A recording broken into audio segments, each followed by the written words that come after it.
Hello, hello. It has been a while. I'm back from vacation.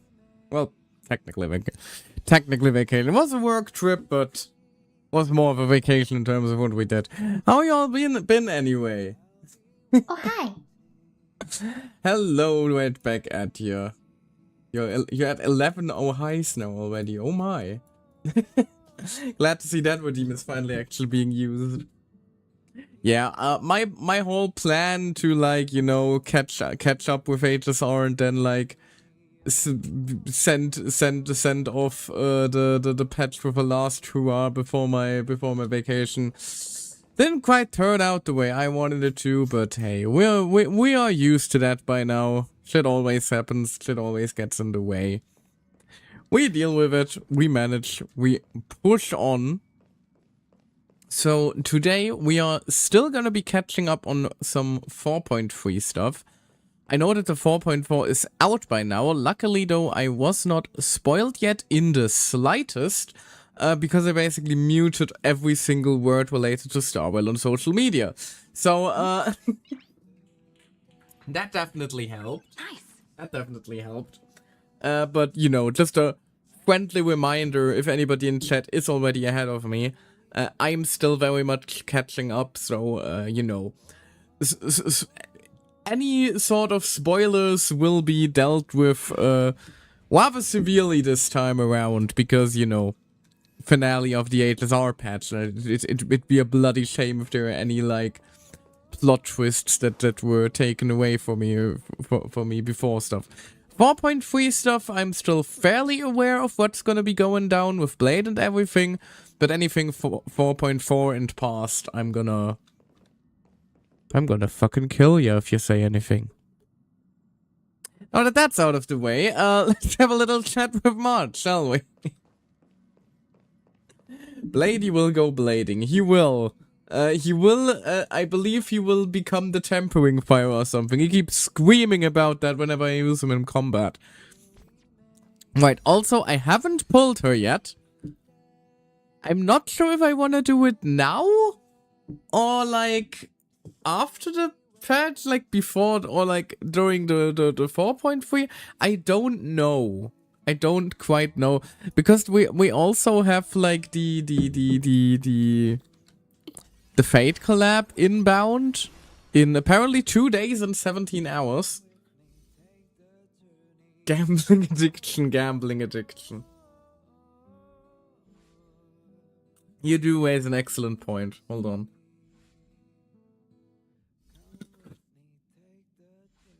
And to be honest, it's not really exciting, is it? Himeko is coming home. I am not asking questions. You can stream Saturday or Friday. If you check my schedule, actually, I regularly post my streaming schedules on thetwitter.com. Haha, shameless plug. Everything goes well, I'm gonna be streaming on Friday, and hopefully it's gonna be the 4.4 stream, so that's the idea.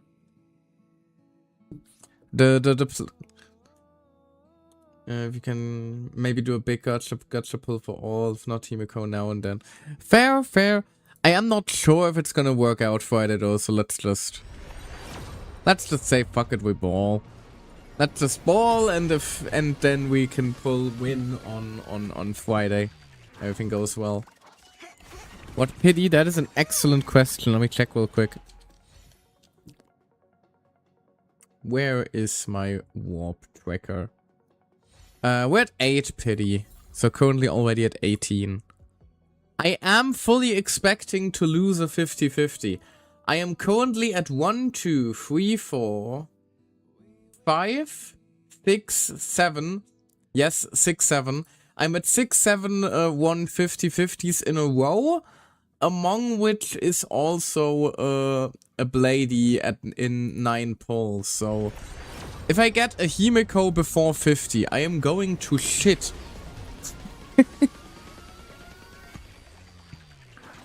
May you lose all your 50-50s. Honestly, at this point, I probably deserve it, so Couldn't even be mad. Couldn't even be mad. And I am kind of hoping to like lose 50 to a Welt or something, because Welt's been a lot of fun lately. And apparently Welt also works pretty well with Himiko, doesn't he? I do have him on E4 by now, so that's very handy. And right, we do actually want to lose some 50s and have to pull a bunch, so we can get the Gilgamesh light cone. That's also a factor, isn't it?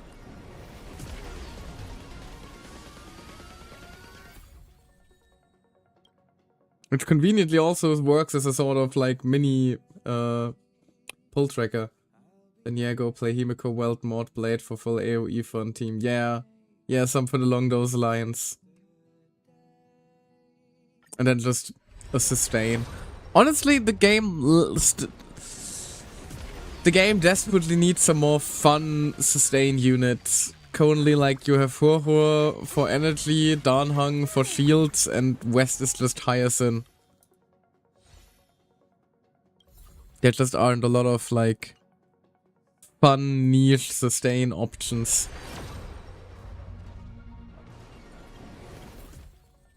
Come on now, Himiko.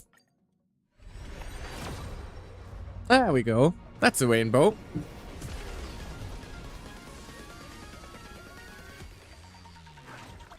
Time to toss that coin.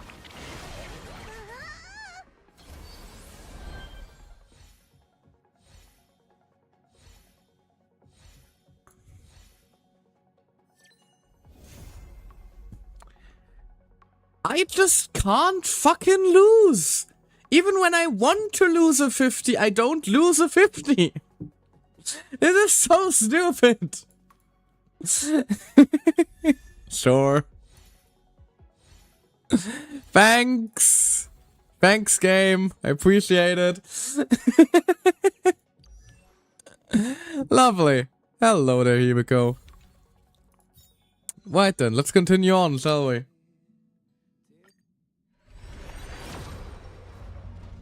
Go for like... What do you think I was going to do? Not give Mom her light cone?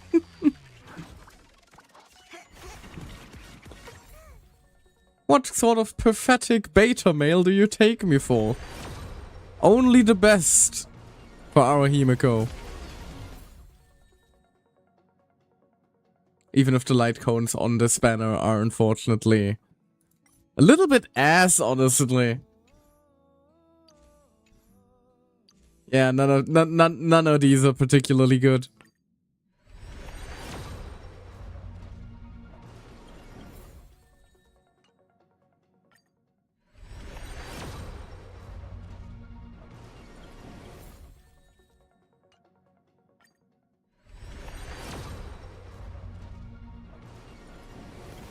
Come on now. Wait, I always forget that pity is actually lower on the light cone banner, isn't it? Yeah, you've guaranteed at 80. Lose. You're so mean.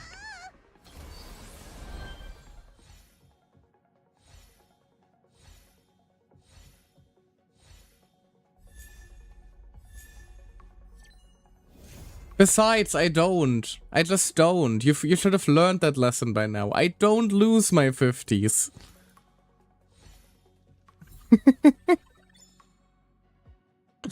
Fun fact. I have pulled 5 light cones in my days in HSR. I pulled for Acheron, I pulled for Firefly, I pulled for Herter, I pulled for Castorus, and now I pulled for the Himiko one. I lost the what is it, 75% on none of them. Zero, nada. Perfect, now we just need to do 70 pulls for win, and we also got the Gilgamesh light cone. Wonderful. Everything is as it should be. Although unfortunately, I don't think I'm gonna be using you yet. Mostly because this is the blade patch, so we could actually, hold on. I should have enough materials, let me see. I haven't stopped pressing on for a single moment. Right, she works with Blade, exactly. Meanwhile, me losing on Himiko, Light Cone, Emily weapon, and Genshin, and Raiden weapon. Oof! That is unfortunate for you. And right, I did enough pre-farming. I should be able to, like, pull Himiko up to a decent level at least.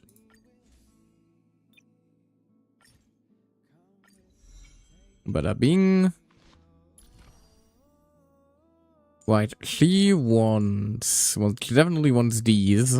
This journey we share, it's as vivid and brilliant as the stars themselves.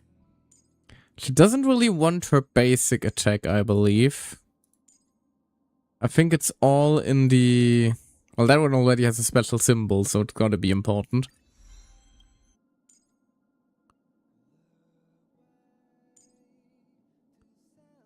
And the old, of course. Yeah, exactly.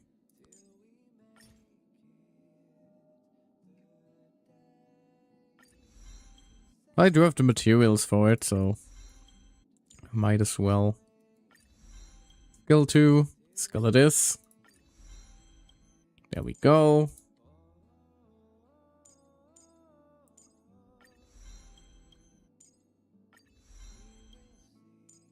There we go.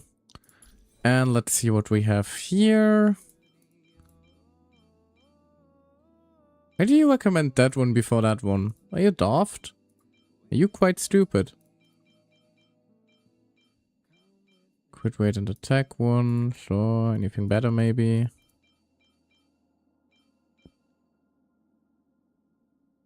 I think we don't really want to use speed most of the time here. I think crit rate is like the big one we want. Crit rate and crit damage, that sounds good. Oh, that one has 3 though. I don't think we want speed on her, I believe, was the call, right? Oh, fuck it.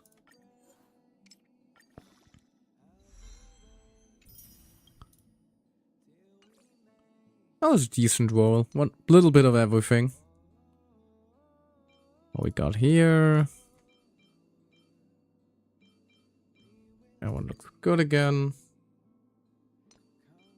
Hun, I wanna play the story. This is for story level enemies. It's gonna be fine.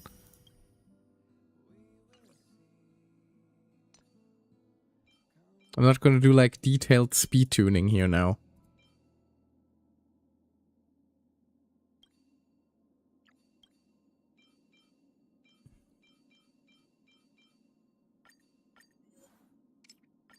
I'm gonna do that once it becomes important. That was a bad roll though. Sure. Why not? Bada bing, bada boom. And the planar. Don't even have a planar for her, which is annoying.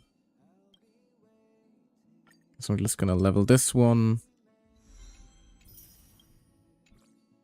And then just very quickly craft myself a fire damage one. Is fire damage even important for her? Don't recall how much of her damage actually comes from herself.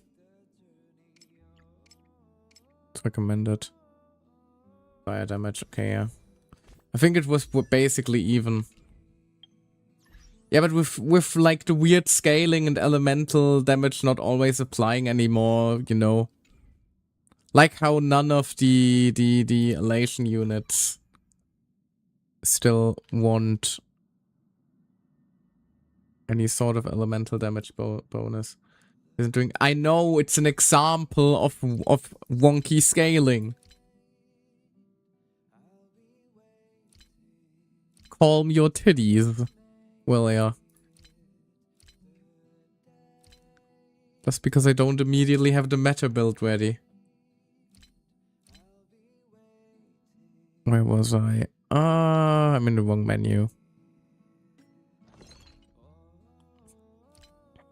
I just want to very quickly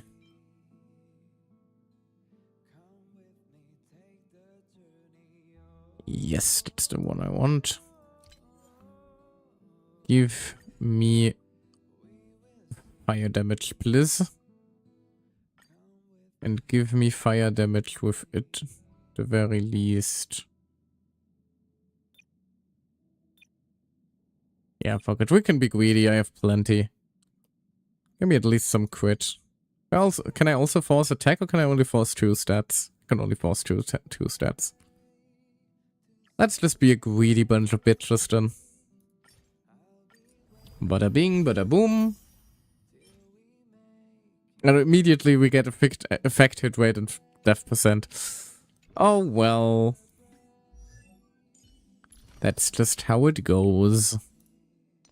And let's see how it rolls.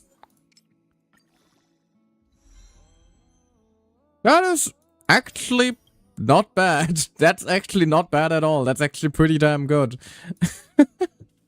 That is a lot of crit damage. Nice. Actually add now then. 80, 91.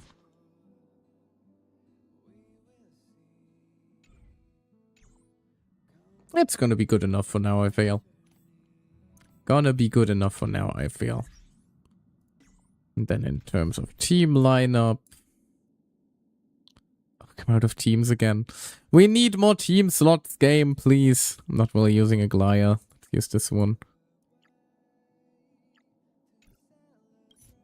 You are now the mom team.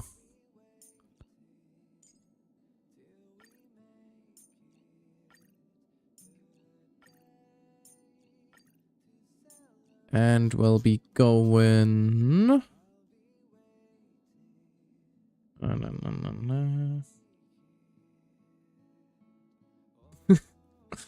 Also, just so you know, this wealth gives 30% death crit, mod gives 40% death crit, Himiko Icons ignores 32% death. Basically a Rupture Agent and HSR. That actually sounds fun. Then there's Himiko Nova. Bladie. Where's my wealth? Wealth. Opportunities like this don't come around often. And I'd better make sure I keep up with the younger generation. lastly, I guess Huru, because they all like energy? Or the sustain?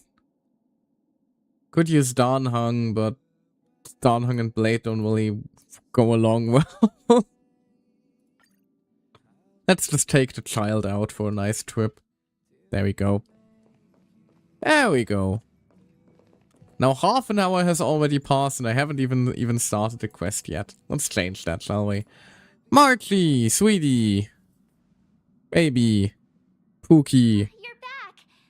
I'm back. I'm sorry. I took literally 2 weeks to return. That happened at Full Wish TV is causing a huge stir. Come watch the news. Hello, everyone! Welcome to our brand new segment, the Phantom Moon Brief. I'm your host, Poofy.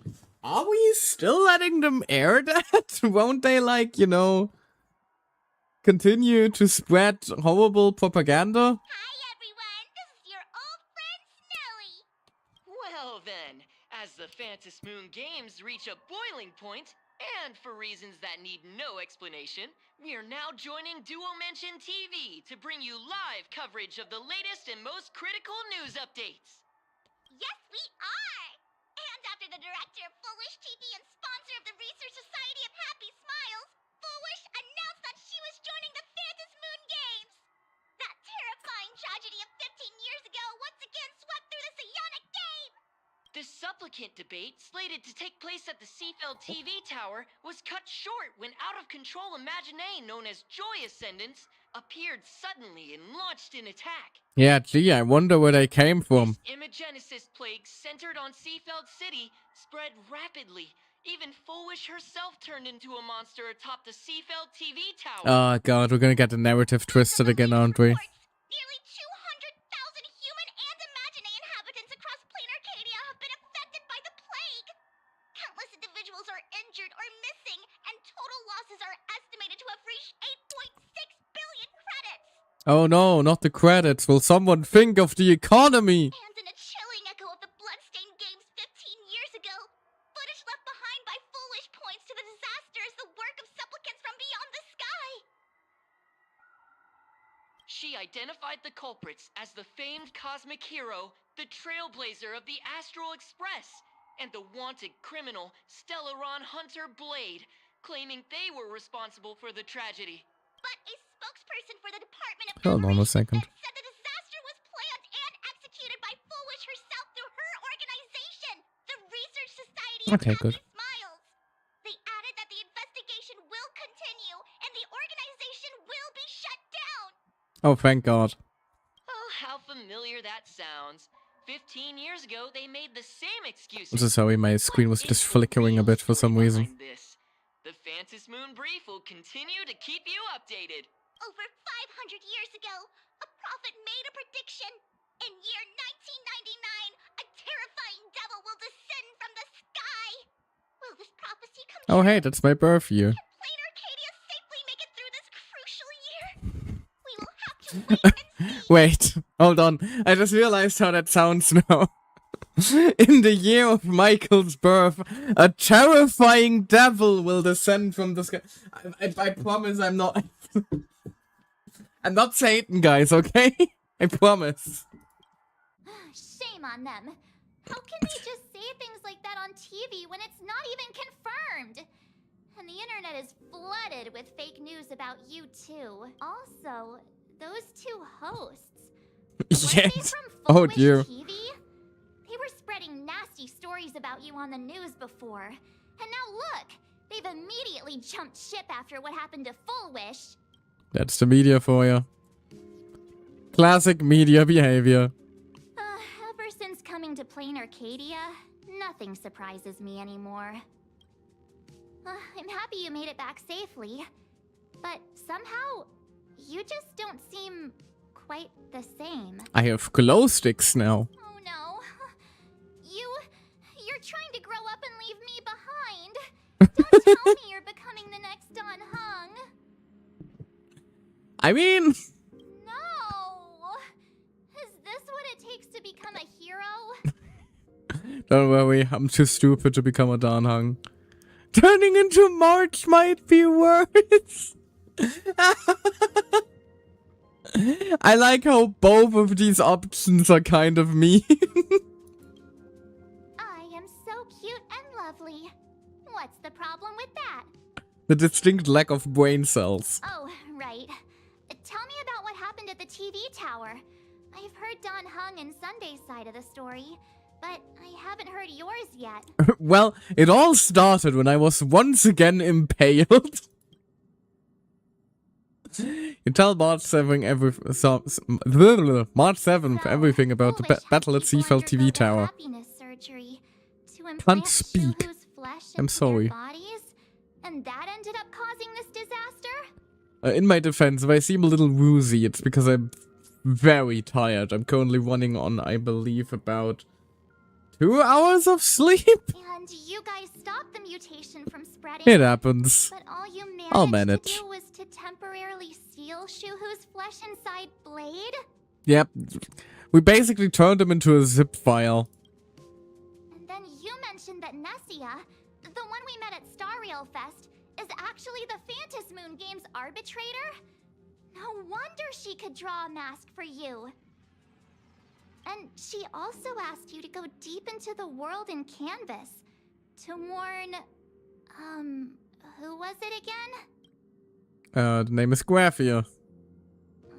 Who is that? You probably should have heard that one a few times by now, March. Yes, Graphia, Himiko's ancestor.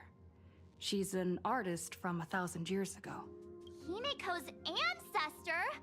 She's still alive? Wait, that's not even the most important part. I mean, to be fair, we know several people that are even older than that. Our great-great-grandmother, essentially, yeah. Nessia asked you to warn Graphia that the Lord Ravager, Asat Pramod, is back? Why does the Express have such bad luck? By this point, whenever we go on vacation, I'm always ready to deal with random problems. But running into another Lord Ravager while on vacation? This is way over the line.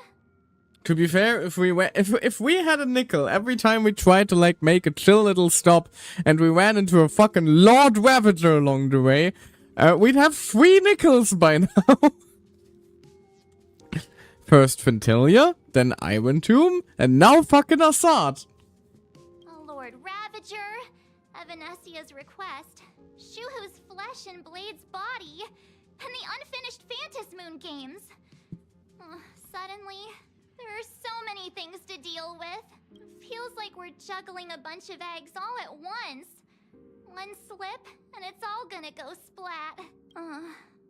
Are you okay? I'm still processing everything, as you can see by the loading icon.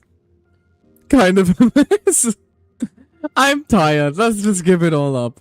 I shouldn't have asked so many questions. Didn't mean to stress you out or make you worried. I'm gonna go take a minute and collect myself. I like that March doesn't even acknowledge what we just said. She's just like, ah, yes. Nicholas Mickling again. So many things to deal with right now.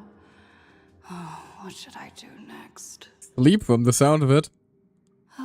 Nah, I've had a long day. I should just get some rest. Don't rest on the sofa. And every time you've tried to rest on the sofa, something terrible has happened. When will you learn your lesson?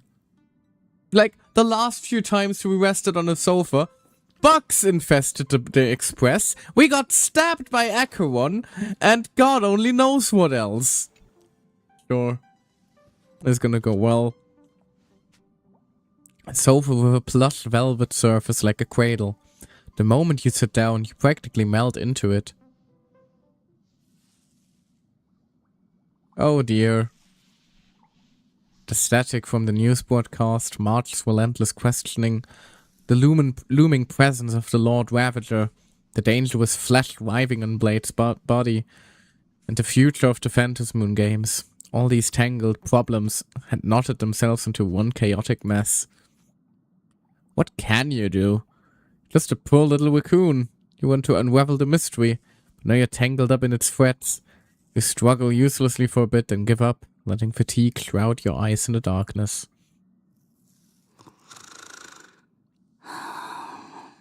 Shh, Welt. She's tired. Let her sleep. Aw, bless.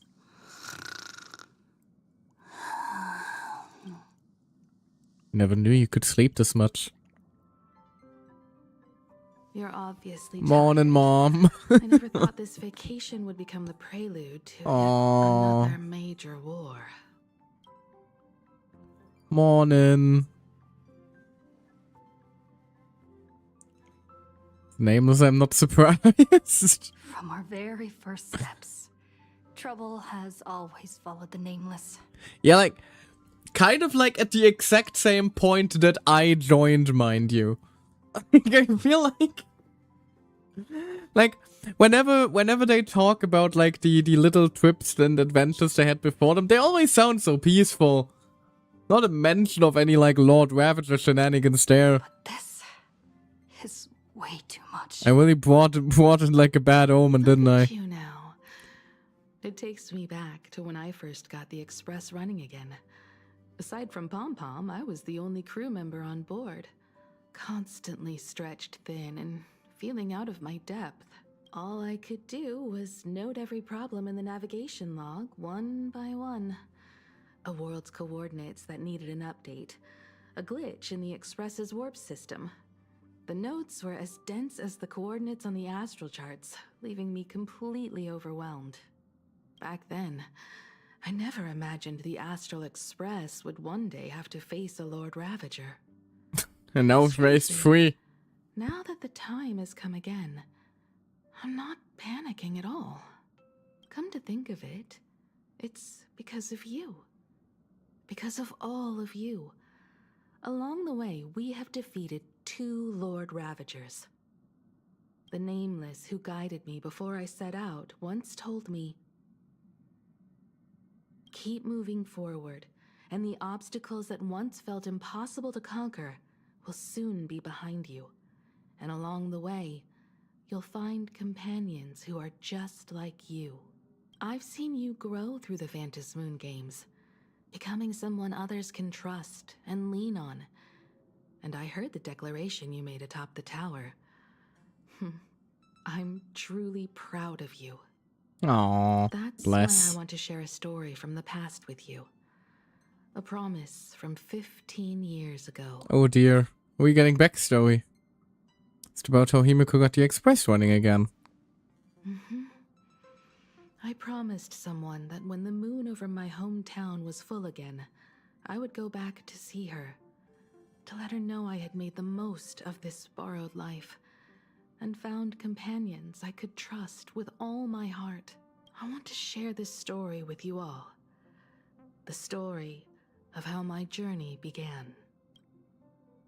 Can't wait to... Wait, how come you've never mentioned it before? Because it's a long story, filled with many memories of my past. We've spent like 4 years together by now. I'd also like to invite you all to the place where I repaired the Express. Also, Time Lord isn't and tell you taking it well. everything, bit by bit. All right, it's a deal. When I return from the world in canvas, you can make us, let Shush make us some coffee. Then we'll settle in and listen to your story. Speaking of the world in canvas, March told me about what Evanessia said to you. So more so it's a promise that we're gonna be delving into her backstory next patch. Evanessia's Which I guess is this patch. Also, hello there! Silverwolf said about your action too. Hello there! Bananenbrot, lovely to see you! How are you doing? I saw you were streaming some Poppy Playtime earlier, weren't you? How was it? Hope you had a good time. Yeah, we're just doing some chill catching up on the Honkai Star Rail story right now. I am a patch behind, which is a bit annoying. I'm trying desperately to avoid spoilers, but we're managing. We're still at the very start too, so you didn't miss anything yet. Doing great, and you? I'm tired. I'm a level with you. I am very tired.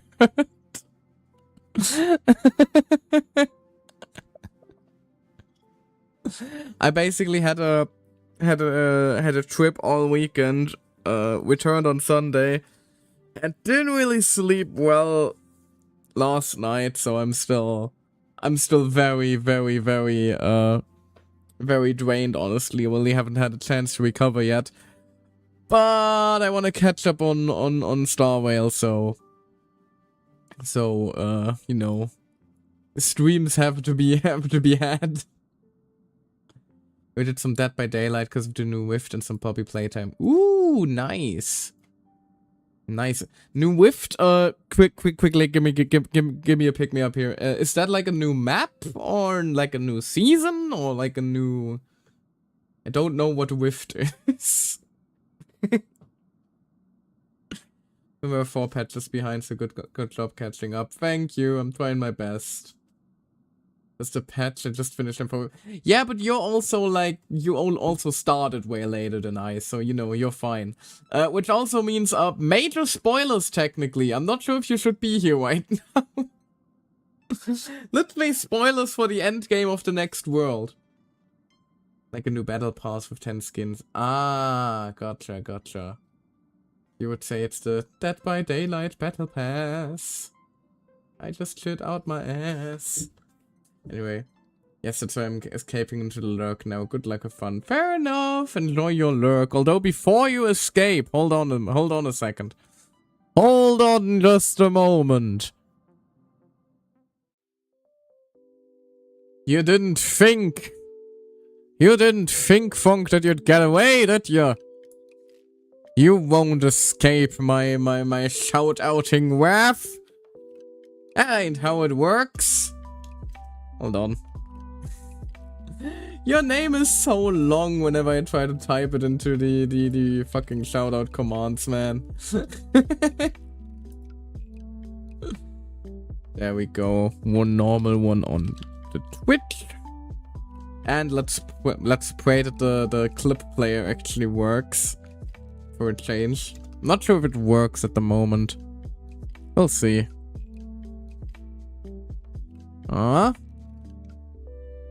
Maybe you're safe after all.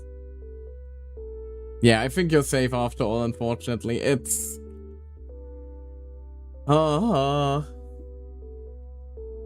I tried changing my name the other day. Basically just had to add a VT.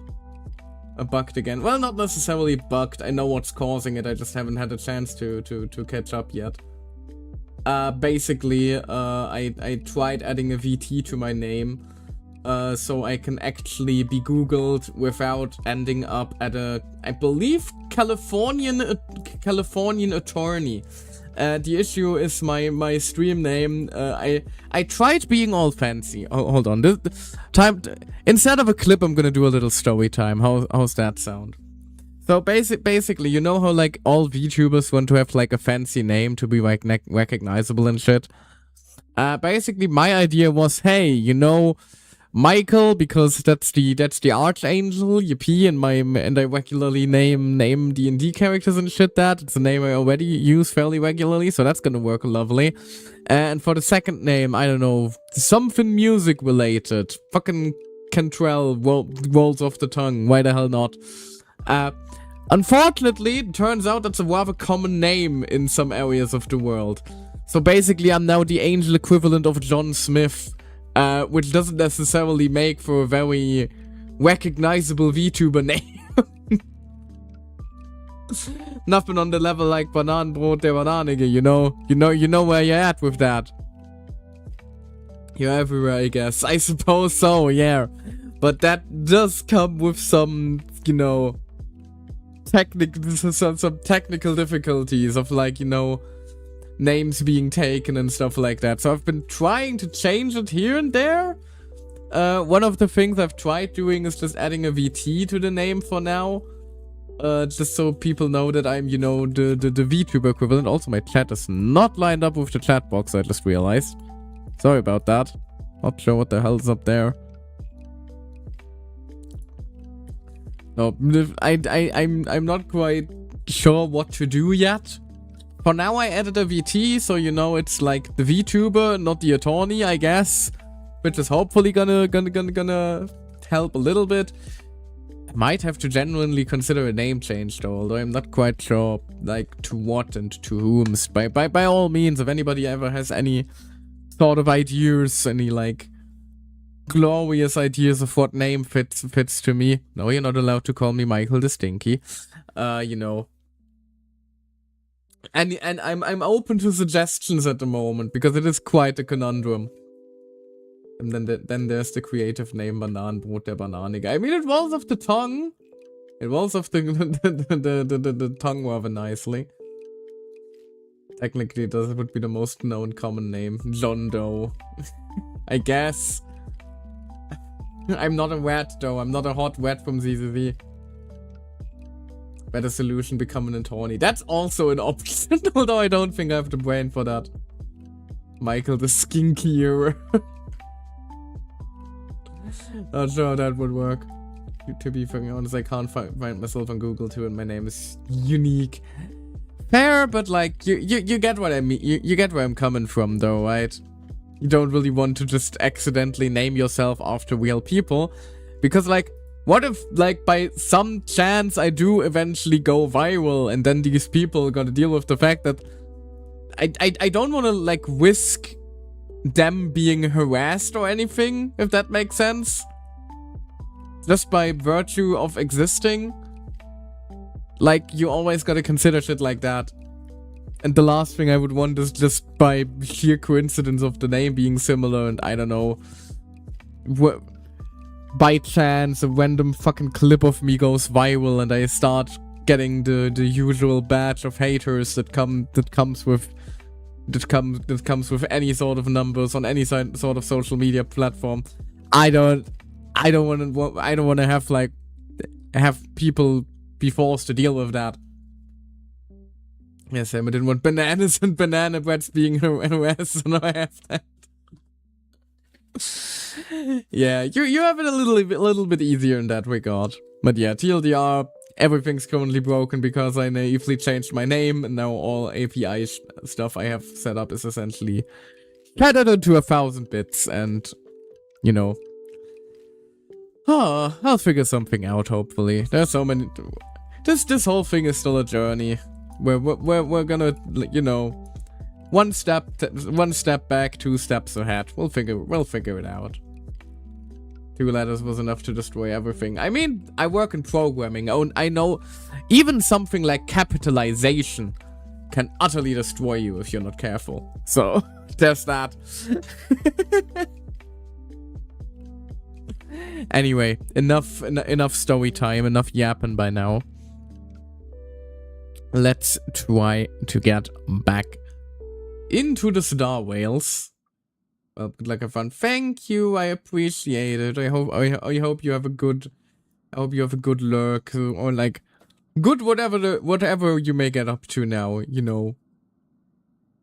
Hope you have a good one. Now, where were we? Right. Himiko lore. To the records from the databank and the IPC's investigation, Asat Pramod's campaigns often span centuries, and the planets he targets all end up destroyed in freak accidents, leaving their surfaces covered in only smiling faces. He is probably one of the scariest Lord Ravagers. 1,000 years ago, my ancestor Graphia Just because of his created fucked the up world modus in canvas. operandi. If that was to resist Asat Pramod's invasion of Ahatopia, then could this disaster unleashed through the Phantasmoon games be the prelude to his next invasion? Or maybe the Phantasmoon games are part of his plan already, if they can span so long. It astonishes me that Graphia is still alive. That's the first of many mysteries. Based on our family history, we are clearly not descendants of any long-lived species. Quite the opposite. The weathering curse has shortened my family's lifespan for generations. What could my ancestor have gone through to still exist today? That too leaves me deeply curious. If I know anything about Honkai Star Rail, it's that probably nothing good, Himiko. You'll probably best be bracing for the worst. I don't think it's gonna be a happy reunion with Grandma. There are far too many legends about her. It's hard to tell what's true and what's not. Only 2 things are beyond doubt. First, during the Cinderth Age, she created countless Imaginae and sent them into battle against the demon legions from beyond. Second, near the end of one of the Phantasmoon games, she created the world in canvas to shelter inside it what was left of civilization and life, which means she is not only familiar with Asat Pramod, but has also witnessed the manifestation of the Eon of Elation. Big deal, huh? Nobody knows just how big the plane Graphia created actually is. Over 140 years ago, the IPC tried to salvage the world in canvas, but they were only able to reconstruct part of it in the real world. That portion became what we know as Plane Arcadia. Oh, so Plan Arcadia is actually only 140 years old? That is young in terms of Star Rail, like very, very young. Legend has it that Graphia used a vast ocean as her canvas and channeled the power of elation to step into the painting, which means she has not only seen Asat Pramod, but has also seen the Eon of Elation descend in all their glory. This young by our world standards too. Fair, but like it's still like, you know, Star Rail does have like significantly, like for a planet. Keep in mind that we're talking like planet stuff here. For a nation, yes, 140 is still rather young. For a planet? A whole fucking world? Where do I begin? Good question. As for who in Plane Arcadia knows Graphia and the world in canvas best, it's probably Pearl. She was sent here by the IPC. Also, because Neolux is part of the quest, will pay a visit to Holo HQ if she isn't drip marketed for next patch. For the patch next to the next one. Ah, gotcha. Was raised a little weirdly. Yeah, fair. She's still a little bit just there, which feels odd. She's just present. She doesn't do a whole lot. She just kind of exists. She's really just a manga author so far. But she was dubbed Mother of the Eons in her, like, promo stuff, so... She has to be some sort of big deal, right? Apparently, there was one theory I quite liked. I'm not sure if it's gonna be holding up, but one theory I read, actually, is that Neolux might be the child that cried when Aha ascended to Eonhood. Because if you recall, Aha is basically ascended after he witnessed a child crying, and it cracked him up so bad he loved himself into Eonhood. And the current running theory is that Neolux might have been the child which has sort of created her as like sort of an emanator Eon mom thingy-majig that's like very tightly close to the path. We'll see. Because I'm still somewhat convinced that the Furbaboos might also be her creation, so she clearly like has some level of power and influence. We'll see. She should have some clues to guide us in the right direction. By the way, General Yao Guang is here. She says she wants to talk to you in private.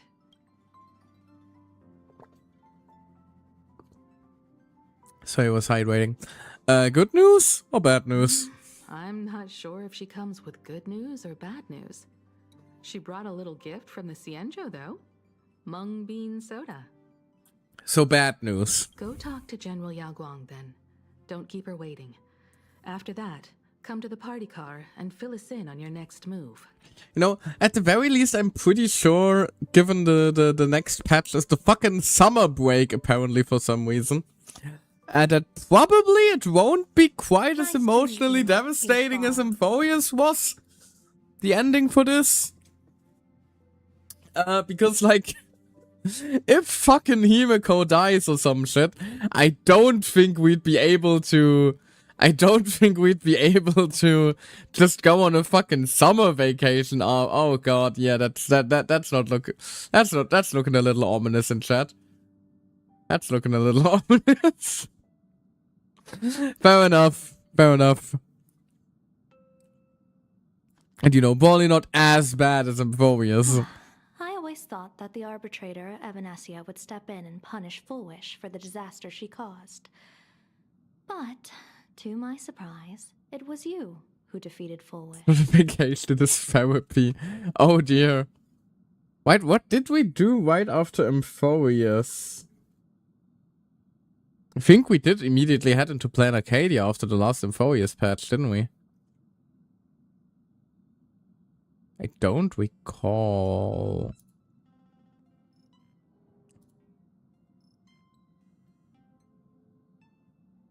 No, right, we had the little side adventure in oh, what's the planet name? Was it Penacony? I think it was Penacony. Which was arguably significantly, which wasn't really therapy. It was also very bad, actually.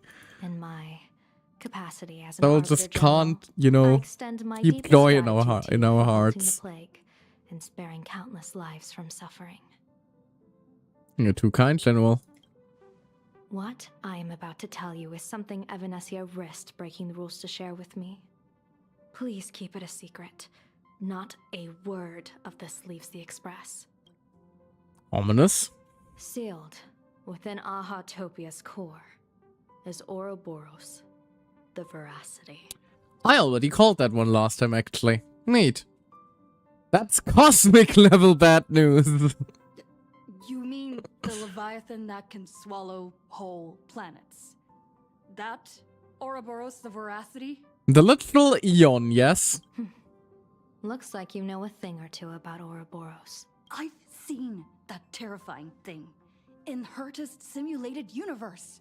Rumor has it, they were last seen during the era of the Swarm disaster. They were hardly there to aid the Swarm, but rather to attend a cosmic-level feast, in which the swarm served merely as appetizers, and the planets they passed were devoured as the main course. No one expected them to be here of all places, sealed away on this very planet, after vanishing for years. So you know things gonna be paid when they need to do both kinds of fan service plus music in one patch after an arc finale. Fair, fair. Robin eventually and plus lots of music. Right, I think Robin, like, or not Robin, whoever the singer of Robin released a whole bunch of new songs again, didn't she? I haven't listened to any of them yet. I'm hoping to do so in game when we eventually get there. Presumably, though, they are gonna be absolute bangers again, given that, you know, the last fucking Robin EP was like just banger after banger after banger. I'm still convinced that Hoyoverse secretly wants to be a music company. Anyway, is the Veracity alive? The true situation remains unknown. But with this information, we can understand why Asat Pramod set his sights on this world. Aren't you a little afraid, facing a huge disaster like this? I mean, last time we stopped the yeah, I've seen worse. Last time we stopped the universe from being deleted. That's impressive, Ishvara. No wonder you survived the calamity of Iron Tomb. Fortune follows when fate hits its lowest ebb. Every crisis comes with an opportunity. Now that we know a force capable of devouring stars is deep in slumber at this planet's core, perhaps we could make it devour the problem inside Blade's body. It might just be a risky path worth taking. An infinite meal for infinite hunger. That does sound rather self-sustaining and efficient. Blade has agreed to my proposal. Although I'm not and sure will if we venture want to into the just world in Kansas yeet to Blade stop in the there. Veracity. From what I've heard, you are going there as well. I cast a divination, and the hexagram shifted between the marsh and fire trigrams, yielding the judgment. Heaven and earth are separate and apart, but the work which they do is the same. In other words, though your paths may differ, they are destined to intersect. Oh, well, he's gonna eat himself in there. Yeah, that's what we'll probably have to prevent, honestly. We don't want Silverwolf to, like, watch her dad kill himself. So it's gonna be Blade's funeral. A funeral, or an adventure. Will it be a battle with only a 1 in 10 chance of survival to tear away Shuhu's flesh from his body, and eliminate the Xianzhou's arch-enemy? Or will it be a journey in which he settles all grudges and never looks back? It all depends on how he perceives it. Blade agreed to my proposal, even though that little Stellaron hunter girl wouldn't stop objecting. Yeah, because that's her fucking dad! Looks like the Phantasm games will have to come to an end soon. What miracle could cap off these games better than a finale that humbles a Lord Ravager? It will be a tribute to the elation. The shadow of the Lord Ravager looms, and from here on, everyone must carry their part of the burden. I will take my leave first. Before I set out, I still want to say a few words to everyone. Sure, let's do that then. How about fucking help? I'm scared. Mom, pick me up. Your homeworld is scary. What are they all up to over there? What are they doing? Yeah. Are they just partying? Hello. Oh, there you are. We were waiting for you. What are y'all doing here? We're here to celebrate the Astral Express making it through another trial, of course. Pom-Pom's heard all about your latest adventure. Well, we're not quite out of the woods yet, Pom Pom, but I appreciate the enthusiasm. It's a modest celebration, but a meaningful one. You stopped Full Wish's scheme, and that is no small achievement. Regardless of what the people of Plain Arcadia or the media may say, we raise a glass to you. Aww. Exactly. You knocked out the mastermind behind all those creepy whatever their name is. I didn't get to see it myself, but Don Hung described it for me. You killed it! Quite literally. Your victory gave Blade a chance Quite to free literally. himself from Shuhu's flesh. Thank you. With a Lord Ravager looming on the horizon, everyone will soon be heading off on their own missions. Before that, it felt right to have a small gathering like this. Aww. Now, Bless. let's make a toast. If only this basically wasn't Himiko just collecting more death flags. Here's to everyone who fights to protect this Arcadia. And here's Yes, to all of wholesome us. bonding moment that's gonna The be Lord appearing in the Ravager can throw flashback when whatever she he inevitably wants at us. suffers. But I know the Astral Express will keep streaking across the stars. To all of us. Thank you. All of you. Having you by my side is what gives me the courage to face the future. I'll carry this strength with me through the rest of this journey. Raise a glass to freedom. Glasses clink together, like your hearts beating as one. After finishing the drinks, the Nameless each enjoy a brief moment of respite. Aww. Get to have a little chat with everyone. Himiko is focused on her phone screen, seemingly messaging someone. Aw, she's texting her dad. Where did Welt go? Dad? Oh, there they are. Hello. I heard from Sunday about how the televised debate went. We won this battle because of you. Was everything okay on the When the Express? televised debate began, a crowd outside the station gathered to protest the Astral Express and nearly broke through the barricades. But the moment the Joy Ascendants appeared, they scattered without a second thought. I guess people know deep down which is more dangerous, a made-up villain or an actual threat. And you just sucked the Joy Ascendants into a black hole or something, didn't you? I'm more concerned about you. I'm feeling okay. I've Why? seen the footage of your fight with Fullwish. When you returned to the top of the tower, an enormous surge of power seemed to erupt from you. It reminded me a lot of when I saved you at Herta Space Station. Did you tap into the power of the Stellaron? Not as far as I know. From what Don't I can know. see, you're in pretty good shape right now. That might actually be why we are so good at like tapping into paths actually, huh? The Stellaron can be awakened by a wish, but its immense power always has a way of warping reality. As the wave of wish power surged toward you, it brought hope and blessings, but also dark intentions and malice. What might it do to the Stellaron? We have no idea. Be careful with this power you have, no matter how tempting it may seem. Ominous. Very ominous. How about you, Pom Pom? Having a good time? Oh, it's you! Pom-Pom heard you've got a solo mission coming up. Be safe, will you? Always. Oh dear lord.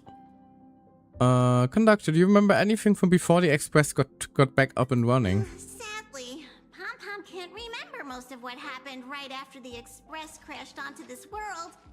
Pom-Pom's memory of those years is like a fogged-up Express window. No matter how hard Pom-Pom tries, Pom-Pom just can't wipe it clean. But it's okay. After passenger Himiko repaired the Express, Pom-Pom got to share a one-of-a-kind journey with all of you. How did you meet actually? How did passenger Himiko appear? That's odd. Pom-Pom can't remember a thing. All Pom-Pom recalls is having a long and fuzzy sleep and being woken by a knock at the door. And just like that, passenger Himiko was on board. The day passenger Himiko knocked, it felt like Pom-Pom was waking up from a dream. The Express's heart started beating again and the lights flickered on one after another. That's right, I think I didn't see a reaction to the IOU joke a couple patches before you done it when oh the fucking debt collection that we have for Aha. Yes, I'm aware.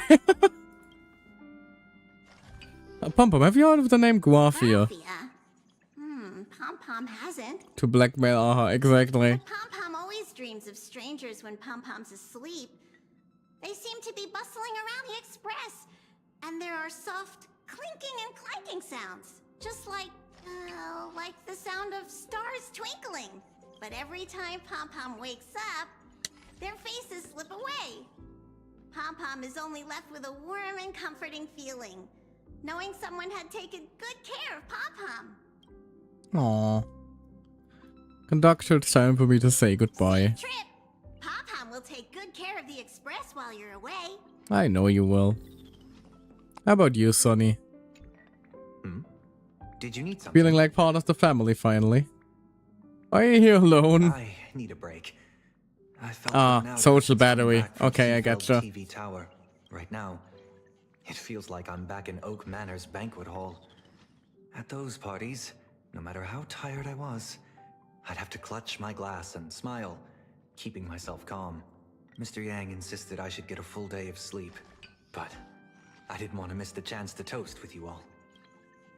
Thanks for being with me on this I journey. should thank you for letting me embark on this journey. Aw, bless. You're part of us now, fucker. Haha, you got attached. How about you two? There you are. March and I were talking about you. Surely saying nice things. You missed me. Yeah, of course. When did Don Hung start expressing his feelings like this? I guess pigs really do fly. Haha, you also got attached. This trip to Plain Arcadia is the first time we weren't necessarily working together toward a common goal. You dove into the Phantom Moon games. I crossed paths with that relentless old friend and foe again. As for March, well, she spent her time wandering and eating. Her perfect little vacation. Got her some slack. She deserves something nice given the shit she went through in Amphorius. Wait, hold up. How come all I get is wandering and eating? I grab plenty of comics as well. I call it cultural exploration. With a little extra time for me to recharge, of course. Right? Now that we're having this little break, it hit me that I might have neglected you. Aww, Big Brother's feeling responsible. Oh no, we're peers. Why are you suddenly acting like the adult here? Well, because compared to us two idiots he is. Bladie has accepted General Yao Guang's proposal. Perhaps he has finally moved on from past grudges and that abundance curse, and is now ready to do something for himself. It's going to be a path fraught with danger. So, I had hoped to accompany him for a bit longer, but he... Oh, he's not taking the breakup with the ex very well, is he? From now on, I will turn my attention to this world. What are you gonna do next? Mr. Yang and I have been asked by General Yao Guang to help with setting up some defensive formations. I've got work to do too. Mr. Ashvale wanted someone to accompany him to the tavern to investigate clues about Asat Pramod. Yours truly figured she'd been resting long enough, and it was time to stretch her legs. So I volunteered. Would Assad have ties to... Yeah, he probably would. Can't believe we're splitting up again. No problem. When you come back, you have to share everything you saw in the world in Canvas. No, they're leaving. Mom, my siblings are outgrowing me. Just in time. I've talked to Madame Pearl.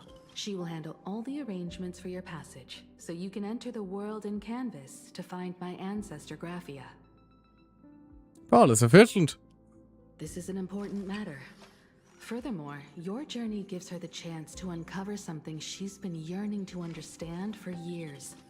The secret to Graphia's art of imagenesis. Right, if she figures it out that way, she won't even have to win the Phantom Moon games anymore. Once you've fully rested, you may make your way to the dock in Seafeld City. Madame Pearl has a special ship waiting for you there. It will take you to the border between this world and the world in Canvas. a place known as Inkford Hermitage. That's your final stop before entering the world in canvas. A place to gather your supplies and rest up before you set out on the journey ahead. I know you'll have to go That's alone just this this time, vibing in the but I background. don't think it'll be dangerous. After all, that realm was created by Graphia, my ancestor. That's kind of what I'm concerned about, The thought Himiko. of it makes me feel calm, in a strange but comforting way. If you get to meet her, please give her my regards.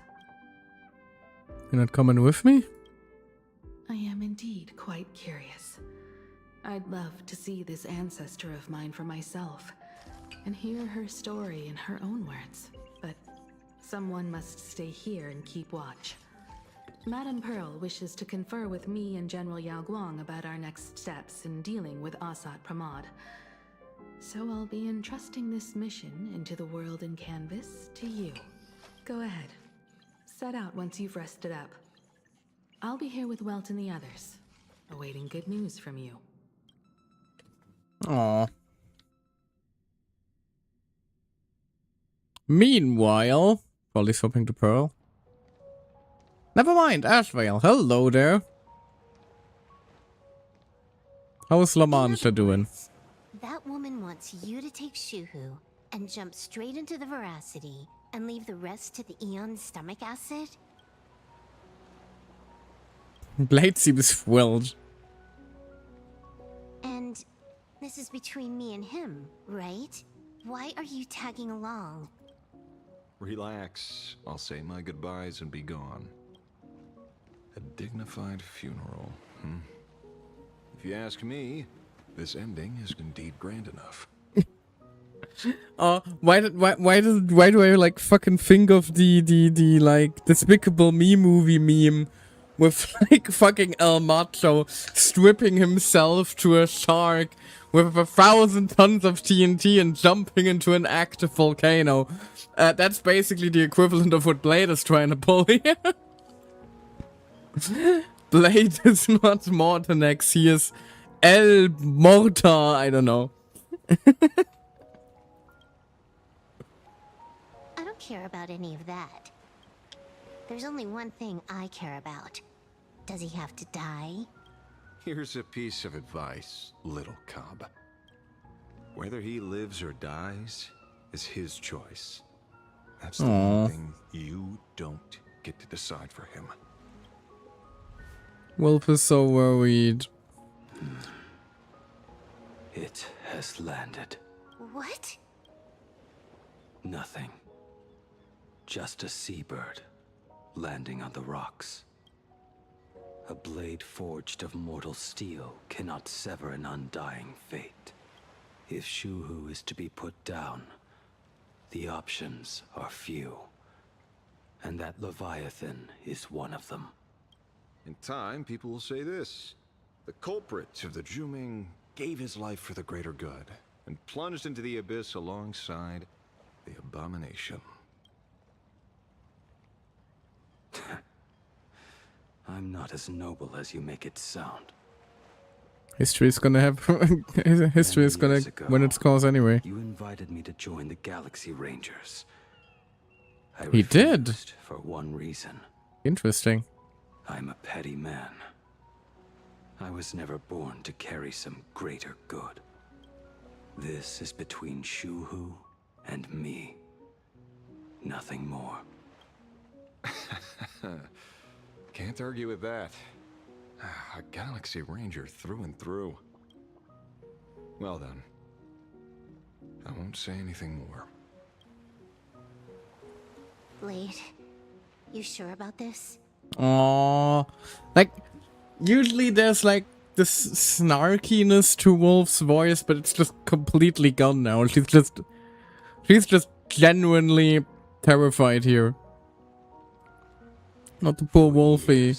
Death has clung to me like a curse, etched into my bones. If there is a chance to make a god feel the same pain, I would do it. Even if this body is reduced to ash. But how about you find a way to do that without the whole body reduced to ash part? As for everyone else, There's no need to drag them into this. We'll proceed as Yao Guang proposed. Bury Shu Hu at the end of the world in canvas, taking me with him, and let the veracity dissolve us both. Take care.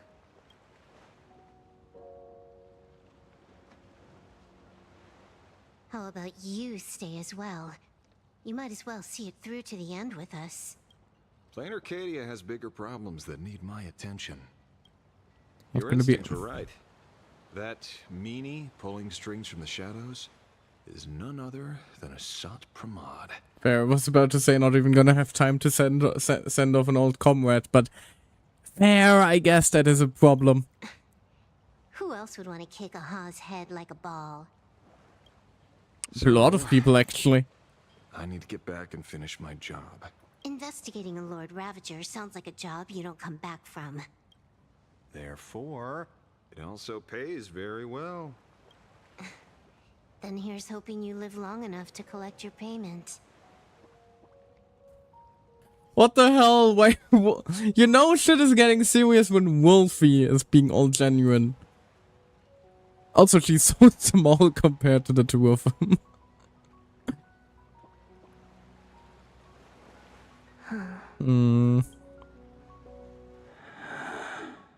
Can you, like, give her a reassuring hug, please? Every time, when it's just the two of us, you go quiet. You know what I'm going to say. The seabird's flown off. It's time for us to go too.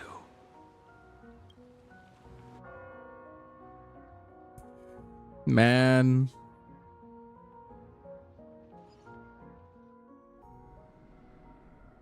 No, Jesus. Slight change in scenery. The heart of plain Arcadia is Ouroboros. Oh, we After figured that the one out swarm already. disaster, the veracity When it was vanished, dropped. never to appear again for more than 700 amber eras. 700 amber errors. Jesus, okay, that actually means that we also know now, like, I don't think we, like, had a timeline for when the swarm disaster was. Interesting. Which also means we now have an age for Nanook and a bunch of other things that are, like, tied very directly to the swarm disaster, the isn't last it? rumored sighting was 500 years ago. History fictionologists claim that Ouroboros lies in wait at the edge of the cosmos, guarded by their children, awaiting the day of their return. I've heard that story before, but it wasn't about the edge of the cosmos. It was Pier Point. They say that the preservation is nothing more than a facade, and the IPC is, in truth, a cult devoted to the veracity. Organic life has quite the imagination. They've said other things, too. That Louis Fleming seeks to ascend as the Eon of Wealth. That the Council of Mundanites are mere hounds of Dr. Primitive. That the Marketing Development Department colludes with the destruction, turning a blind eye to the spread of Stellarons. To be fair, the IPC doesn't do a whole lot to, like, negate that terrible image. Such rumors are endless. I believe the General should be able to tell which are true and which are not. So you're telling some of those, so you're saying some of those are true. I've never heard the last one, so let's assume it's the only one that's true.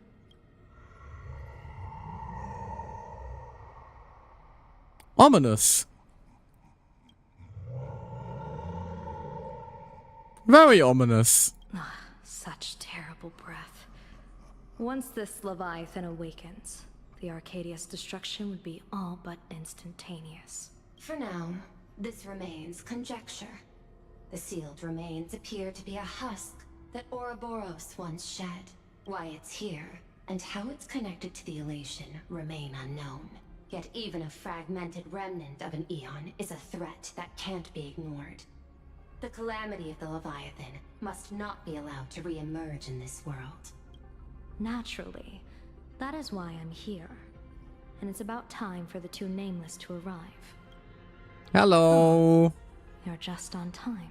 Oh, it's not actually me. General Yao Guang, as instructed, warding talismans have been placed at over a dozen sites across Plain Arcadia. My thanks.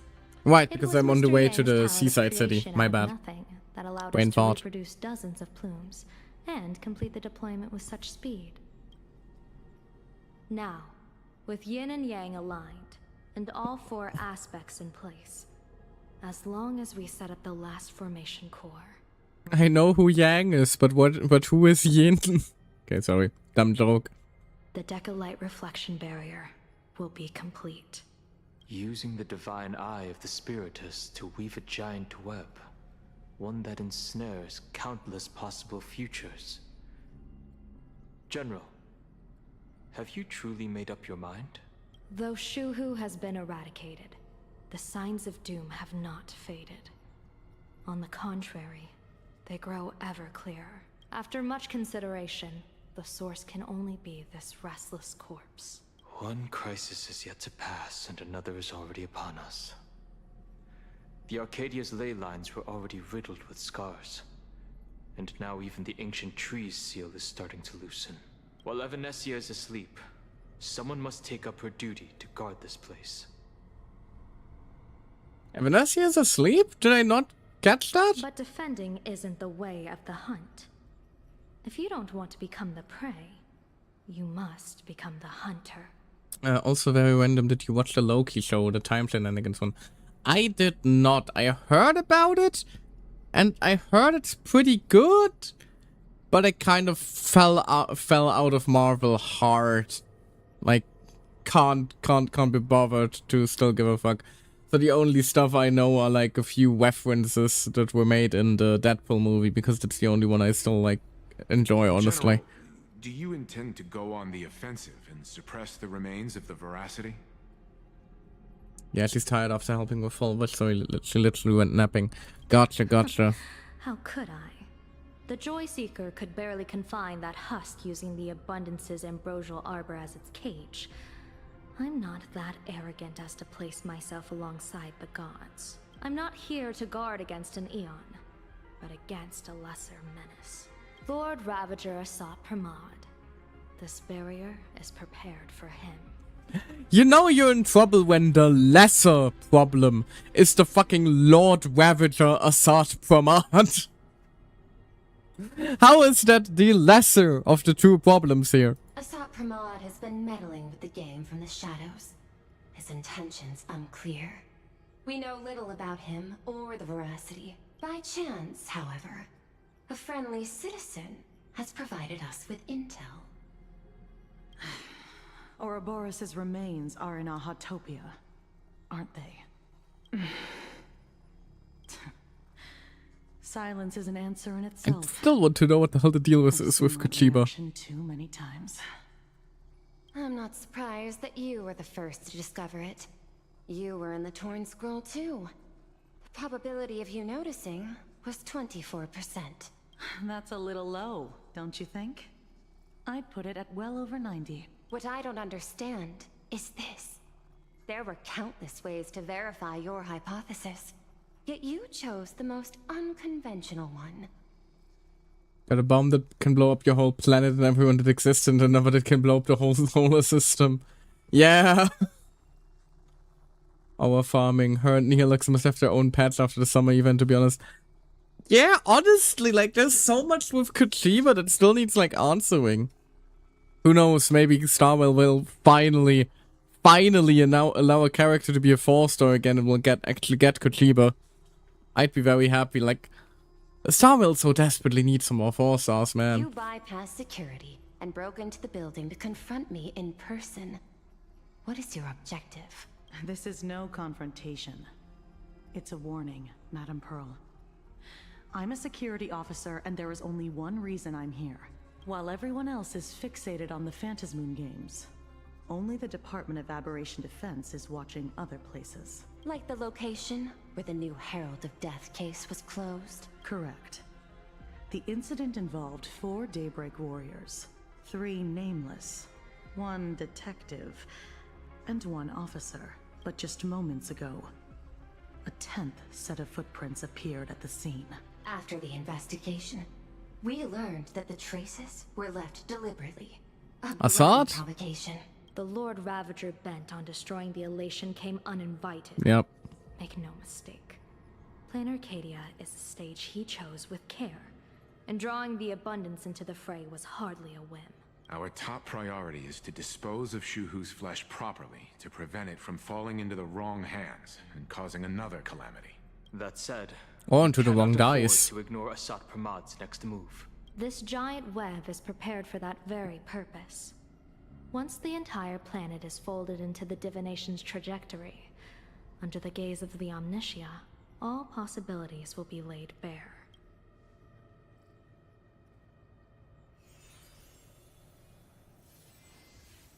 When that time comes, he won't wish to leave any footprints behind.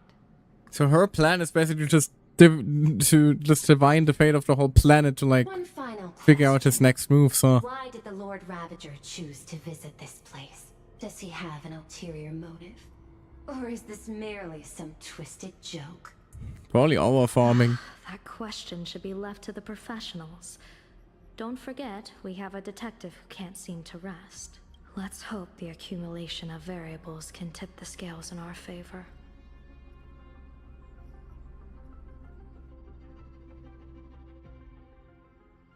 And so, the people set out, and the gondola, bound for distant lands, set sail. At the end of the world, the elation once again declared war upon the veracity.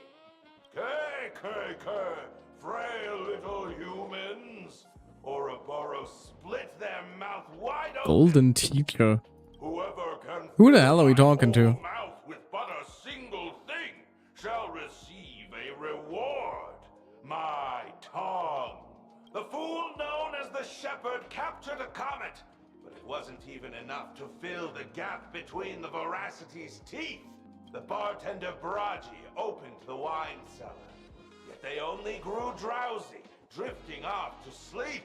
And en route, he crept up to the veracity's ear and told them a corny joke. The veracity pondered it for 10 amber eras, then burst into laughter at their own amusement. En route spread his hands and said, "See, I filled your mouth with laughter." Then what happened? That's just talking to a trash can. Then the veracity said, "Are you kidding me?" And with that, they opened their gaping maw and tore en route to pieces. En route. Is that a name we know? What kind of nonsense It is sounds that? like it sounds like the kind of name that was like mentioned a few times in an obscure lore book or something like 3 patches ago. Those are the facts, my inquisitive auditor. If you want to hear more stories, you're welcome to discuss with your classmates.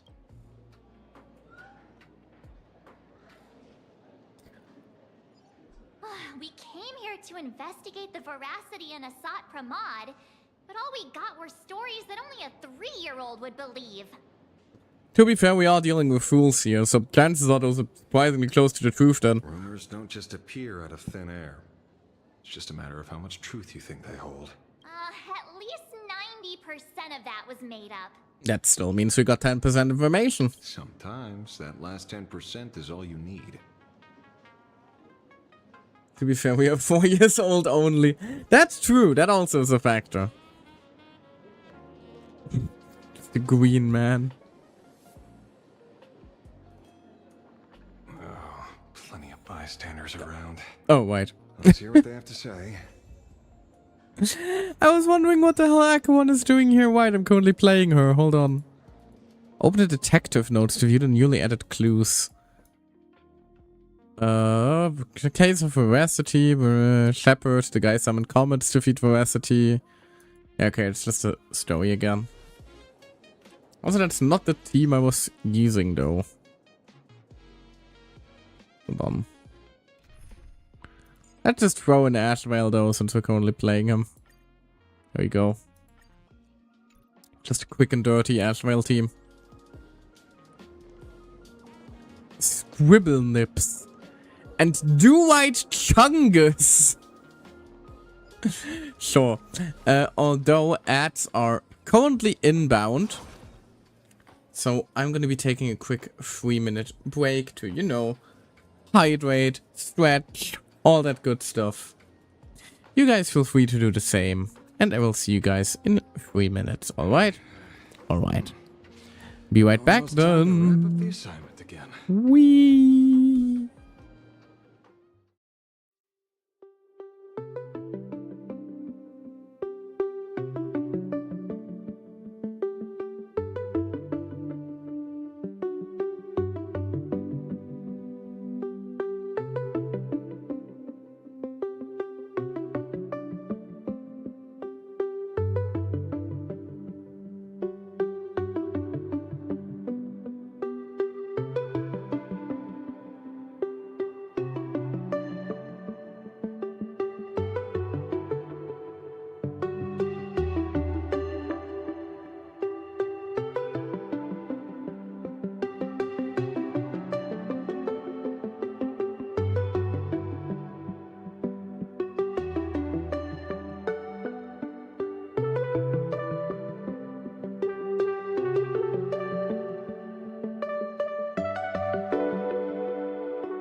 And we're back.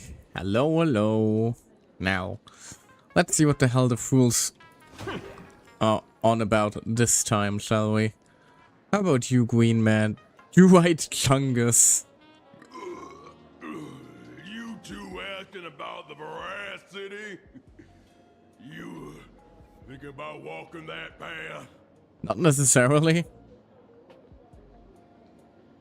Walk the path of veracity?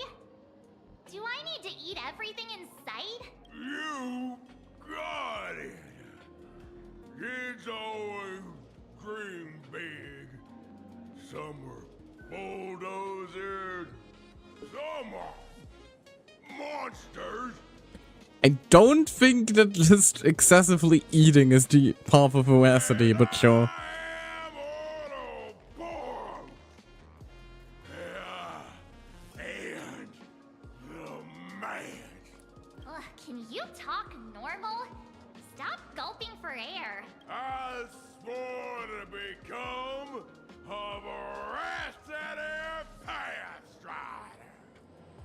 At least the voice actor was having fun. Tasty, nasty, anything I could chew. Finally, I pinched my nose and swallowed loose mold, and they looked at me. Wait, isn't that Olbert? I think this may be the voice actor of Olbert. Ouroboros? Nah. Ah. Very regrettable. I was gonna ask if you know it. Yeah. Enough already. Man gets such fun roles. He must be having a blast. I'm telling you, it was all bluffing. The fools didn't lose. Root and Dorothy, the veracity wasn't looking, roll up her skin like a grape, snatched it up and broke it. Then poof, they were gone. Even Comic-Con Collective don't got a veracity card. I already filed a formal complaint with the organizers. Jesus. Effort into your studies.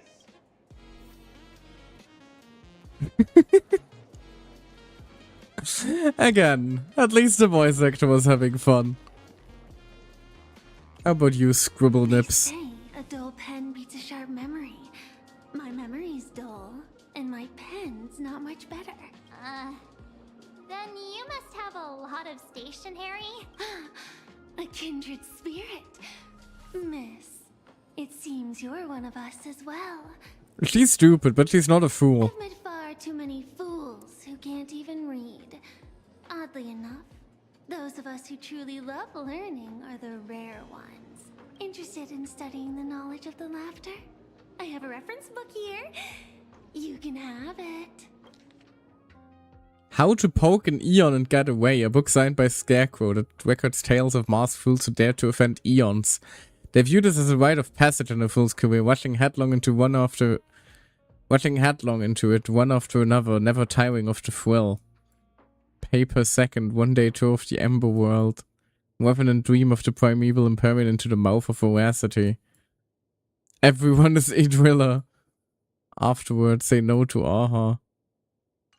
This feels completely made up. But, thanks anyway. Oh, please. Thank the seniors. To compile this book, they offended every eon they possibly could, and narrowly escaped death at the hands of each and every one of them. As for me, I'm just the one who keeps the books circulating. Hey, friends! How was your first day of Oh dear. Sparks! Where were you just now? You opened the door for us Interrupted her, my and bad. disappeared. Don't tell me you're up to something again. Still doubting me? You're breaking Sparkskull's heart here. Did we give her mask back yet already? That whole foolish thing. I took on every emoji in the tavern by myself, fought them all the way to the end of the world, and even wore my mask down to nothing. But honestly, this place runs on rumors. Aha is being chased by the veracity. Aha chases the veracity. We won't get anywhere following stories like this. Let's go through what we know so far. Your bosses are... Onward stole the shadow. Baggy opens the wine cellar. Eating slime mold will get you a glance from Aha. Yeah, it's a complete mess. So, after a bit of thought, Lady Sparks He tried. came up with a brilliant idea. I borrowed a nifty little gadget from a friend. The Unreal Sparks and Spark! No idea how it works, but apparently this light bulb makes you smarter the moment you put it on. Glorious. Friend know you borrowed it? Probably not. She probably stole it if we're being real here. A Supremon has a gun to our heads, and this is what you're worried about? He'll find out one day. Well then, I'll go first. It, doesn't look very reliable. Are you sure about this? No worries. If anything goes wrong, the friend in my head will protect me. You know, March, when you put it like that, you just sound fucking insane. I'ma be real with you, sweetie. I hope I haven't actually got a chance to meet up with her, so Mask is still with us. Fair enough.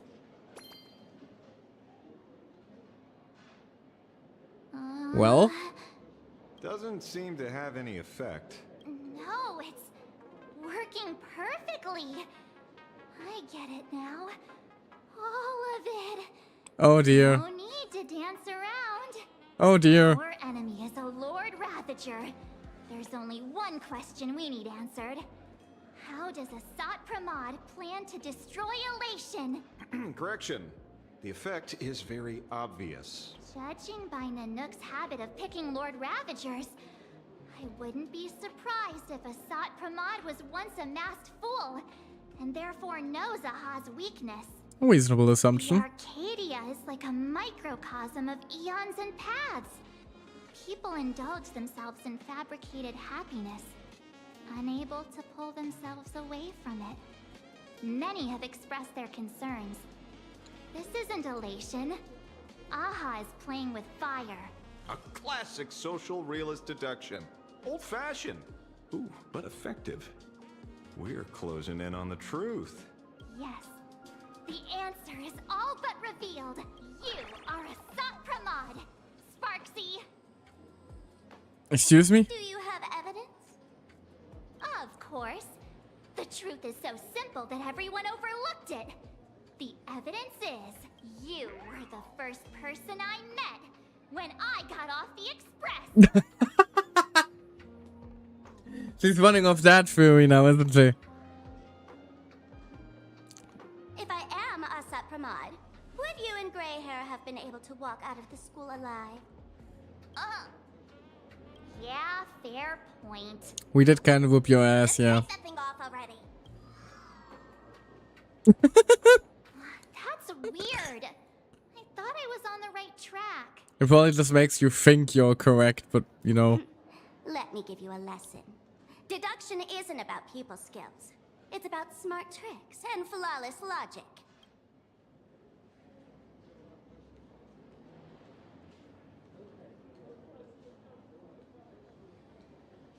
Let's keep plotting now. Sparkle, master of the classic whodunit, has entered the chat. You changed your clothes just for this? Interesting that she can just swap now. First of all, Ouroboros likes to eat. Secondly, whatever they eat disappears completely. Therefore, veracity is also a form of destruction. This is the classic mystery of one culprit, two identities. The one trying to kill Elation is the Lord Ravager, Asat Pramod, played by the veracity. What am I even saying? Classic whodunit. This is more like a classic Who's the Dummy. It's the both of you. I get it now. All this thing does is make wild guesses sound reasonable. So far, that's the most accurate piece of information we've gotten. No need to be so serious, detective. Why don't you show us what you've got? By the way, what type of detective are you? Me? A hot one. I'm the tough guy type. I don't waste time on useless details. Sorry. I aim straight at the heart of the problem. You're not wrong. Asat Pramod is Nanook's weapon to assassinate Aha. Whatever his plan may be, the target doesn't change. Remember, as far as humanity knows, there are only 3 ways an Eon can fall. Another Eon? A broader path engulfs Absorption? a narrower one. Divine warfare between eons. And the third one. What was it again? Forcing an Eon to turn away from their own path. Whichever it is, none of it sounds remotely connected to plain Arcadia. Also though, How do we know that? Like, was there an Eon that willingly turned away from their... Right, I guess that probably was the case for... Permanence, wasn't it? Because they just kind of said nope and dipped. So, what makes you so certain Asat Pramod is here on business, not on vacation? But is that maybe the goal here then? Just, you know, make Aha unhappy, make Aha unelated. Because we folks just dug up one heck of a treasure from underground. And in the stories tied to them, we've unearthed more than a few names worth paying attention to. Shepherd, Bladie, En route, Dorothy, Scarecrow.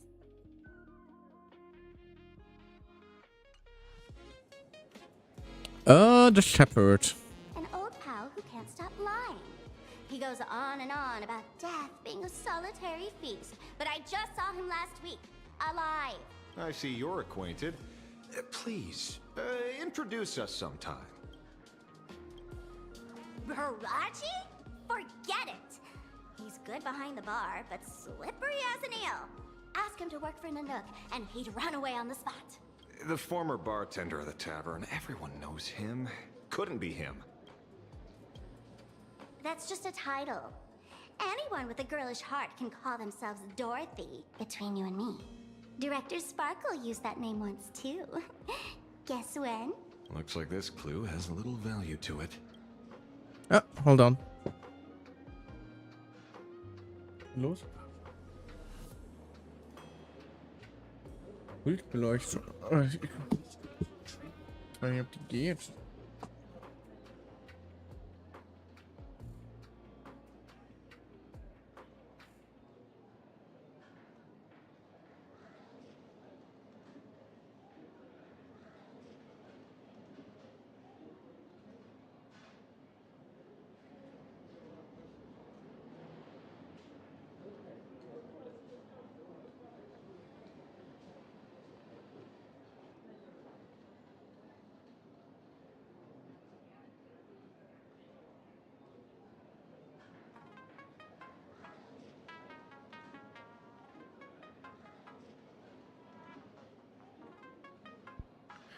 There we go. Sorry about that.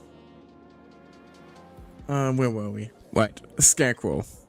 It's gonna be en route because it's the last on the list. Gotham City a few days ago. Pearl threw him into prison.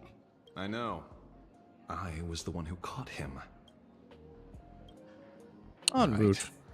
He's the one I can't stop thinking about. The stories change every time, but they all circle back to the same logic. En route defeated the Veracity by some means. You're right. Then who is this en route? Do you know him? En route. Of course she does. Sampo!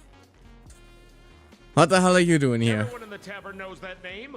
Long ago, its owner grew tired of jokes, cast aside his mask, and walked away. Some say he became a mourning actor. Others say he jumped into IX's black hole. But none of that matters.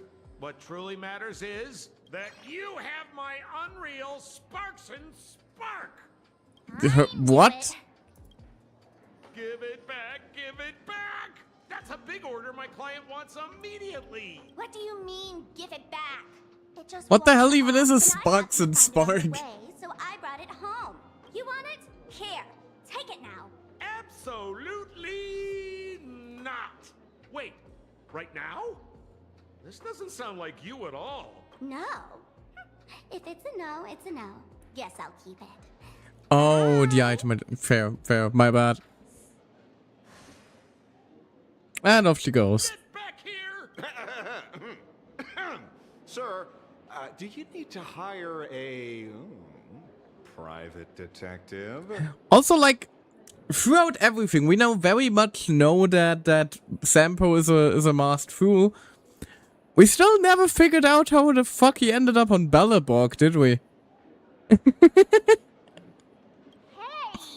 Can you catch her for me? Of course. I'll have that thing returned to you safe and sound in half a day.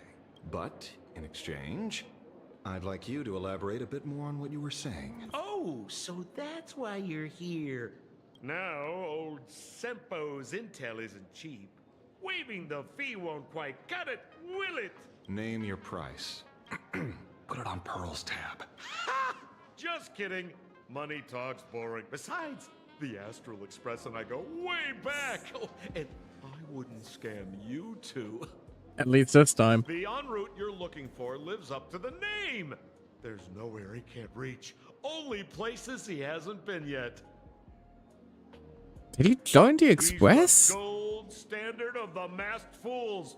He only shows up where he's least welcome. A morning actor's stage, a friend's wedding, even inside the Veracity's mouth.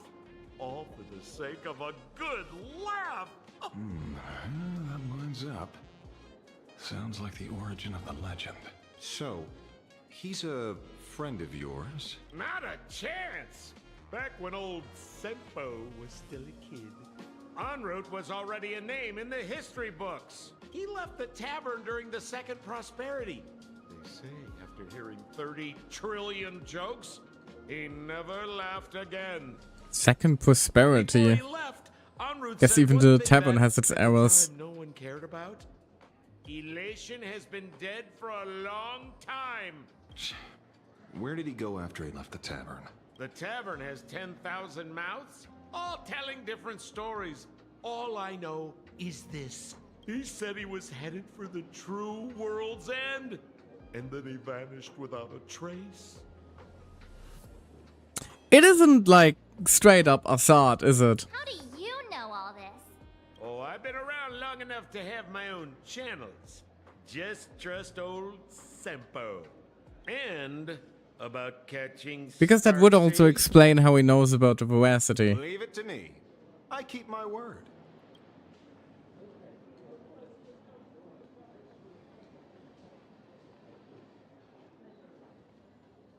Always a pleasure, you dingus. Greet the expert invited by Yaoguang. Ah, see? You only need that 10% of the story to be true. The last thing he said was really scary. So many unanswered questions about en route. He has to be tied to Assad Pramod somehow. Still think he might just be But Assad the Pramod. tavern have run their course. Let's go pay a visit to another expert next. I mean, he did literally say the elation has been dead for a long time, so it would make sense if he then tried to destroy the path. Right?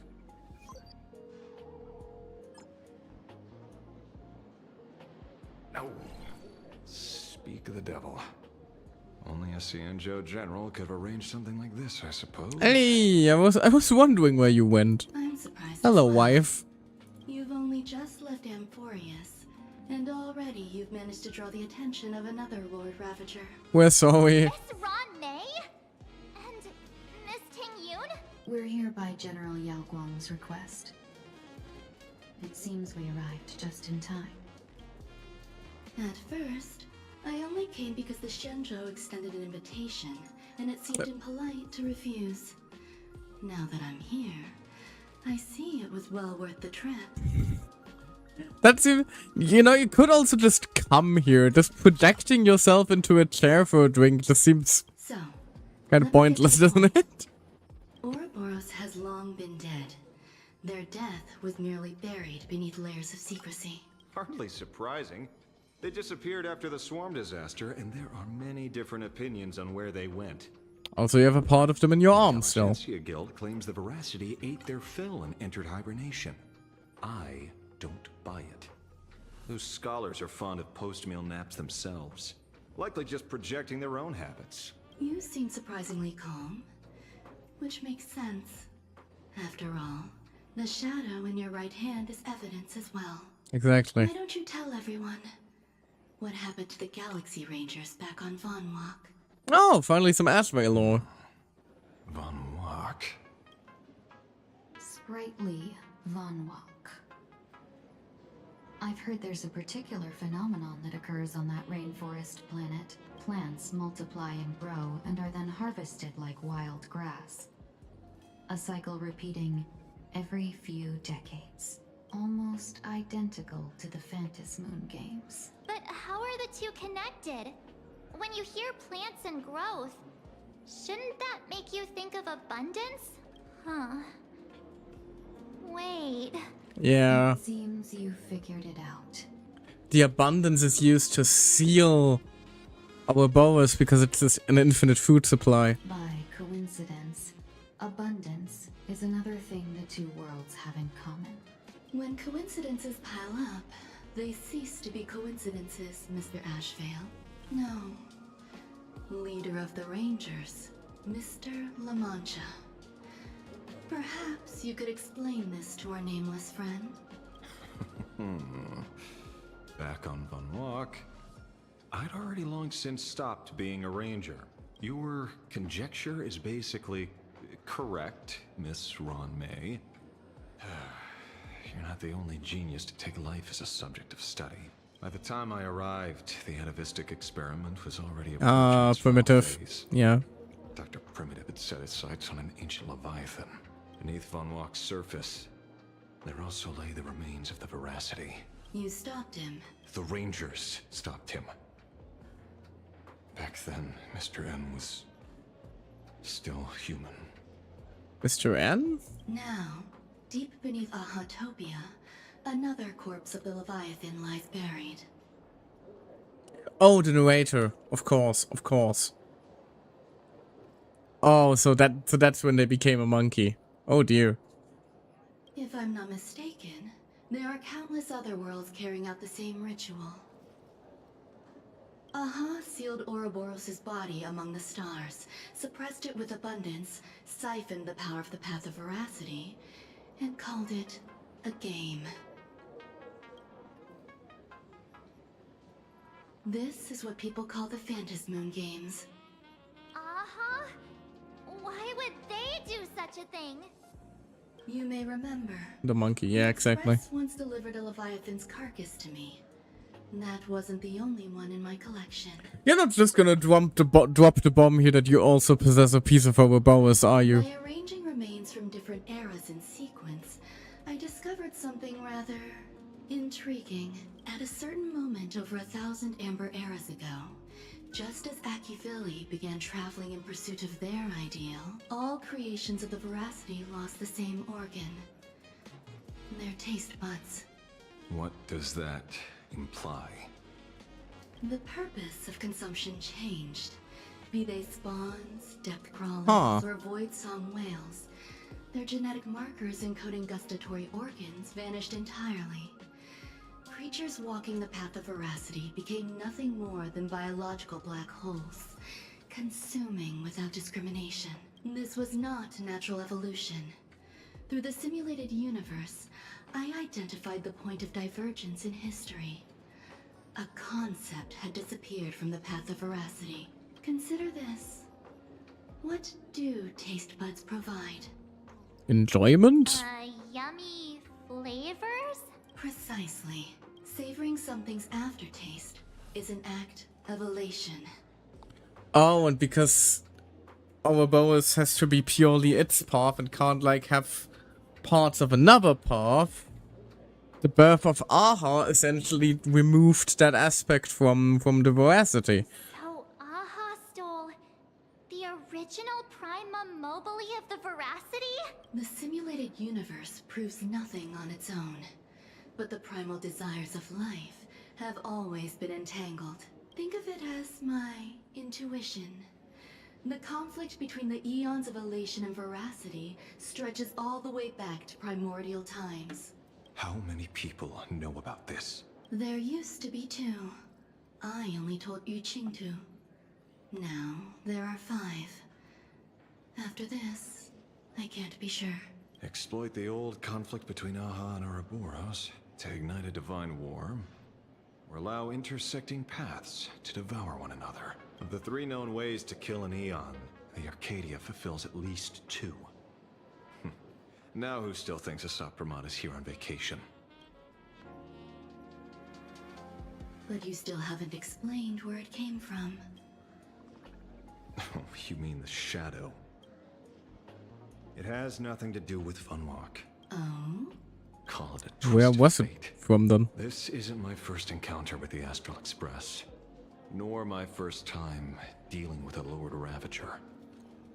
Right, the Galaxy Rangers basically got their renown for killing the... Or was it Zulu? I think it was Zulu, the guy that was then replaced by Selenova. When my home was The destroyed Harmony by Zulu, Destroyer. I had a brief encounter with a former navigator. A navigator of the Express? Yes. Starseer, I see. He'd already retired by then. They are mentioned in lore. I remember that name. They were mentioned somewhere. I just don't recall in what He was the one context. who told me about the Shadow. According to IC, it was one of many remnants left behind when the Express first carved paths along the edges of the cosmos. I led the Rangers to suppress the Shadow and devised the plan to assassinate Zulu. But I never learned why it was there in the first place. Wait. So you're saying a random navigator of the Express also had ties to the Veracity, and we don't know where en route went after. They're fucking all Assad, aren't they? All of them are fucking Assad Pramad, aren't they? That's my current running theory. Assad basically joined the first was en route, then became the IC IC guy on the Express to like look for ways to kill Aha. Found one in the form of Ouroboros, and then afterward ascended to the Lord Ravager Assad Pramad that we know and love/hate today. Running theory. Don't you find it strange, Mr. Ashvale? Strange? When coincidences pile up, Yeah, exactly. they cease to be coincidences. Like an experiment with results that are too perfect. It's enough to send a chill down your spine. If you don't mind, let's walk through the whole thing once more. Earlier, what did you two uncover in the tavern? Oh, okay, the game is just gonna spell it out for us now. Someone suspected to be Assad Pramad knew about the Veracity's secret. Before disappearing, he said he was headed for the end of the world. And then? Who did he say the shadow belonged to? A former navigator. The shadow was a remnant left behind when he charted the cosmos. If the world's end isn't the tavern, then where is it? I don't know if anyone can answer that question. Not even Akivili. Yep. Nice, I was on the right track actually. Neat. Wait. Don't tell me. En route only goes where he isn't welcome. After leaving the tavern, he went to the Astral Express. The detective game is Oh! over. Oh no! Well, can't get any more direct confirmation than the guy himself pulling up. Lord Ravager Assad Pramad is back, the laughter. But he's... joke, en route heading for the True World's End, Astral Express. Haven't a long time, old friend. Oh dear!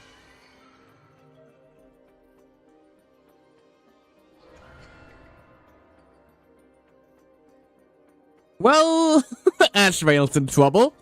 I have to say, not many people can make me change my plans. Whether in the past or present, you've always been one of them. So, it is you. You know how it is, kid. Just a mask. I've always enjoyed arriving uninvited. I'm still waiting for the moment he actually gets a proper model. His, like, dice head look is so cool. But he's only an illustration so far. Dang it! Still nothing. Pearl said she would arrange a ferry to pick us up at the Seafeld City dock. The place we're going to holds clues about Graphia. Really? Well, Unfortunate. Also, hold on a second. Now I can actually swap the team real quick. There we go. Lovely. Oh wow, her hair is very pretty in this one. I like how it kind of just fades into like stars. It's actually a very cool look. Didn't even notice that before. Also, right, we can do this. Whee! We have a fucking mecha, baby. Let's go.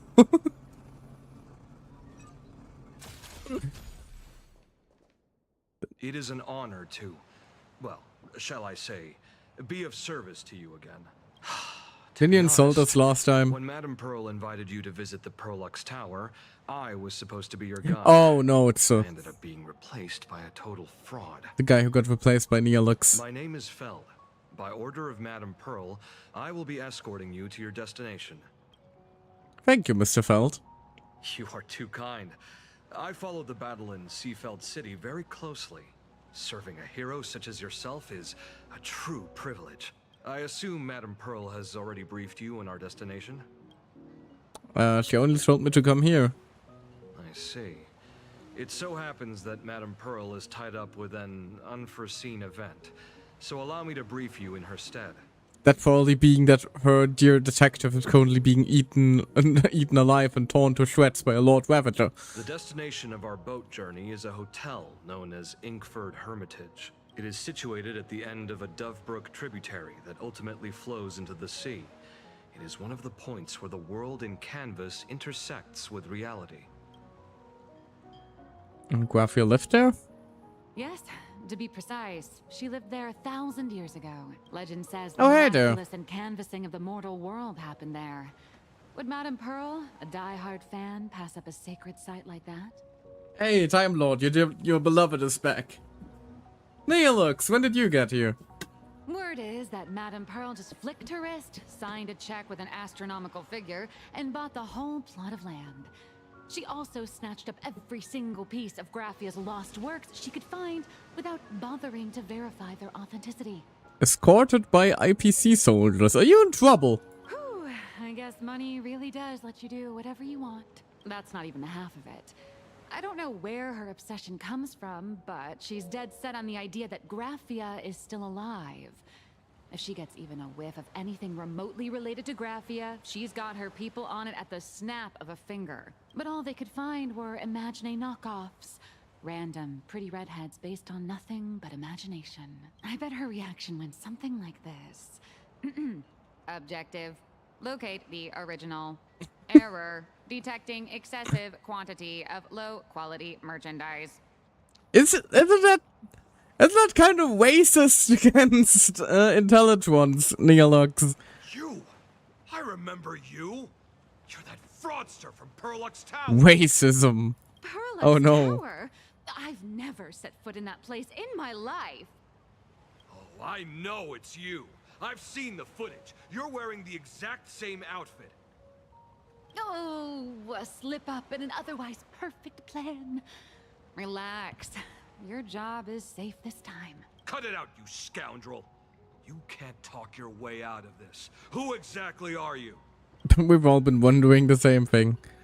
It's the author of the Fluffy. This is the author of Fluffy Across the Blue. Blurry QR Colt. Huh. Is that so? My apologies. How rude of me. Miss Colt, it's an honor to finally see the face behind the work. Please pardon my yelling. I didn't know. The privilege of being famous. No worries, no worries. I headed to Inkford Hermitage as well. Well, yes. Would you believe it if I said I was going on vacation? More seems so. It looks like you're about to be thrown in jail, honestly. This blurry QR Colt. Let's be clear. You are being transported under escort. Your current credit balance is in the negative. Madame Pearl has offered you a lifeline by asking you to complete the next volume of the Fluffy.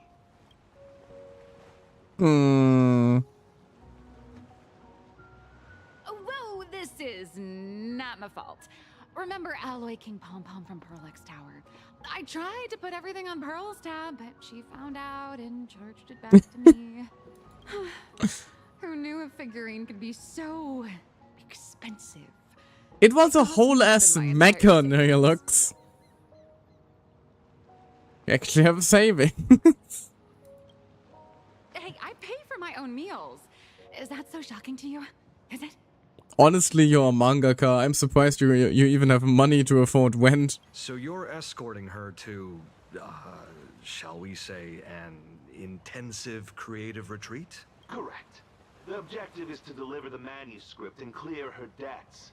The estimated duration is 56 days. Hear that? It's not a hotel. It's hell. Where you get whipped for not finishing your scripts on time. Good luck with that.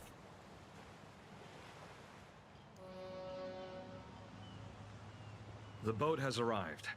When you're ready, let's begin our journey to Inkford Hermitage. Please, mind your step as you board.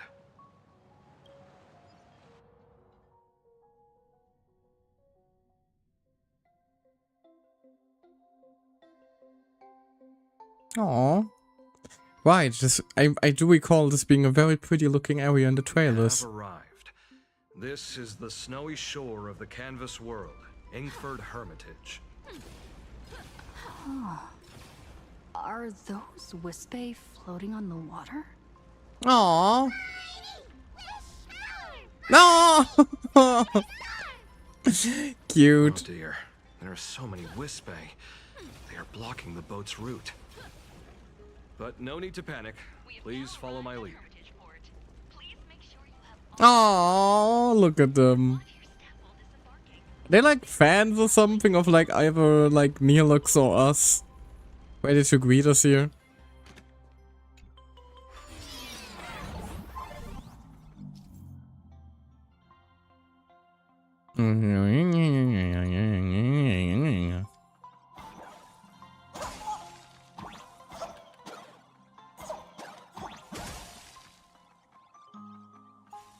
Right, yeah, it's just ice platforms.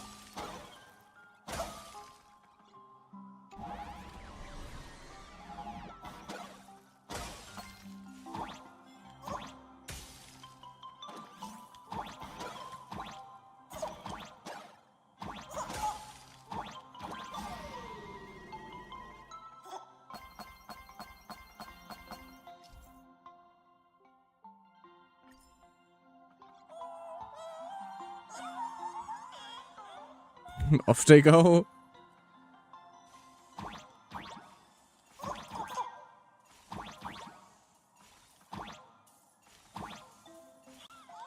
Woo, the momentum you build.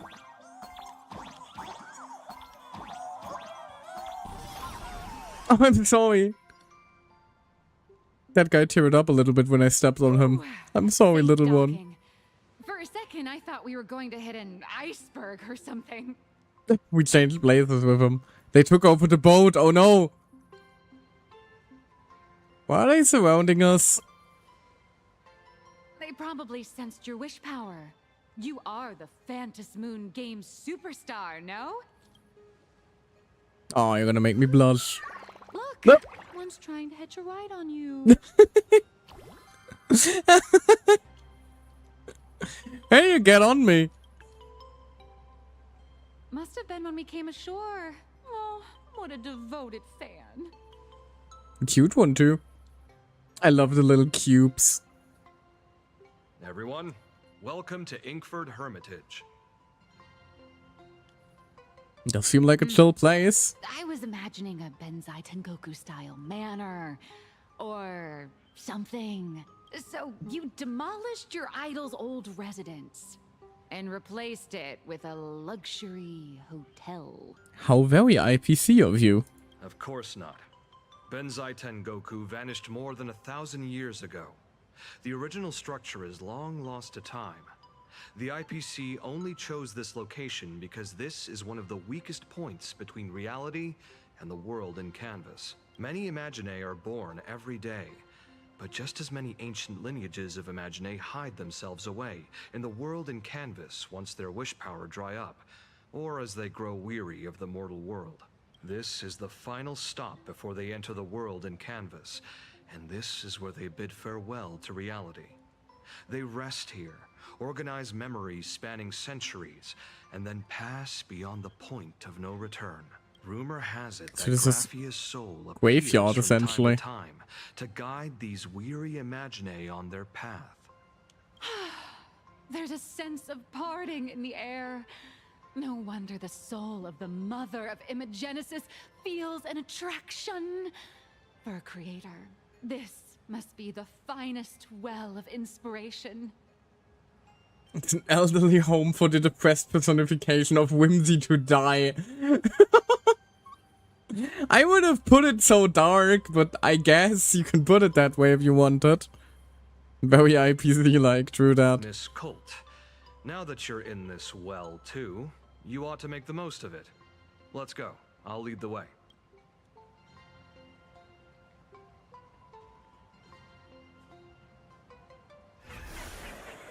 Oh dear. Oh no. Well, we're being observed by Assad Pramad. That is concerning. But not something I can deal with, unfortunately.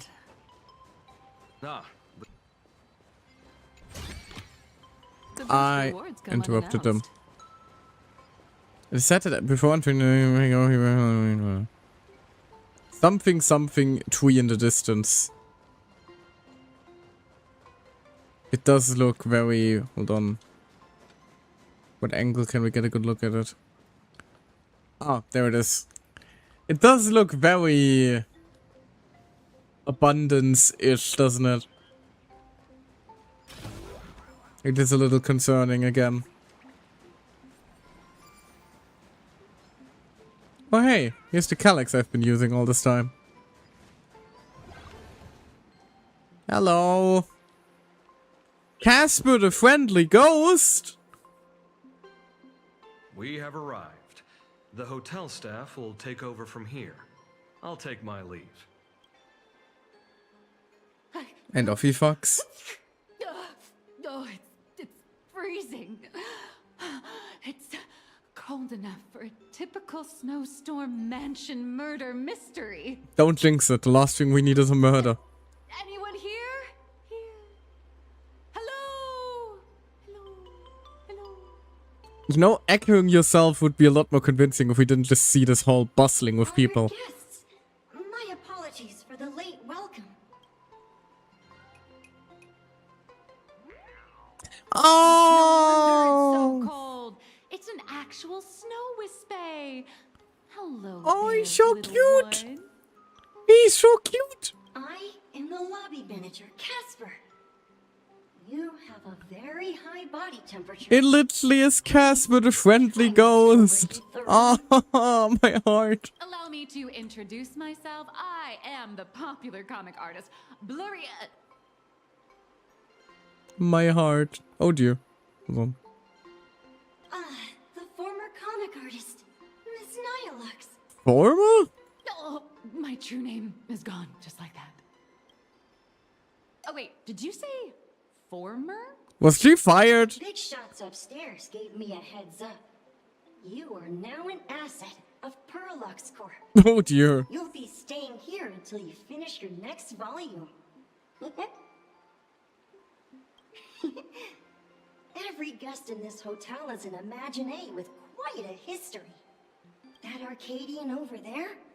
That's a former superhero. Which one? Never heard of them. That one over there is one of the oldest strangelings. They're a former Kappa. These days, they work as the hot springs manager. A Kappa? Didn't that lineage of Imaginae go extinct when the IPC first arrived? Apparently there are a few left There are them. still a few survivors that slipped through the net. As for Casper myself, I am a former frost giant. And now you're Frost Small. I am a Cohen Nameless. Indeed, another glittering nameless. Another? Another? How's that? So yes, Neolux didn't pay her that, so she made her into a little corporate slave of their own. That's just how the IPC operates. That is a secret. Any info on the former Graphia? Sightings of Lady Graphia are as common as the snowflakes here. Ever since the news spread that her soul would reside at the hotel, all those Imaginae who mimic her and the weirdos who insist they have a connection to her have flocked here. You see, they all claim they have some sort of connection to her, or hold some secret about her. I bet they're just trying to scam people out of wish power and credits. Just like all those people who swear they're AHA. You're not wrong. But whenever the higher-ups ask for a report, little old Casper here can always pad it out and hand over a long list of names. Nameless.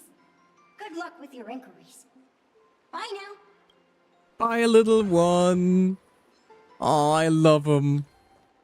I kind of want to, like, squeeze their cheeks. Look very squishable, if you ask me. So, you're here looking for Graphia's whereabouts on behalf of Shit, that was the main one.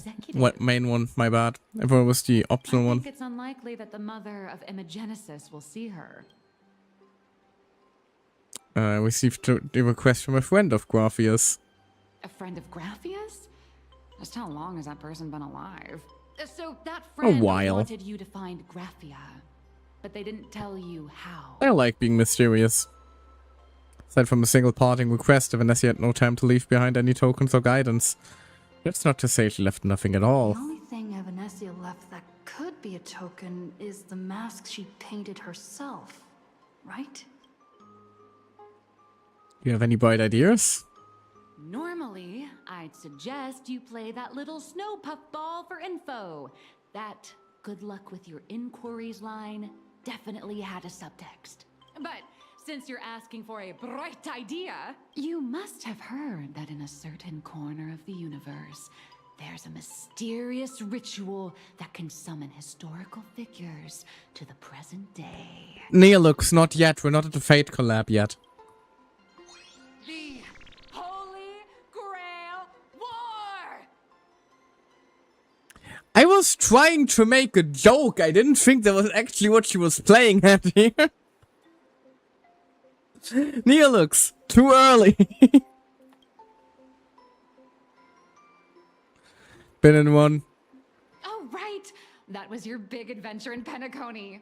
Oh, how nice. I hope Plain Arcadia holds one too.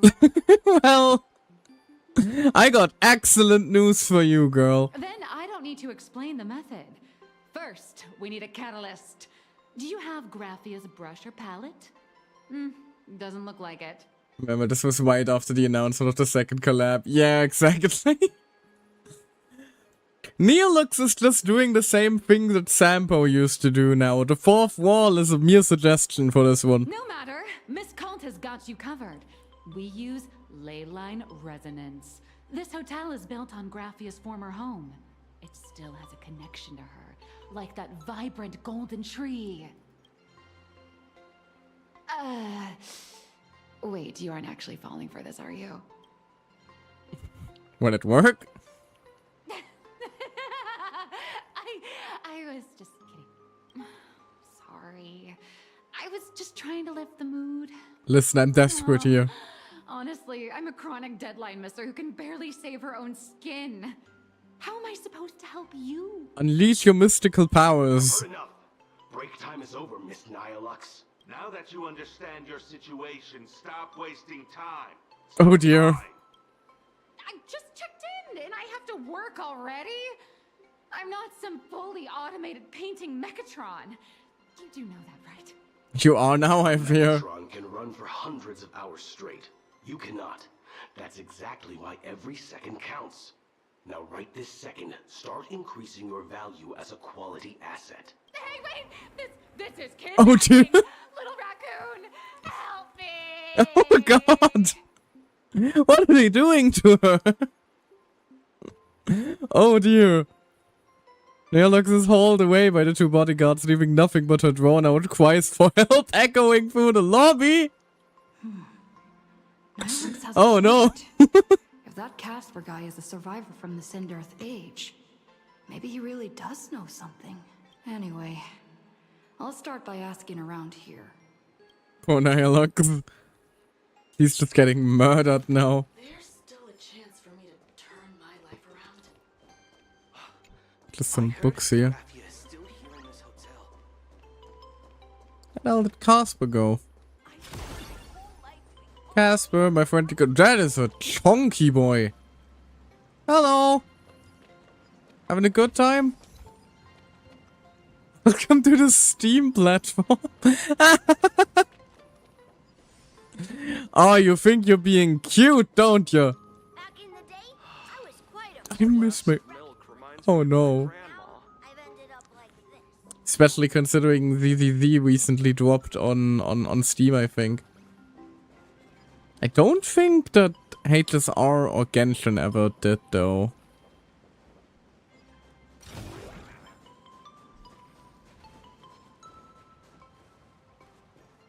No, you're just another... You're just another imaginary. Are you there? Nope. I'm not. Very convincing. Where you at, little buddy?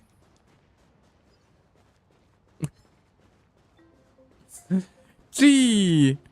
Hold on. Just gonna activate this real quick.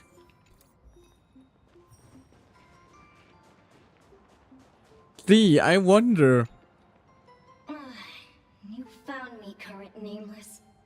I knew you'd come to ask about Lady Graphia. It sounds like you don't really want to answer me. But if I try too hard to remember things from such a long, long time ago, my soft, squishy head starts to throb, and then I start melting. Drip, drop, drip, drop. So much of my memory feels like it's shrouded in a blizzard, and I can't see anything clearly. I'm sorry, but I don't think I can help you. Well, you at least tried. I appreciate the attempt. I'm just here for a snowball fight. A snowball fight? The game. Maybe we'll accidentally, like, kickstart their memory? So familiar. It feels like I had snowball fights every single day a long time ago. Shaping the snow into balls and flinging them at whatever strange intruders came barging in. Oh dear, that's how Graphia caught Casper to like, keep the Legion away, isn't it? Well then, come at me, nameless. I'm a snowball fight veteran. I won't lose. Please tell me this is actually gonna be a minigame. It is! How's this gonna work?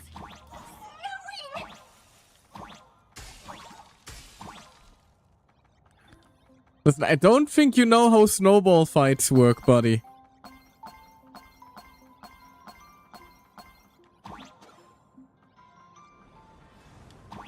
Oh, Jesus.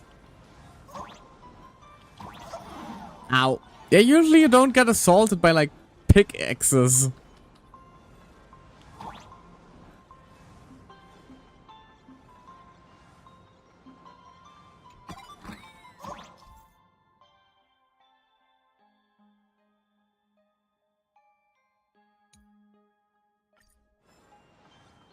Yeah, I literally have to fucking dodge the stuff they're throwing at me here. Ooh, coin.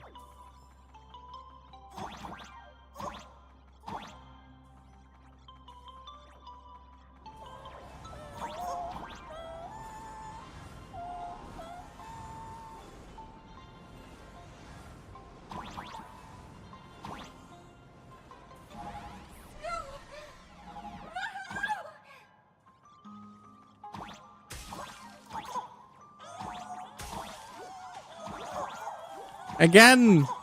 Pretty sure that's not how snowball fights work.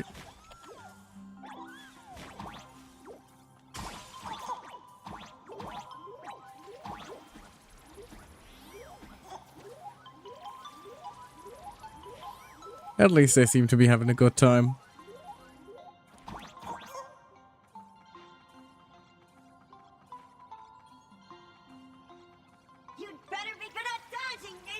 Oh god, boss fight!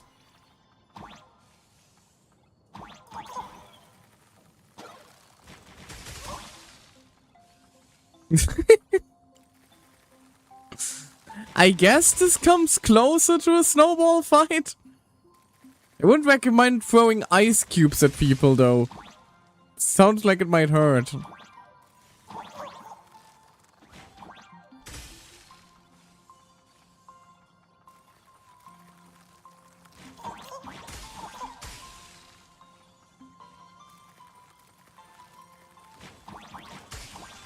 Oh!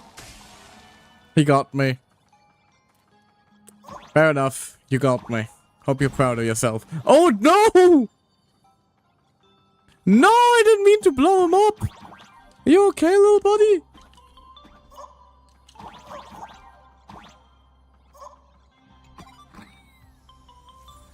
Well, I suppose we're gonna have to find out whether or not he's okay after the ad break. Okay, good. Looks like he's okay. Jesus. Okay, we're gonna be checking up on him after the ad break, unfortunately. You know the drill by now. Twitch forcing us to do this. Never gonna stop being annoying, though. Alright. I'm gonna use the chance for a quick bathroom break. I'll be right back, okay? Bye-bye!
There we go. Sorry, that took a little bit longer than usual. Now, where were we? Right, we almost killed a man. Are you okay? That might full of fun. Things from the Cinderth Age are still a bit blurry. Kiwi, hey there, how you doing? But I definitely met Lady Graphia. I had snowball fights with her.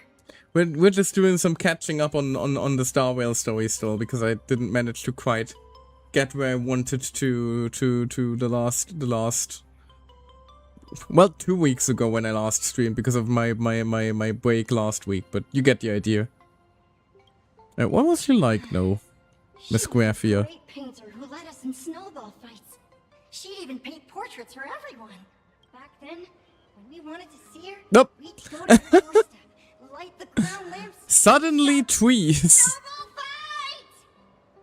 Then Lady Graphia would poke her head out of the window upstairs, unfurl the scroll, and whoosh! Slide right down into the snow. Just got back from my acupuncture appointment.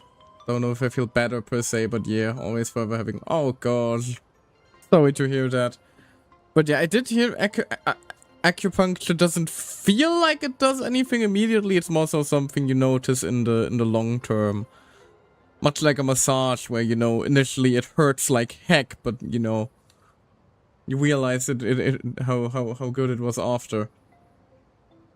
Hope it's gonna be the same for you here. Then we'd have snowball fights against the Void Rangers together. Under the giant moon. I know, been doing this for about 15 years. Okay, fair enough. Yeah, you're a lot more experienced than me then. Fair point. Point taken. If we won, I got to swallow the Void Rangers whole. They were so crispy and tasty. Basically found out my liver cheese attacking my stagnated spleen. Oh god. That sounds unpleasant. Hope you'll manage. There was someone else. Just thinking about them makes my blood boil. He was a snowball fight master. I remember one time 8 of us teamed up to challenge him. But that guy knocked us all down with his snowballs like it was nothing. All from so far away. Definitely talking about the sword. Around feeling beat. Losing the game got everyone so down that no But yeah, I hope you'll be doing, you know, better. Soon feels wrong, you know. I hope things improve overall. As for me, For you. I think I got hit right in the neck. I saw my own giant body thud onto the ground, and my chin felt ice cold. Didn't go into much detail, but it's essentially the result of being stressed from my childhood abuse. Oh goodness. Yeah, that kind of stuff doesn't only leave physical, psychological scars, does it? I'm sorry. 8 people in the Phantasmoon games? Perhaps Snowball Fight is a euphemism for the Cinderth Age wars? So, in that round of the Phantasmoon games, Graphia must have fought a terrifying, Don't even know what to say to that, to be honest. It seems only she and Casper survived the fight.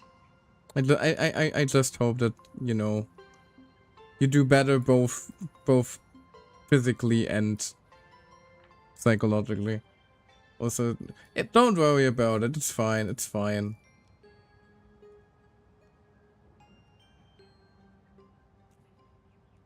It just caught me a little out of guard, frankly. But yeah, I do hope your situation improves sooner than rather than later. I'll probably take it too seriously when people ask me how I am.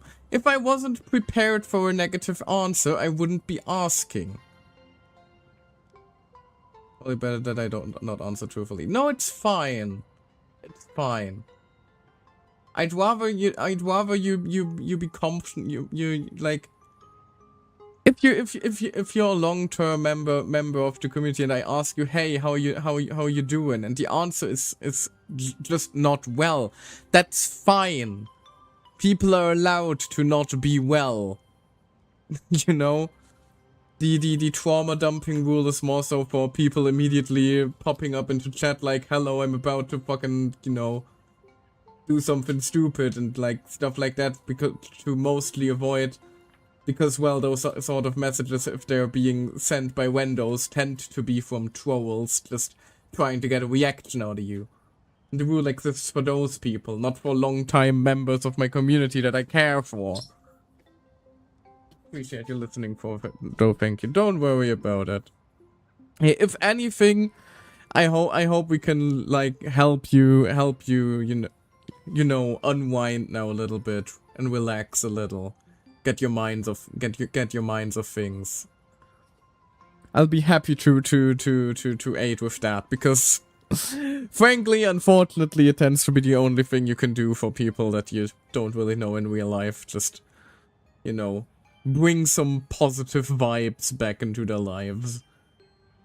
Yeah, sadly there are people like that, I get it. Yeah, exactly. Exactly. The rule is mostly to prevent that sort of shitty behavior. Let's start a new therapy with a new therapist though. They're gonna try EDMR. Not sure what that is. Let me look it up real quick. Another modality called IFS, Internal Family System, to try and get my body regulated. Interesting. EDMR. What is that? Eye movement desensitization and reprocessing. Oh, I see. I see. Huh. Okay, that's funny. Because the stuff that I'm reading here is literally one of the ways I tend to cope with stressing and anxiety already. That is...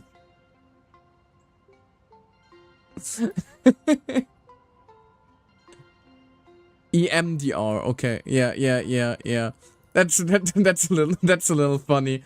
Apparently I'm already doing something right there unconsciously. Huh. The more you know.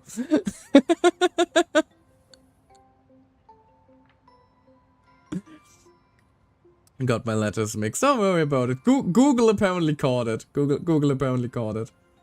I do hope you're faring better. I'm doing great, actually. I'm simply very exhausted. Which is why I seem a little out of it. I'm just very, very tired. I basically was on vacation, well, not vacation. It was just a weekend, basically Thursday to Sunday. Basically a trip with work up into the mountains, like a little weekend up on a mountain hut, and it was a great time. It was a fantastic time. I am blessed to be working in a place where I can, you know, actually party with my coworkers and have a good one. But my god, was it exhausting, and I like immediately threw my I immediately destroyed my neck headbanging on Friday night, which meant I had a stiff neck the entire rest of the thing, because the mattress was like hard as a rock, so my neck didn't get any recovery. And yes, I have long hair in real life, so people really think it's very fun to watch when I go crazy style, when my kind of music plays and just start headbanging all over the place. People had great fun with it. It was a good time. But my neck was fucking annihilated, and I still haven't properly recovered from that, and I've been having trouble sleeping because of that, unfortunately. Because there's just currently no comfortable sleeping position for me. So I've been suffering a little, but no regrets. Worth 100%. 10 out of 10 would do it again. Touching grass. Oh yeah, actually quite a lot. We did a skywalk thing, which is very, very fun. Where you basically like walk like over just hanging bridges over like a forest, which was very cool, and the view was incredible.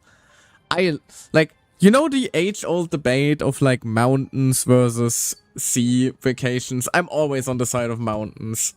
Which is weird, because I'm technically afraid of heights. But somehow mountains just don't register for me. Can't tell you why.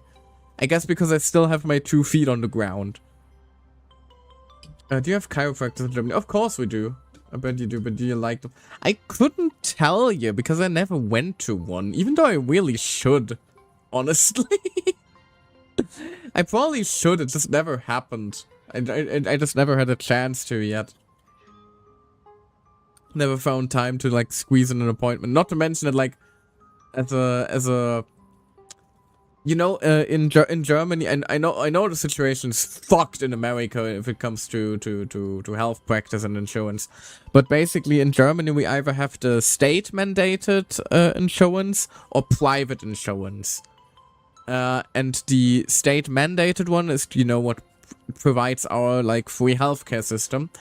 But unfortunately, if you're a free healthcare patient, if you need something specific like a chiropractor or hell, a therapist is also a very good example if you want to take care of your mental health.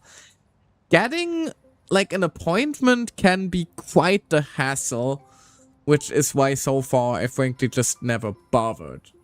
Because I know if I try to get a chiropractor, chances are I'm gonna like get my first appointment in like, I don't know, 4 or 5 months, if I'm lucky.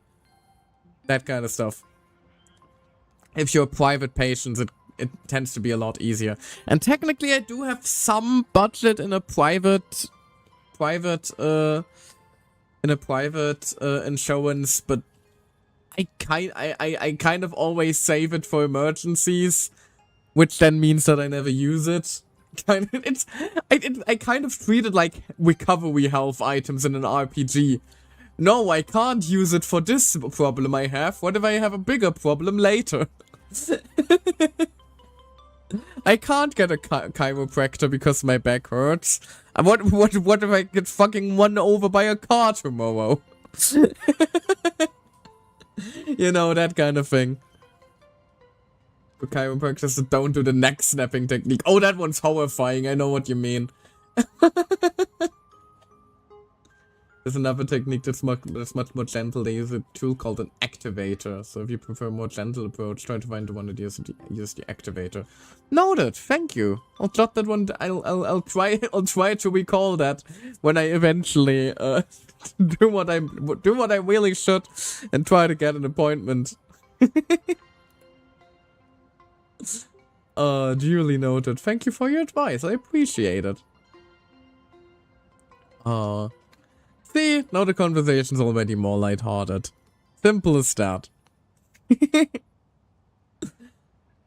Yay. Oh, it's a cute emote. I like that one. I still gotta like see if I can like get a few animated ones going eventually. For myself as well. I am very, very fond of the ones I have though. Yes, exactly. The micropad. I still love them so dearly. They're honestly, the emotes are probably my favorite part of like my rebrand. I think that the artist did a fantastic job. There's a built-in animator for Twitch emote. Oh yeah, that one. I know that one. It just like add a little jiggle. Yeah, I'd prefer something a little bit more involved, you know, like the cheek swishing one you sent, or the dancing one. Could probably just try contacting the artist for my first batch of emotes again. They were a delight to work with last time. The sob one is probably still my favorite. It just looks so... I look so distraught.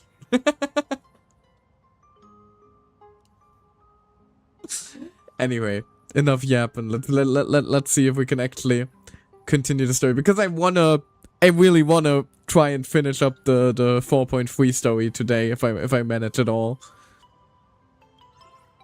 I saw her once. Okay, so don't apologize. You know I like my yaps. Kiwi, honey, stop apologizing.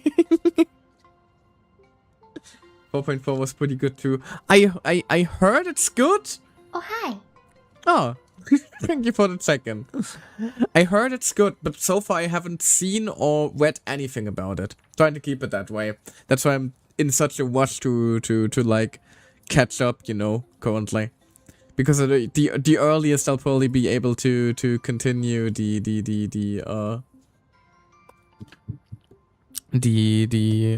Star Wars quest is probably gonna be Friday, because there's a game I've been looking forward to dropping on Thursday, actually, a rhythm game, so that's gonna have to be squeezed in.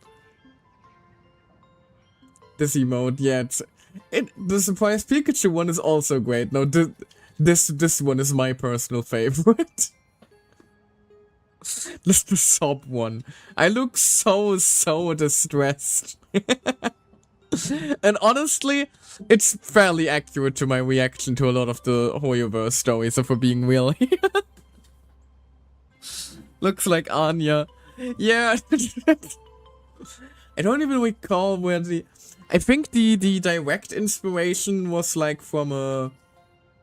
I think the artist was inspired by Anya, yes, but like the reason I wanted one is because of a very beloved Farina comic, actually, where Farina is very distraught about having to take a bath because she's scared that she's gonna dissolve in the water.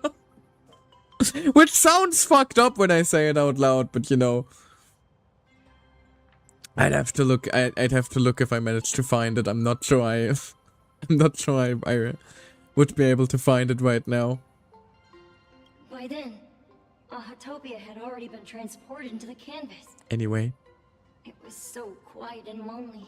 I couldn't find my other 6 friends, but I remembered where Lady Graphia lived. So, I went to her front door again, lit the ground lamps and shouted, Right, we were at a snowball fight. It felt like only a second had passed. Just the blink of an eye, yet somehow it also felt like forever. At last, I saw her drift out. She held me and cried, saying, "I'm sorry, and you've done well," over and over. That's depressing. It was just one lost game. We could have just won it back some other time, but that was the last I saw of her. Yeah, when you defend yourself against the Lord Ravager, one loss is all it takes, unfortunately. Thank you, Casper. I only shared some memories of a snowball fight. If it helped you, Nameless, then I'm happy. Helped me a great deal, buddy. That's all Casper can remember. If you're still up for fun and games, come find me for another snowball fight sometime. I'd be delighted to. See you around, little one. Aww. So, to summarize, Casper likes to light the ground lamps and call for her near Graphia's old home. Now, where can I find those ground lamps? Right in front of you, apparently.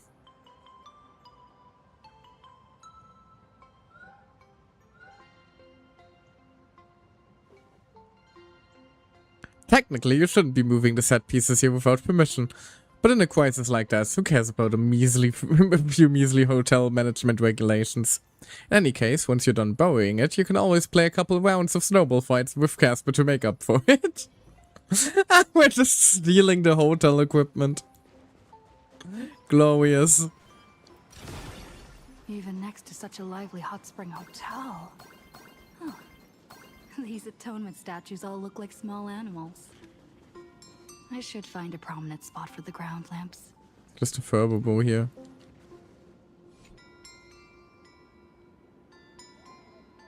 Huh.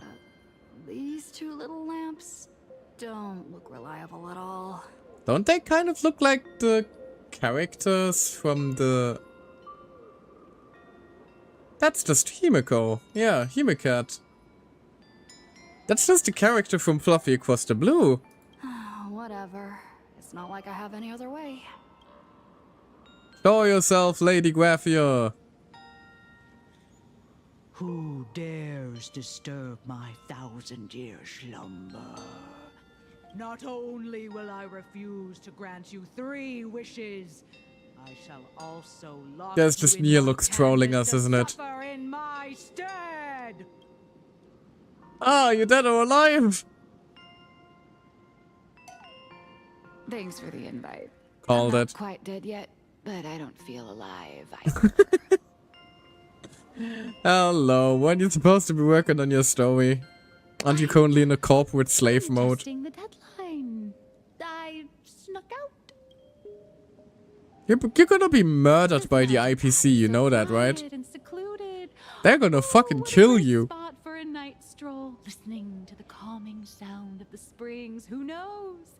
Maybe my inspiration will flow again like these waters. They're gonna fucking kill you. You should leave.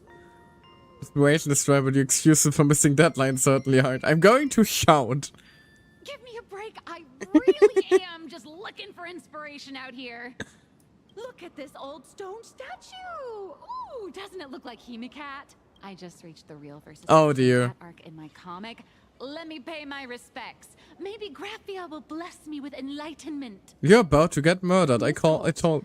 When did you sneak out? That was fast. Wait a second. I let my guard down for just 1 second, and corporate asset. I mean, Miss Colt. Wet hair. That's definitely a Graphia family member. No way are you running away. Himiko doesn't have any left relatives. It isn't just gonna be straight up Lady Graphia, is it? Otherwise, you might have slipped away for real. Let's go. Back to the room to finish your work. Oh dear. Come on, not again. Little raccoon. Oh dear. Nia looks assaulted away by 2 bodyguards. Again, leaving her only her drowned cries for help echoing across the hillside. Again. Being an artist sure is grueling. I remember being held in a room and watched by 6 or 7 people too. I wasn't allowed to leave until I finished painting either. Hello? Whomst? Who are you again? You're asking me? Weren't you the one searching so desperately for me? It is just straight up Lady Graphia. My name is Murata Graphia, guardian of the world in canvas. It is a pleasure to meet you, nameless of the Astral Express. Hello, great grandma. You're saying you are Graphia? Huh. She really does look a lot like Himiko. Same hair color, same golden eyes. Can you prove who you say you are? Child, you were the one who lit the ground lamps, were you not? If memory serves, that was the secret signal my old friends used to call for me. I simply answered the call, yet you doubt my identity. How strange. Well, I didn't necessarily expect you to just walk in. Let me think. I believe I know Expected why some you've more come to find me. fanfare. The arbitrator of the Phantasmoon Games asked you to tell me that our old enemy, the Demon Lord from Beyond, has returned. Am I correct? On the nose. Starting to believe you really are, Graphia. Since Ahatopia's in canvassing, Evanesia and I agreed to guard reality and the world in canvas separately. Never to meet again. But over the past 1,000 years, I often hoped we might reunite in some way. Well, I got good news and bad news for you. Who would have thought, when word of her finally reached me again, there'd be no warm greetings, but instead only an impending crisis. You must have many questions. How do you know who I... Which of these is the most pressing one? This is the question here. What about the curse here? You certainly have a lot of questions. Okay, this is fair. Before I enlighten you, during the Cinder He's just gonna Age, answer all of them that demon eventually. lord from beyond once took the form of a friend to infiltrate the Resistance, causing catastrophic casualties. I must confirm your identity, Nameless. Do you carry a token from Evanesia? I have a mask. She painted a supplicant's mask for you.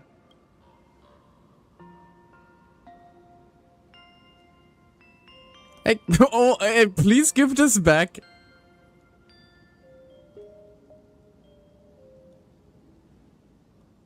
The red-haired girl hands the mask back to you. The secrets you seek are many and tangled.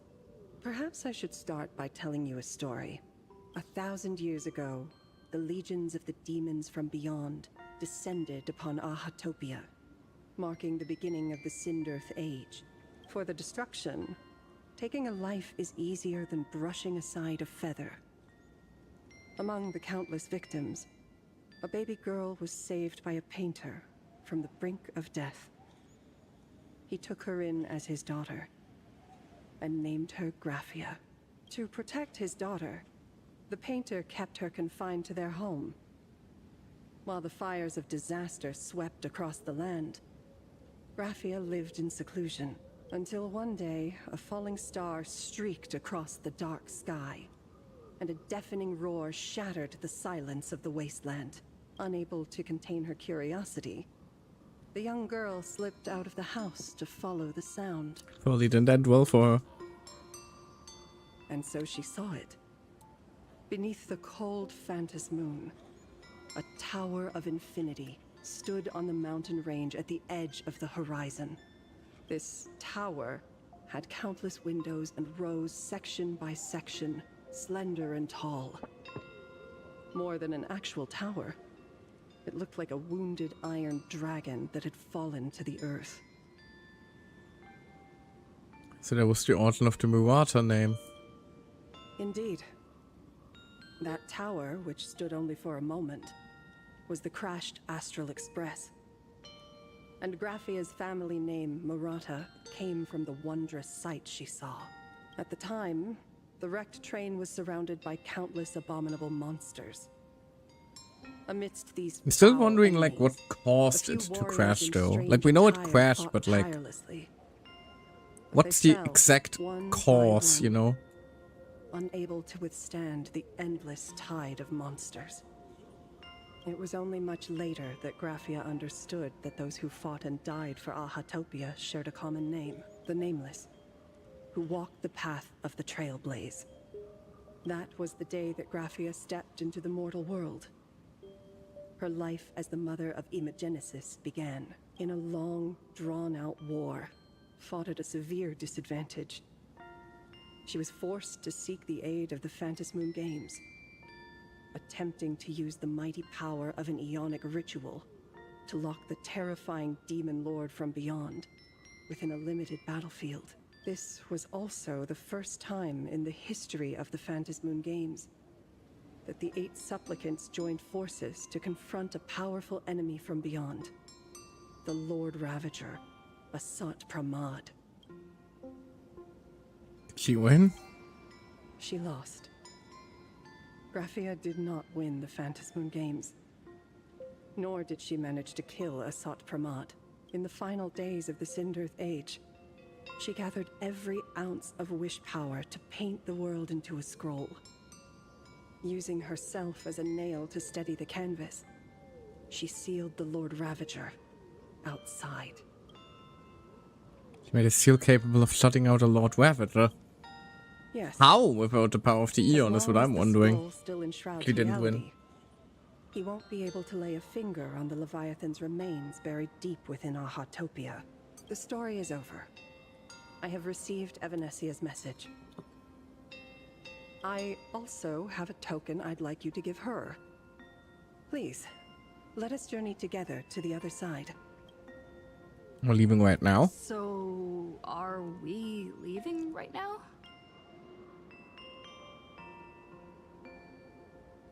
Although chances are this might still be...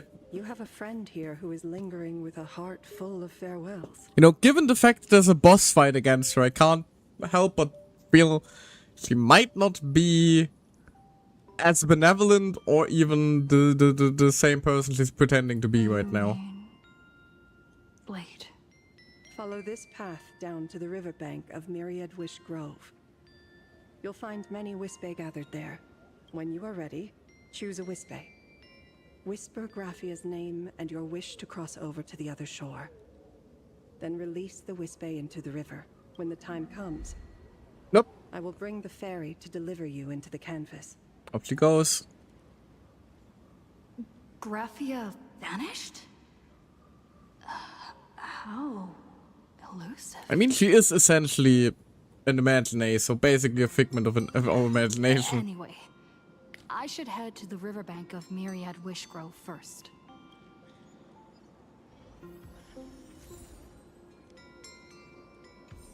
Let's get going then, shall we? Oh yeah, also Gary, yeah, I did already pull for Himiko and the Light Cone. Got both at around 70 pulls-ish, but I did win both 50s, which made it my 7th 150-50 in a row. So some people were very upset with me when I pulled. And do you want to know the worst part? This is the second time I've had a 50-50 win streak this long in HSR. You remember how I always say that my gacha luck is absolutely ridiculous. This is the kind of stuff I'm talking about when I mean it. Like I don't just say my gacha luck is stupid. I do have like straight up numerical evidence to back that fact up. Well, I'm praying for similar luck. Yeah. I almost feel bad at times because, like, you know, I'm a dolphin, which means I have plenty of funds left after pulling in a situation like that. Other people need the luck more desperately than me, but I just get it. It feels a little unfair at times, but that's life. In the same forest, giant trees will fight each other for nutrients. How about this? We just feed Wolfie. to that tree in the courtyard. It would save us a long trip. Wolfie, no. Say something. She so badly wants Blade to come out of this safely. Oh, baby, no. Baby, no. I spent twice so far on HSR, the 5 pass, but I barely have 200 pulls for... Yeah. I get it. I get it fairly regular. I think I always have the pass going just because I play consistently enough to actually make it very much worth my while. And I do have the spare income where I'm able to, you know, put aside the money for the I lovingly call it like my monthly gacha subscription. You know, the same way other people like pay for Netflix or World of Warcraft subscription or something like that. I have my Hoyoverse subscription.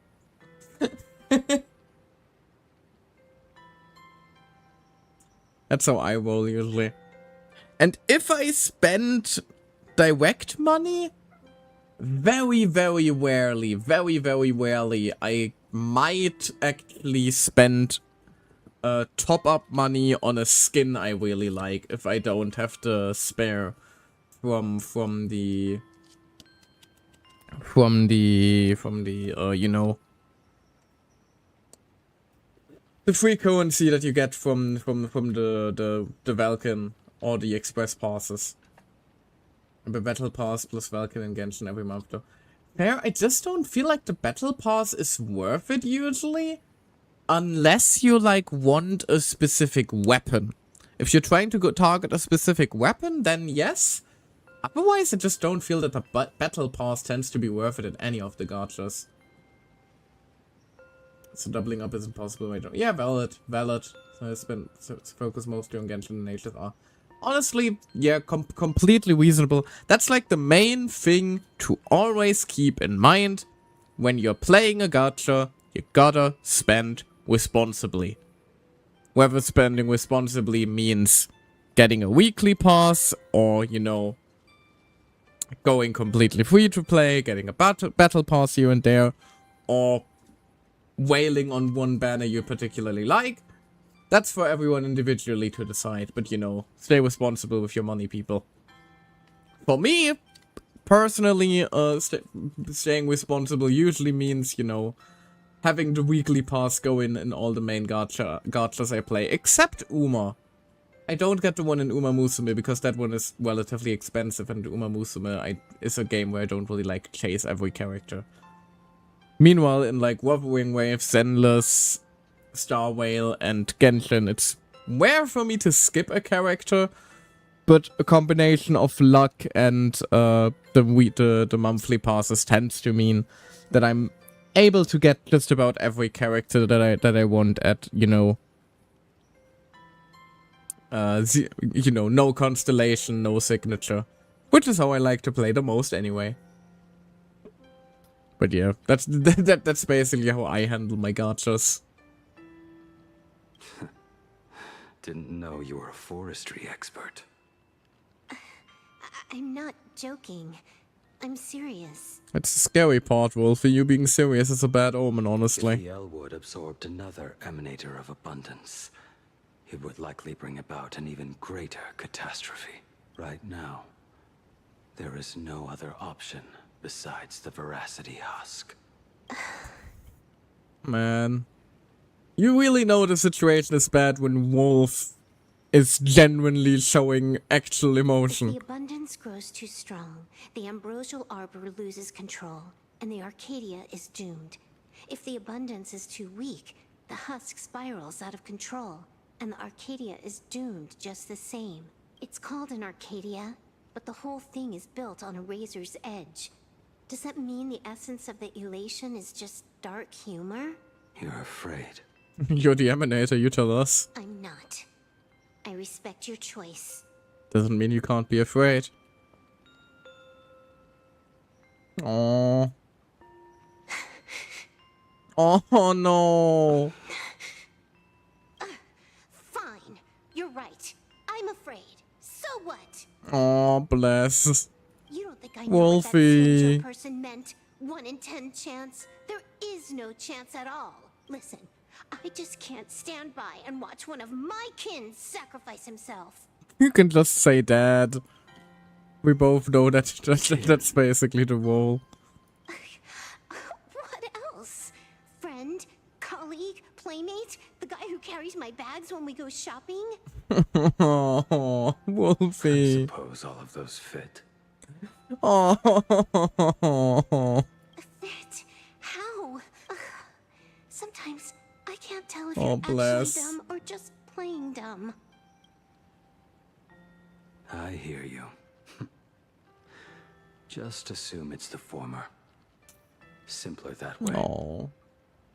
Like, I really love the fact that the Stellar One Hunter dynamic is really just... It really is just the same. It's just a very good mirror of the Astral Express family. Like, both of them have a very, very, like, clear found family dynamic with, you know, you basically have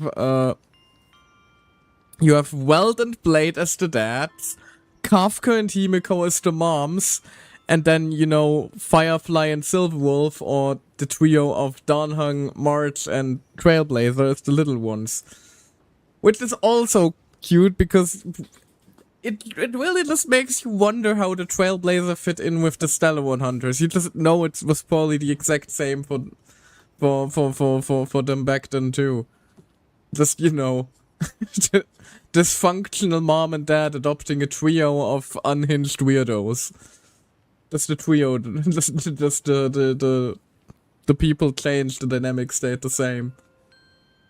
Blade is a father figure she never had, that's so cute. Yeah, exactly, that's what I'm saying. Especially with, like, the trailers that we saw of them. They were so cute, man. My mind is made up.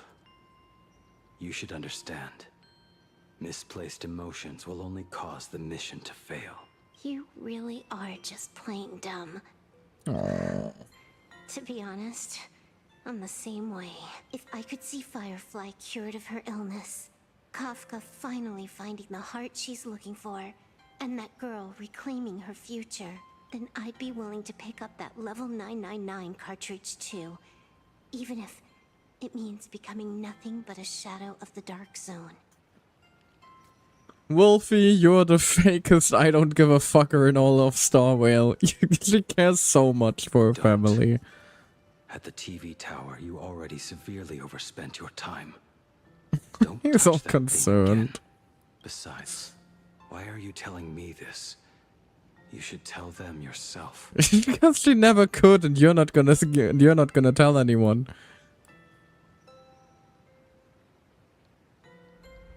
Because just like you, I'm a total stuck-up. Happy now? Feel better? No.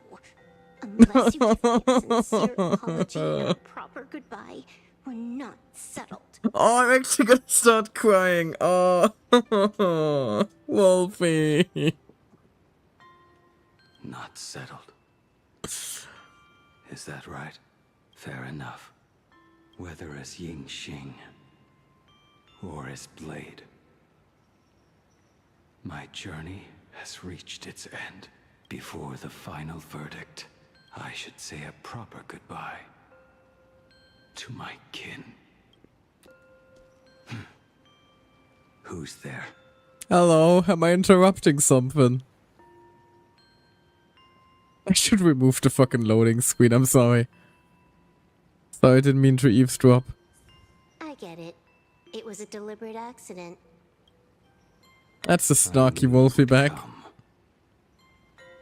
Found a way into the world in Canvas. I met the legendary Graphia. She told me a way to I'm still all teary-eyed. If we simply chant her name and release a Wispe into the river, she'll come to ferry us. A legend from 1,000 years ago. And she's actually still alive? It really makes sense. After all, you two are practically the same age. Knowing that gives me a bit more hope that you can actually make it back. Then let's begin. Alright, let me just hold on. Listen, as much as I love the fucking loading screen thingy, it makes it so difficult to take the emotional scene seriously, so where the hell am I? There I am. We take it off real quick.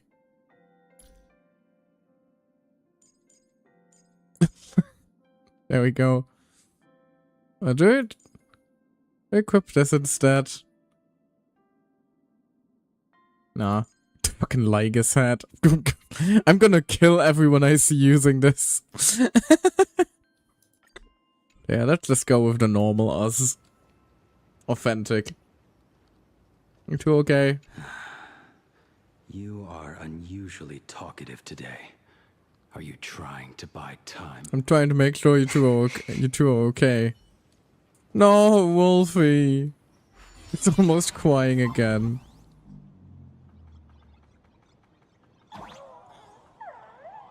I got the ever ears fully erased of Jades, but oh, it's fine. Next to Saber Ever's my favorite character. Oh, neat. Yeah, she is a fun one. I'm just a bit sad that Elation overall just feels so weak, which makes it so she's kind of awkward to use in terms of gameplay. In terms of character, she's fantastic. But you know, ideally you want a character who can do both. Also, considering a Wispe was disguising, or Assad was disguising themselves as a Wispe earlier, and now we're looking for a Wispe to throw into the river at Graphia. I have the slightest hunch that May Chance just, you know, mayhaps things are not gonna go quite the way we wanted to. Just the slightest hint of an idea. Genesis. May she come forth and deliver us into the world in Canvas. Careful with the word deliver. We don't want to feign in this shit all over again. Yep, my bad. Everyone, into the world in Canvas! How odd. This time the visitors actually know of my existence.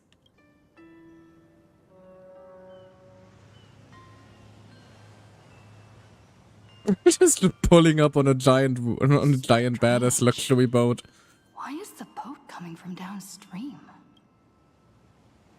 Hello. I heard your call, and have come by boat to guide you across. Greetings, travelers who seek to leave the mortal world behind. It is a pleasure to meet you. You're making yourself sound like Carol. Oh?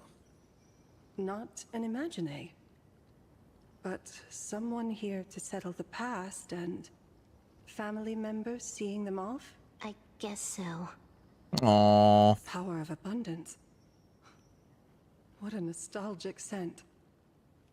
There is something terrifying slumbering. Didn't we within talk you. about this like minutes ago? That something lies at the end of the world in canvas with the power to suppress it. Will you show us the way? Ah, I see. You are better informed than I thought. I understand. Time is of the essence. Please, step aboard. Thank you. The mountains lie distant. He just feels like a separate person, which is not a good sign. Still. And snow settles.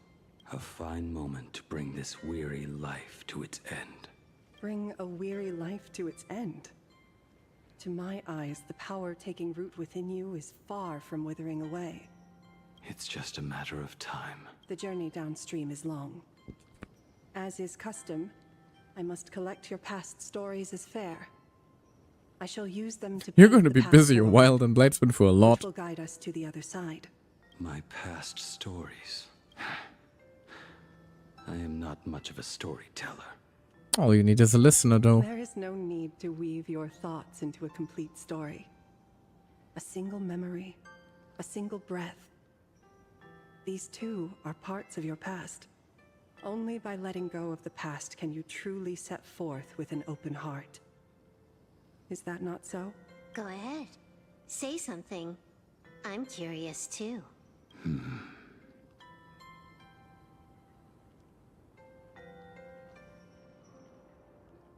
Then, I shall begin with that lone island of Insumosu. It was a desolate wasteland, untouched and forgotten. Desolate, cold. The perfect place to lay the dead to rest. I planted rusted, forming broken a road. blades in the wasteland as a mark of my departure. Little did I know that even after joining the Stellaron Hunters, I would find myself returning there time and again, bringing along a few new swords with me. Their owners, some of them sought my life, only to fall by my hand. Others simply wished to see me one last time, as their own lives flickered out. I was once a craftsman, and those swords, they were all my own creations. I raised those wordless monuments for my old friends, one by one, until they became a forest of broken blades. And what about me and my sword? When will it finally join them in that forest? I will follow your words with my brush and paint the ideal end.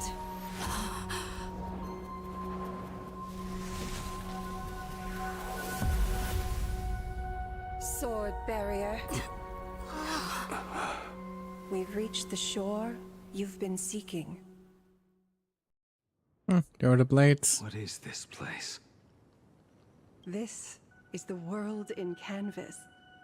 A mirror to your soul, blooming as your heart dictates. May this meadow be everything you wished for. Superb artistry. And yet, I thought you would paint the desolation within me instead. Desolation? I saw no desolation in your story. Instead, I found the lingering regrets of a master craftsman. The fire that tempers black steel and shapes 100 blades does not burn upon the forge or anvil. It burns within your heart. That spark within you has yet to fade. It is why this plane has chosen to bloom into flowers. Aww. We've got no clue what you two are on about with all this cryptic talk. But you smiled just now, didn't you? And that's all that matters, really, isn't it? No, I didn't. We should go. Even here, you can't help but be a little tsundere.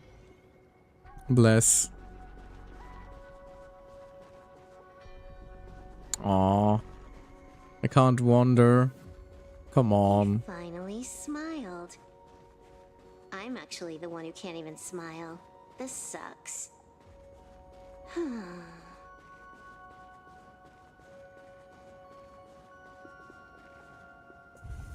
Meadow on the distant shore. Meadow on the distant shore situated on the blue. Okay, it's way too fast. You can't read all that.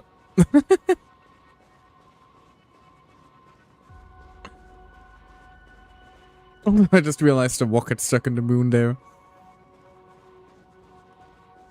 But yeah, this explains why this area looked so familiar to like the first Blade trailers. Really, that's the place he was talking about just now then.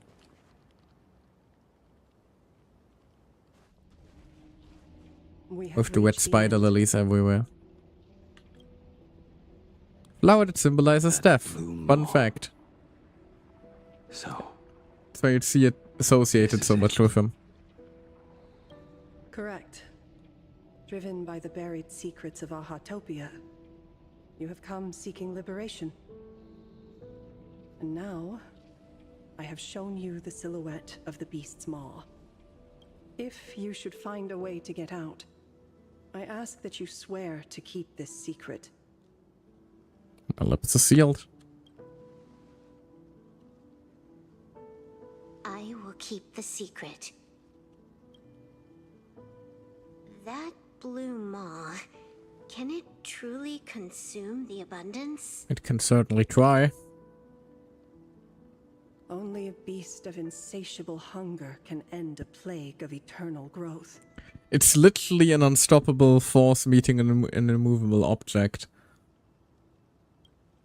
I have stood watch in this realm for a millennium, beholding the eternal conflict where the veracity and the abundance remain locked in strife. Oh, undying soul, the fate that awaits within those depths lies far beyond the reach of our conjecture. Unfortunately, it looks like we're gonna have to take a quick 3-minute break here because ads are about to tackle the stream with all their might. We'll just continue after, alright? Use the chance to, you know, hydrate, grab a snack, use the bathroom real quick, and I will see you guys in 3 minutes, okay? Okay. See you in a bit.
we're back. Oh. Let's just continue with Blade's fate here, shall we? Perhaps you will vanish into nothingness in a mere heartbeat. Or perhaps you will endure a millennium of gnawing, constantly regenerating only to suffer once more, with liberation remaining an elusive dream. Oh, delightful. Beneath that calm of yours, I can feel an old friend lingering. Agony. This is the price I must bear for becoming one with the canvas. You're telling me if he leaps, he has to stay down there and be torn apart for ages? I'm not okay with this. Yao Guang never said anything about this when we went over the plan. He's still gonna do it. For nearly a millennium. I stopped wishing for a swift end a long time ago. If the Leviathan does not consume me utterly, then I am still alive. And until that moment comes, I will pin Shuhu to the anvil and swing my hammer once, twice, and again, and again. Careful, Bladie. Your insane is showing. Is there really no other way? Your Mawa is showing, my bad. Silverwolf. That's what I was looking for. I was never one for sentiment. I'll only say this. In my past life as a smith, I made it a point to forge something for those friends I found tolerable. But ever since I joined the Stellaron Hunters... Oh right, I get it. You want me to go back and take apart that box Kafka uses as a footrest, right? You already took it apart? A long time ago.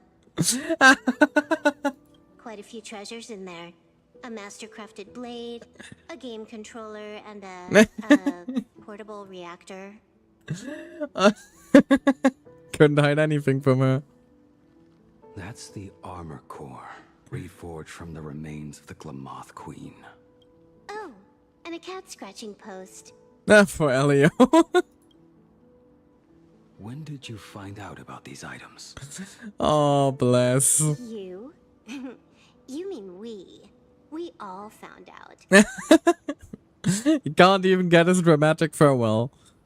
Think you hit it that well? Please, give me a break. We're a pro team, you know.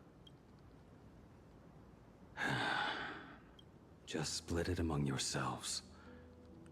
Consider it a keepsake. Kafka should be the one saying this, but... You are the most perfect blade the Stellaron Hunters could ever have.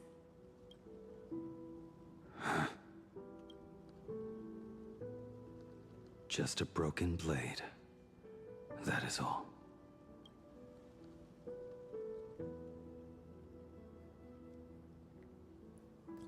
Both of those seem a little inappropriate, so let's... May you find the ending you seek. Thank you. The sad part is... Before you go... We probably would have left something for us as well, but we don't remember. To me? Don't take offense. It's just a few words. Before joining the Stellaron Hunters, I once lost myself. Unable to see the future, yet unable to reclaim the past. Just like you when you were first reborn. Whether we chose this path, or were forced onto it. Leave no room for regret. And never deny the path you've traveled. I get what you mean. Then, Let it be.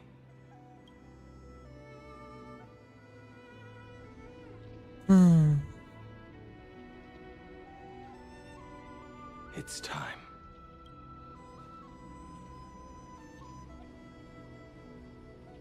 Do you still remember that passphrase?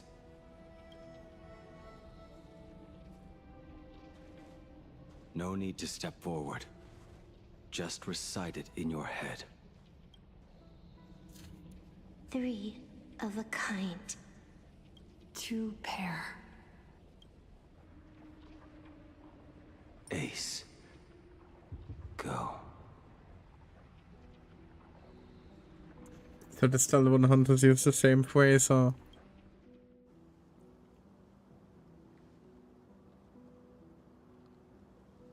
Farewell.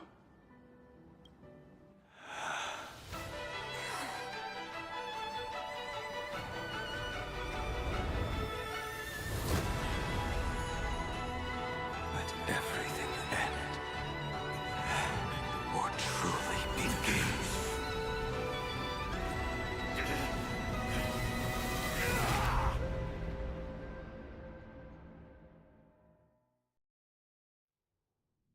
In the final moments of your life, what will flicker through your mind? The devouring. Has it begun? How much time has passed?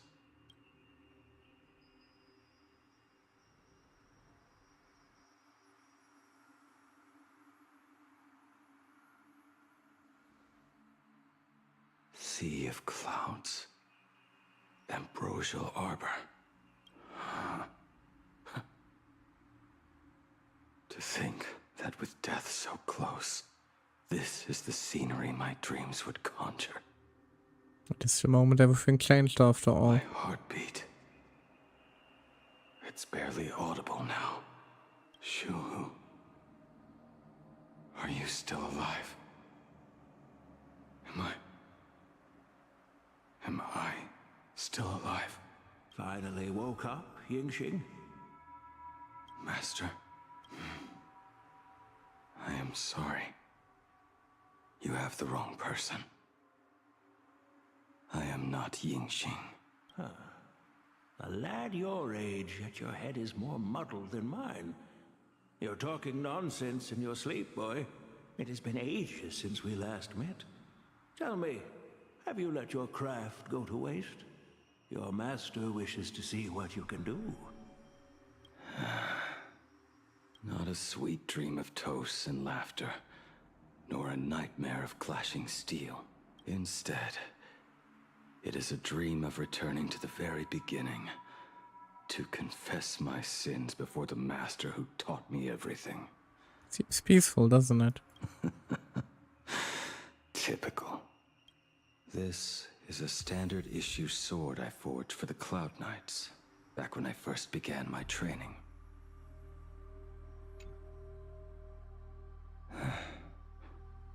Looking at it now, it is a crude piece of work. But a good start. Are you truly from a short-lived species? Why do you ask? I mean, no offense. I just wondered, why would you come all the way to this Yanzhou to learn the craft? My home became a grazing ground for those boars and beasts. My parents, they're fertilizer. Unlike you, I won't live to see them wiped out. But my blades will. Look at this blade. Fresh from the forge today. I made it. That is so cool! Stop flattering me. This is just a standard issue sword for the Cloud Knights. According to the template, its name should be New Blade 01. Senior Fratter, how could you so thoughtlessly name your own creation? The very first assignment Elder Huayan gave his disciples is, what defines a blade? He always says a name carries the weapon's destiny. Right, I looked up the name real quick. This is the father of Yun Li, actually. A lone cloud drifts. A crane. The one who created a bunch of cursed swords. Let's call it Departure, Junior Frater. Senior Frater! I thought you'd go with Lone Cloud or Guiyun!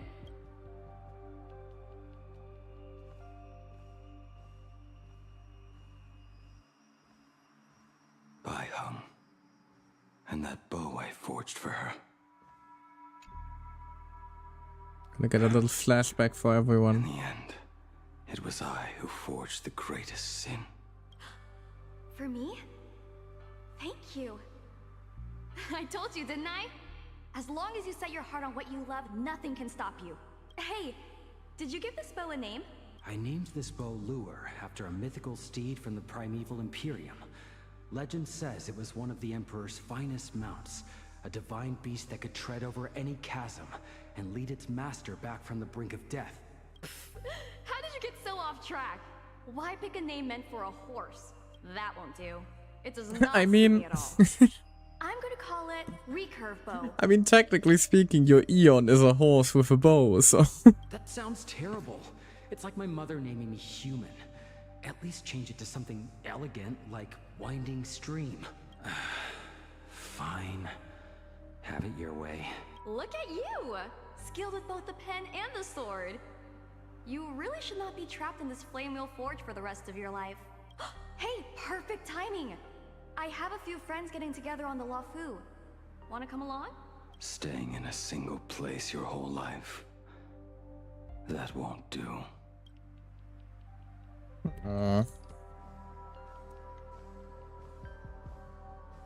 And we also know in what order they actually met each other. The weapon I promised to forge for him all those years ago. Old friends have drifted across the stars, but he remains. A genius. I suppose Master Jingliu's swordplay should be no trouble for you then. You little rascal. Do not try to act like my senior just yet. I am from a short-life species. Xianzhou's swordplay takes hundreds, even thousands of years to master. I simply do not have the time. I heard your bold claim. I'd rather leave this world in a blaze than live until the end of time. It seems you think little of us Xianzhou people, then? My, the future sword champion has sharp ears. It was just drunken rambling. Don't take it to heart. It would be a waste to throw my skills away on the battlefield. You go to the front, and I will forge the divine weapons for you. It is a promise. All right, deal. Then I want a Devastator glaive, 4 meters long, decorated with green silk, and you should engrave the blade with cloud patterns. Or maybe lightning. Wait until you have grown a bit taller. Well, he got what he wanted. Then it is settled. When the time comes, you shall arm each of us with a weapon of our own. Let us face the fires of war in your place, and handle all that tedious business on your behalf. Come, friends, drink up. We 5 come from all walks of life, but here and now, we are one. Together, we shall bring glory to the Xianzhou, and peace to all who dwell beneath the stars. By the rainbow and the 10 lords, if I betray our bond, let all of existence hunt me down. Well, that didn't work out well for you, did it? Aww.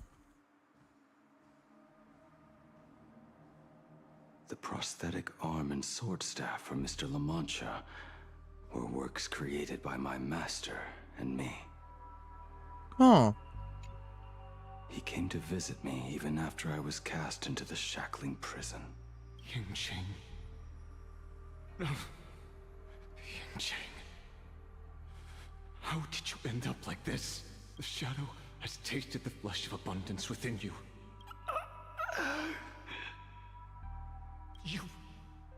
You cannot even speak anymore. Yingqing, look at me. Lift your head. It was only thanks to you and your master that the shadow of veracity was sealed. I owe you both a debt of gratitude. So I have but one question. Do you want out? If so, just Oh God. nod.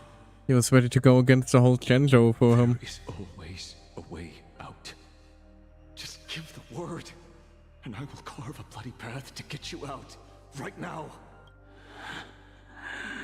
There is no need. Now he's starting to sound like Blade. I must atone for my sins. Perhaps if I had taken you away from Flamewheel Forge back then, your fate would have been entirely different. I respect your choice, just as I did all those years ago. Pity. So much in this world does not go as we wish.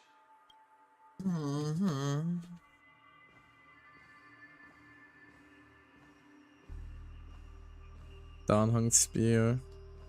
And Kafka's sword too. This is not my work. The Hunter's Blade. Kafka. This was where my life as Blade began. So you're Blade. You sound like quite the expert on swords. Right, because I think the order of recruitment was basically Kafka, Silverwolf Blade, and then Firefly. Oh, good timing. What do you make of the sword she's carrying? The blade itself is fine, but the technique is wrong.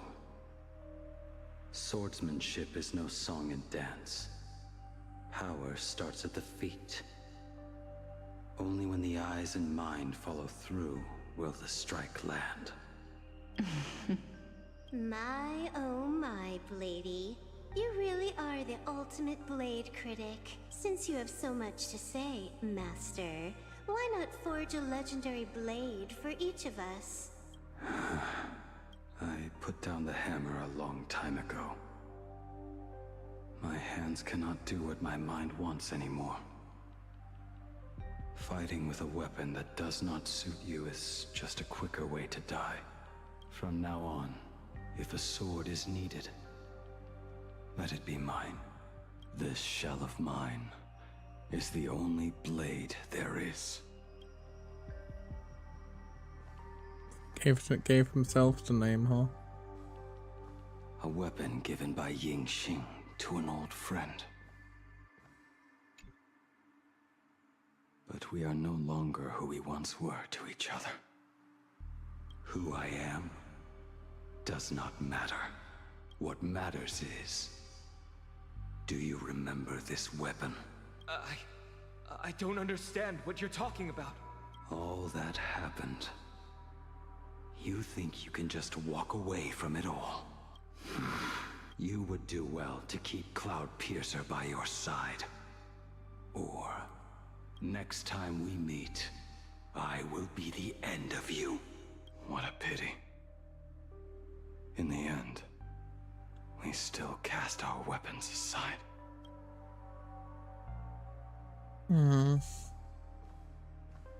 Apprentice, come here. Finally.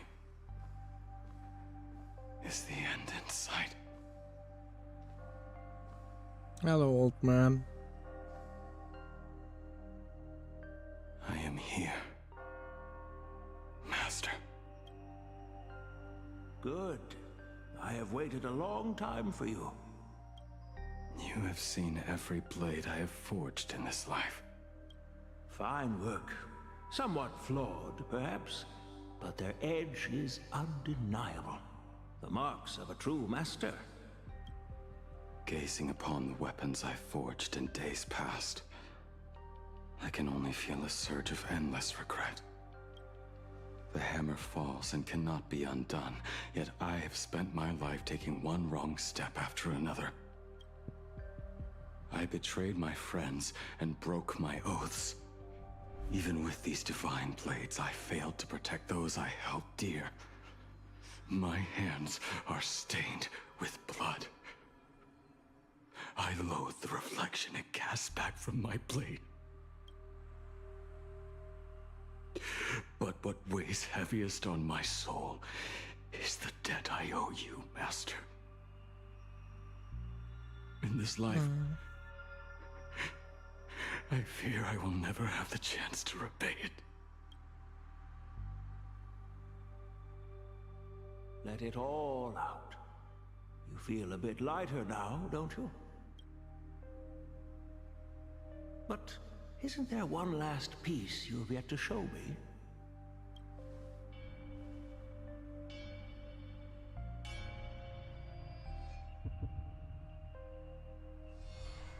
It is yet to be named, has it not? That is a mere scrap from the forging of Shard's sword. I hid it away, fearing it would bring shame upon our school. Ah, that's where that one comes Master, from. How did you... Can a mere boy keep secrets from his master? I entrusted General Yao Guang to bring it to you.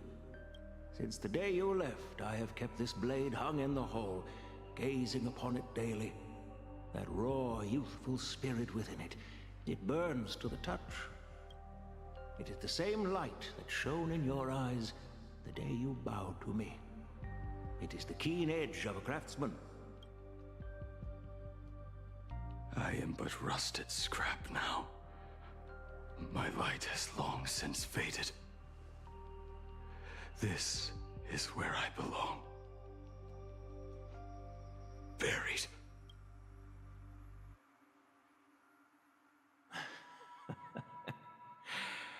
Crushed ore, old materials, rusted iron.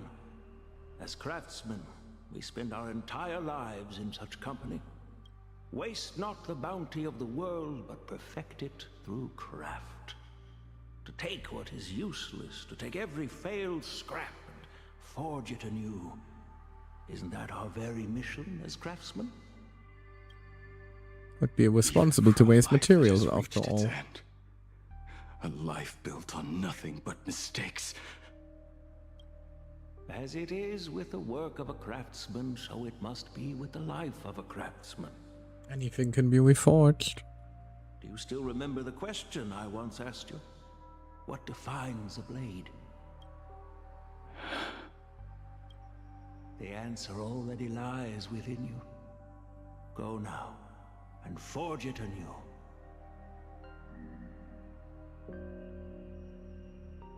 Gong.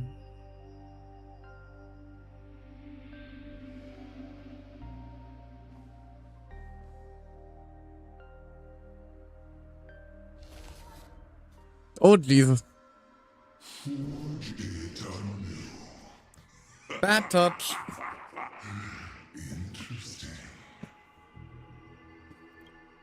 Now I wish more than anything that I could just live a bit longer. Ying Qi himself said that back when he was nearing his end. Shoo. You fought me all this time and leapt into the Leviathan's maw. Nothing more than a bid to drag me down with you. A pity, truly. For so long as a single soul in this vast world prays for abundance, I shall return to bestow my grace. And now, I have come in answer to your prayer. Within the Leviathan's maw, I shall grant you 1,000 years of agony, as your flesh will be remade, only to be devoured again and again. Is this not exactly what you call forge it anew? Macabre interpretation. You and the Xianzhou citizens are always so short-sighted. Trapped in this waking dream called life, you cling to what is gone and tremble at the thought of being forgotten. Yet when I come to carve through your flesh and awaken your minds, you spurn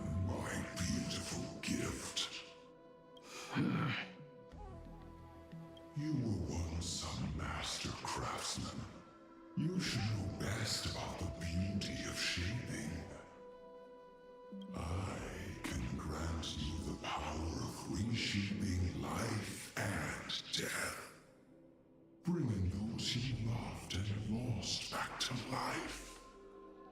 Let your friends return to this world again and again, giving you the chance to right every single wrong. Righting wrongs. You mean by carving out more walking husks like me? Things that crave an end they can never reach? That is but a fleeting pang, a necessary tempering on the path to eternity. If you persist in spurning this gift, this law shall become your prison for all time. Well, that's kind of the idea, isn't it? Your body will churn for millennia, caught between being digested and reborn.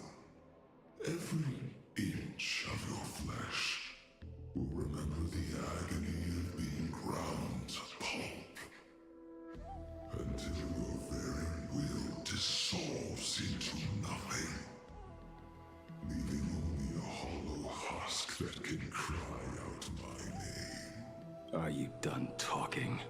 Nope. Do you truly believe that I am the only prisoner here, Shuhu?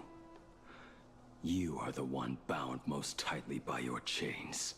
For so long as a single soul in this vast world prays for abundance, I shall return to bestow my grace. You are nothing but an echo of them. A slave trapped within your mission of compassion. You mock our obsessions. You are Yao Shu's most pathetic prisoner. Are you trying to provoke me? It seems to be working. No. I am pronouncing your sentence. I never dove into this abyss for the sake of a mutual end. I came for forging. As long as you cling to life, you must keep reshaping this body to fight back the gnawing from the veracity. And that struggle he's going to is exactly what I want. He's going to basically literally let himself be consumed and reborn over and over until he has a body strong enough to contain Shuhu for good. Is that the plan here? Is that going to be Morton X? Let our undying flesh be the iron. And let death, 1,000 times over, be the hammer. Right here, I shall forge and recast you again and again. Not to destroy you, but to create a cage that can hold you prisoner. Yep. For all eternity. That is metal as fuck. And the thorns of this cage shall forever be aimed at that savior who branded you with your mission. Yao Shu, are you ready? To turn your vengeance against your god. I see now. So, this is how you forge it anew.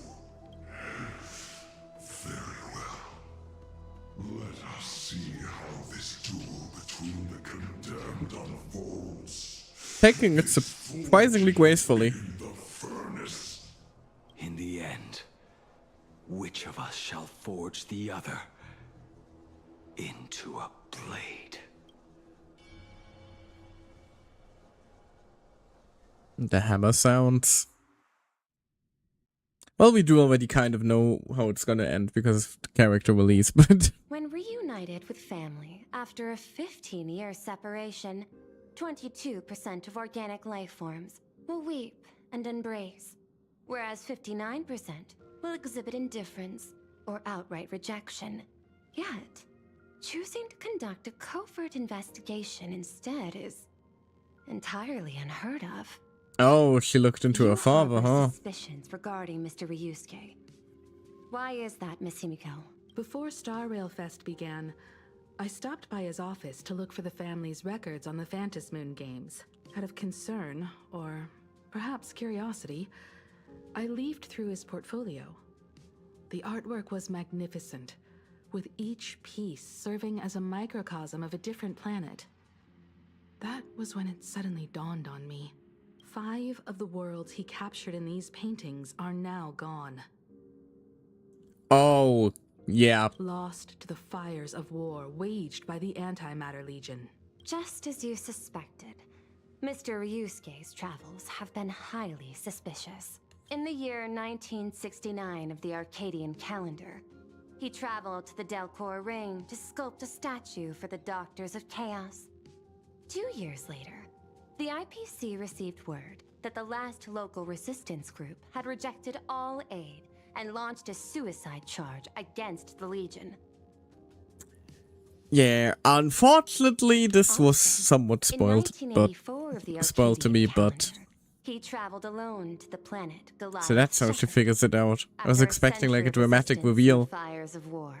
The planet was officially declared dead 9 years later. Both incidents point back to a single culprit. The Lord Ravager Asat Pramod. However, there is also evidence suggesting that Mr. Ryusuke was still in plain Arcadia when Asat Pramod appeared. Additionally, the IPC recovered a commission he received. It read, "Please carve a trace of our lasting glory, just before the world meets its destruction." He accepted the commission, even though he knew the Legion had surrounded the planet? Legends of the Graphia clan abound within plain Arcadia.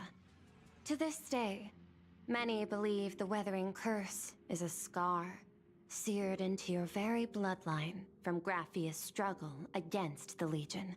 Conjecture. Mr. Ryusuke was tracking the demon from beyond. He likely believed that finding him was the key to breaking the Graphia clan. And he found him all right. Any other conjectures? There is another possibility. Please forgive me if this sounds out of line. There is a 52% probability that Mr. Ryusuke was being used by Asat Pramod. He might have even chosen to work for him. I'll have a word with him. I'll leave it in your hands, Miss That Himiko. seems unwise. Dad, do you have a minute to talk? I do. I'm 1000% free for you. What brings on this surprise call for your old man? Hey Dad, do you happen to be a Lord Ravager of the Destruction? I was worried you were too busy, so I didn't want to bother you these past few days. That foolish didn't hurt you, did she? Actually, what am I thinking? A mere herald of death is nothing to my Himiko. You probably handled her in no time. And that kid is something else too. I'm telling you, everyone at school is a huge fan of the Astral Express now. 15 years. The blood-stained games are finally over. Took him a while, huh? And this time everyone survived. Well, almost everyone. It's time we sat down and talked. Just as father and daughter. Huh? Am I dreaming? My little girl actually wants to have a real talk with her old man. Well, I don't care if I heard you wrong. I'm taking this to the bank. Praise the Astral Express. Praise Hackiveli. Give me 10 seconds. No, make it 8. Your old man is on his way. He certainly seems enthusiastic. There's no need to rush like that. Love you, kiddo. I should have seen that coming. Himiko, Nope. up. It's your dad. That was very fast. Himiko, come over. Tell me more about this. That was instant. How in the fuck? I originally planned for us to meet at the school, but since you're already here, let me show you around the Express. Oh, I would love that. I was in such a rush last time. I really want to get a good look at the place where you spent the last 15 years. Who could have imagined it? The thing that connects this nearly infinite universe is not some distant godlike sheep, but a single express. I have met many artists who dreamed of boarding the Express just to get a closer look at the legacy of trailblazing. So I am curious, how will the great artist Ryusuke evaluate it? Me? Well, I'll give it my all. I was only joking. There's no need to be so serious. There's actually so much interesting stuff on Oh this dear. Express.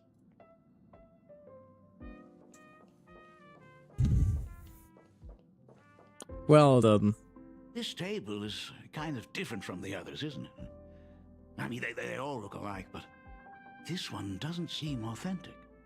What you mean? A lot of old furniture was destroyed when the Express crashed.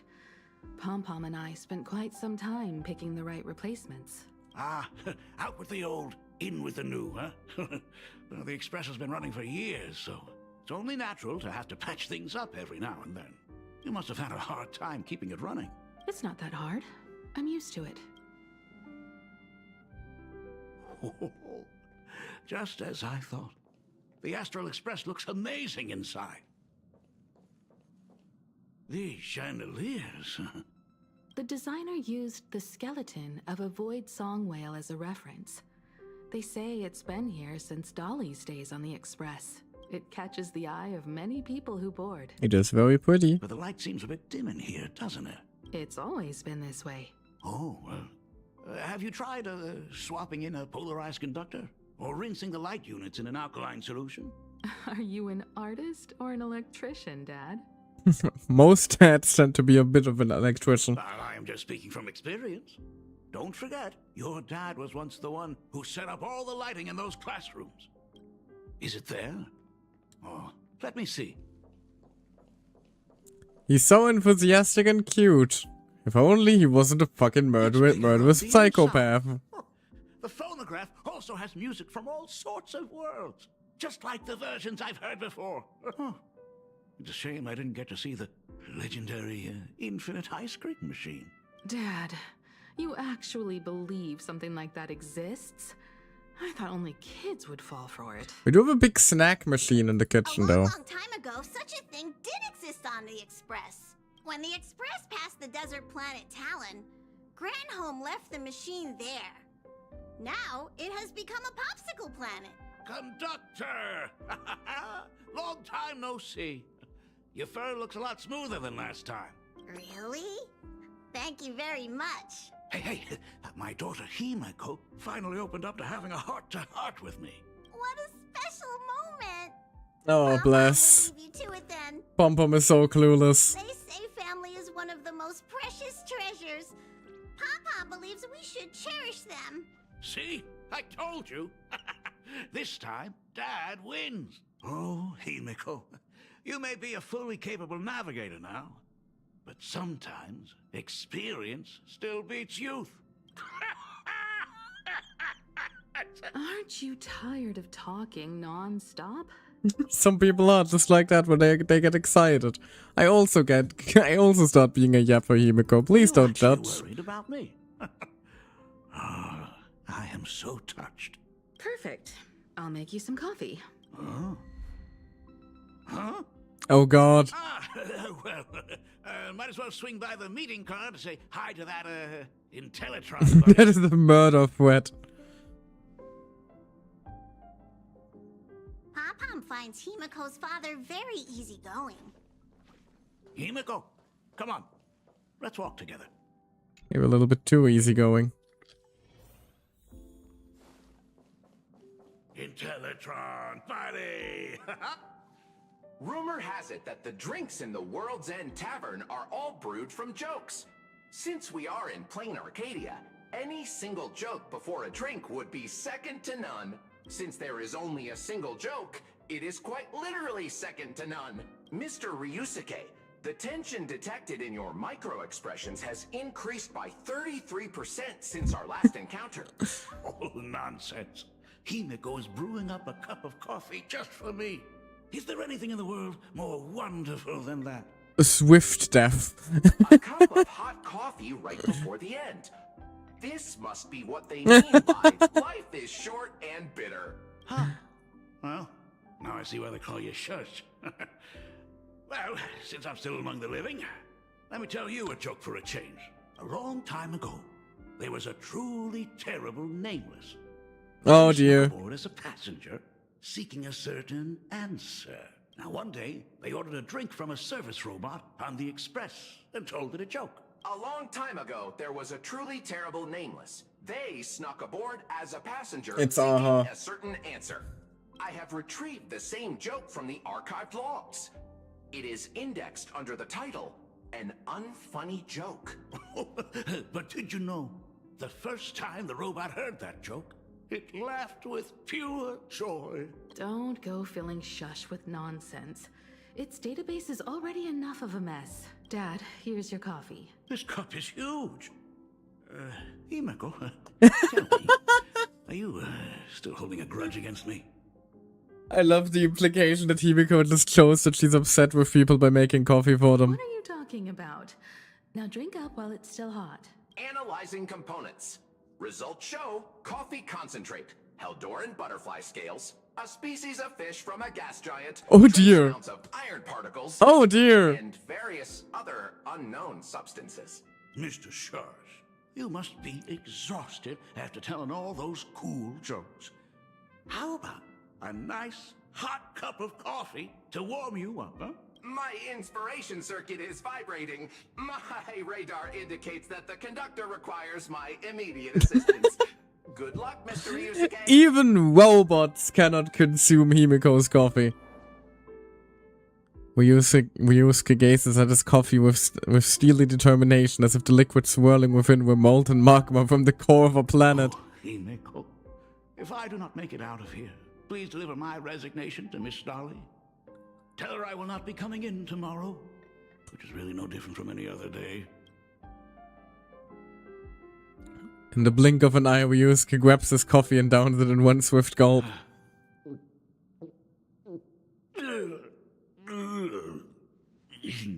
The coffee tastes like heaven. He's gonna die. Oh, want another cup? Himiko, Miss Dolly told me that back when you were a school assistant, you used to bring a massive pot of coffee for everyone every single day. They still talk about it to this day. In fear. It would be selfish of me to keep this all for myself. I simply must bring some back for the other teachers to sample. I am afraid it will be long cold by the time you get it to them. But as you said, it is time for us to head to the school.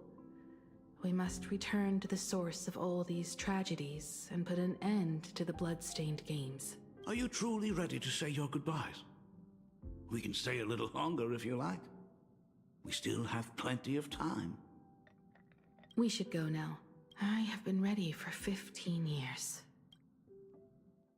You know, It has been 15 years. I think it's very funny that, like, despite clearly, over and over, like, very clearly being evil, you imaginated. Ryusuke does very clear, like his love for Himiko seems very genuine. I find that to be a fascinating aspect of his character. Even if they are merely shadows of the past, they deserve to be set free. Oh, you're right. Let us use one final goodbye to close the chapter on the Herald of Death incident.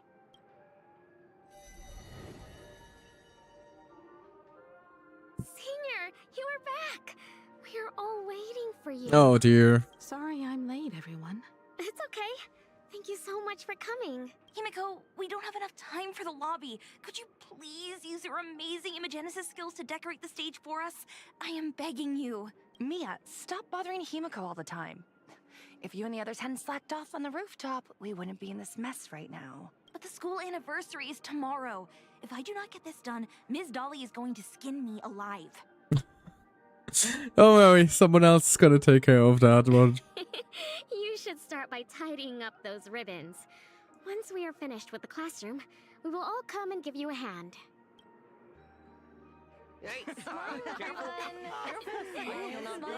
Oh dear. Wait, did you hear that? It's him. He's back again. Everyone, There we go. don't let them find us. Run, Senior. The Herald of Death is back. Don't be afraid, Belle. I'm here. No more running away. We don't have to face any Herald of Death anymore. Really? When have I ever led you astray? Look, even the Dean has arrived. Let us run through the anniversary program one last time. Right now? But we still have so much left to do. The decorations are nowhere near finished. Oh, it is all right. We have plenty of time. This sunset will linger for a very long while. Just long enough for us to finish our celebration. I hereby declare that the Graphia Academy anniversary and the graduation ceremony of 1984 has officially begun. Since the other grades are not with us today, we shall keep the proceedings simple. According to our school motto, every student must truly understand their purpose before they depart from these grounds. Students, have you all discovered who you wish to become? Why so serious? It's only a rehearsal. Well, in that case, I'm going to be an artist. And not just any artist. I will be even better than you, Senior. I plan to study at the Intelligentsia Guild. I want to learn how to create even more interesting imaginae. I want to study cinematography and become a director. I want to capture every single moment of happiness in the Arcadia. I hope that in 10 or even 20 years, you will all still hold these dreams close to your hearts. And now, please welcome our distinguished graduate representative, Himeko, to the stage to offer her final blessing to the graduating class. Our Senior is doing this? That doesn't happen a lot. Himeko? Are you nervous? Relax. Give us a smile. Especially Fulwich, like knowing what happens to her after all this. I do not know what to say on an occasion like this. All I know is that this is a comfort the living leave for themselves. But take that step forward. Go and embrace tomorrow. Become someone that the person you are today would be proud of. Congratulations to the class of 1984. Senior, don't miss us too much. Late for that. Himeko. See you around. Himeko, what's with the sad face? It's not like we'll never see each other again. Yeah, about that. Belle. Fulwish. Mia. Safe travels, everyone. 15 years. The blood-stained games that altered the course of so many lives have finally come to an end. If only I had not lost myself in my own grief. If only I had looked after that child properly. Well, perhaps everything would have been different. It was not only the Herald of Death that pushed her towards that abyss. Fulwish said that it took Plain Arcadia 15 whole years to kill her. Will this world ever get better, Dad? I don't know, but I'm willing to believe in it. Dad, all these years, just what have you been doing? Sorry, there's currently a straight up helicopter flying over the house. I hope it's not being caught by the microphone too much.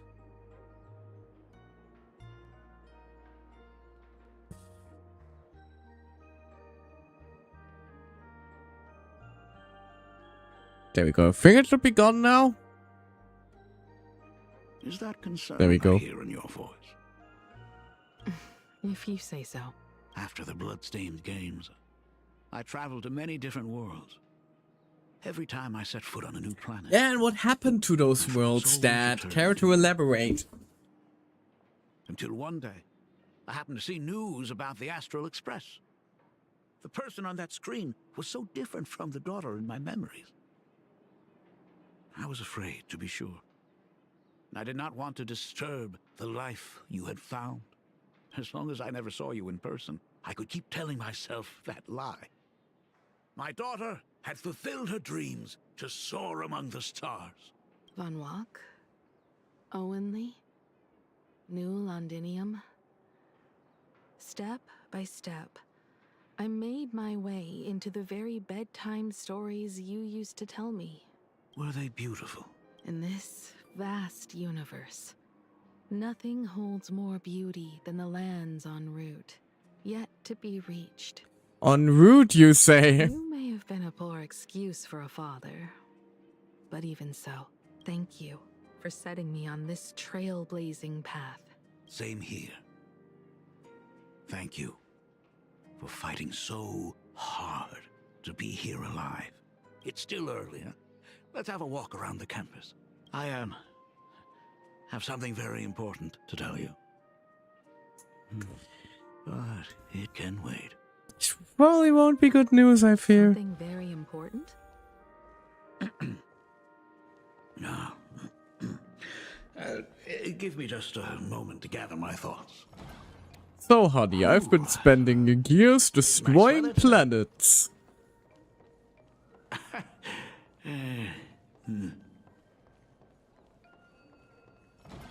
Let's go downstairs.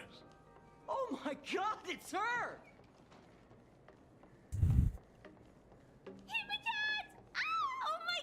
Hema Cat? Oh, go on. Keep those compliments coming. I'm not the fucking fluffy across the blue character. Himiko! Oh wow, she actually looked at me! That's better. Her navigator aura is incredible! Navigator aura. Glorious.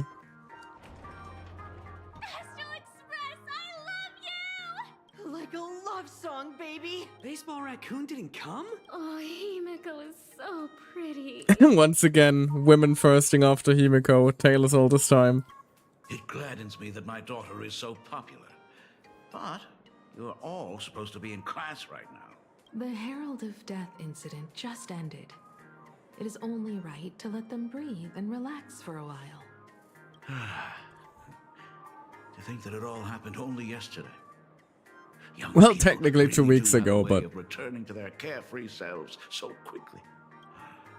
I suppose it is because they believe the Astral Express will always be there to save them. It brings back memories of you as a little girl. Whenever you heard someone mention the universe, the light in your eyes would outshine even the brightest supernova. That is true. The very first Imagine I ever brought to life was modeled after the rocket atop the Phantom Moon's head. That little fellow had quite a temper. It was so determined to fly higher and higher. To this day, I still wonder if it ever truly reached the moon. Dad, do you still remember it? How could I ever forget? That thing came crashing down and poked a hole right through Miss Seadrake's tail. I had to take you to apologize in person. I ended up redrawing the tail myself to make it right. These days, I wouldn't be able to handle that kind of trouble anymore. My poor old back wouldn't allow it. Now that I am free from the weathering curse, you don't have to spend your life wandering. Still wondering how you managed that. Why don't you just settle down here? I just can't face the thought of coming back to nothing but an empty home again. Don't worry. I'm not going anywhere. Why did you say that so ominously? The Imagenesis classroom is ahead. So is Ms. Dolly? She might have taken the day off. Oh dear. I never noticed Pentagram it again. before, but on closer inspection, this classroom is so much bigger than it used to be. It must be because of that incident. As the culprit behind it all, You haven't forgotten, have you? Of course. Well, since I couldn't get you onto the real Astral Express back then, I figured drawing you a substitute instead would They be broke easy the enough. walls. The principal himself imaginated an express and went tearing across the campus with his daughter in tow. It even made the front page of the dual-mentioned city news back then. Looking back, you were always such a bright and spirited girl. Which is why I encouraged you to reach for the stars. When the weathering curse took hold, did that dream only end up weighing you down? If it weren't for those dreams you gave me, I wouldn't be the person I am today. I'll never forget.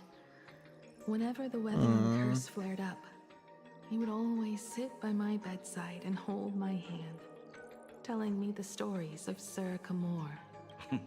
That was always your favorite. Whenever your fever refused to break, you would cling to my sleeve and just wouldn't let go. So, I would start from the moment Sir Camor invented the diving device and go all the way to the second voyage of the interstellar explorers. Like clockwork, right about then, you would close your eyes and drift off to sleep. Yeah, that was the first story you ever told me. And then came all the ones of murder. And the very story that helped me make up my mind, even if I could never leave this place. If fixing the express meant sending just one soul to the stars, that would be enough for me. Yet before I knew it, I'd already traveled far beyond anything I ever imagined as a child. I think I understand how you felt back then.